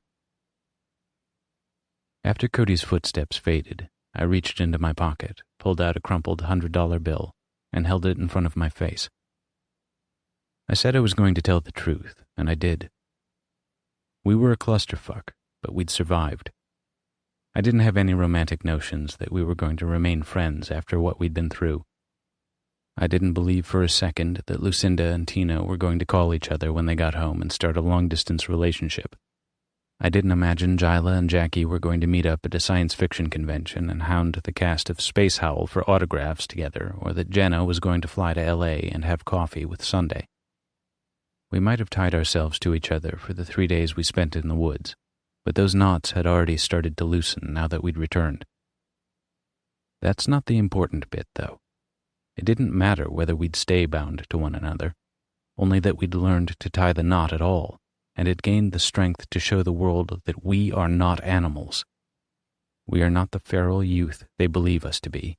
We are people, we are real, and we will not be ignored. Or something like that. You're going to believe what you want anyway. I'm just here to tell the truth. Maybe. I smiled at the $100 bill in my hand, folded it, and tucked it back into my pocket.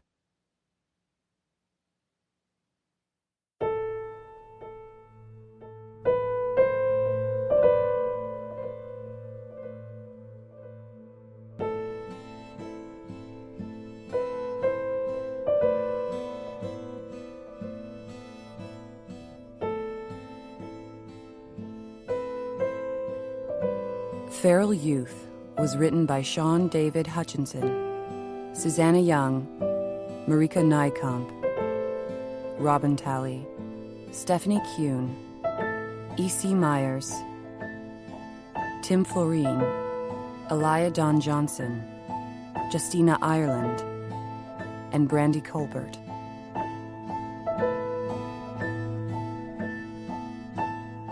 And read by Jacques Roy and Candace Thaxton.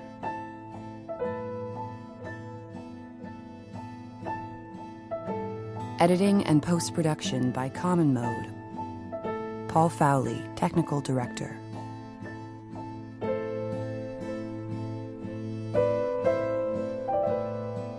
This has been a presentation of Simon & Schuster Audio.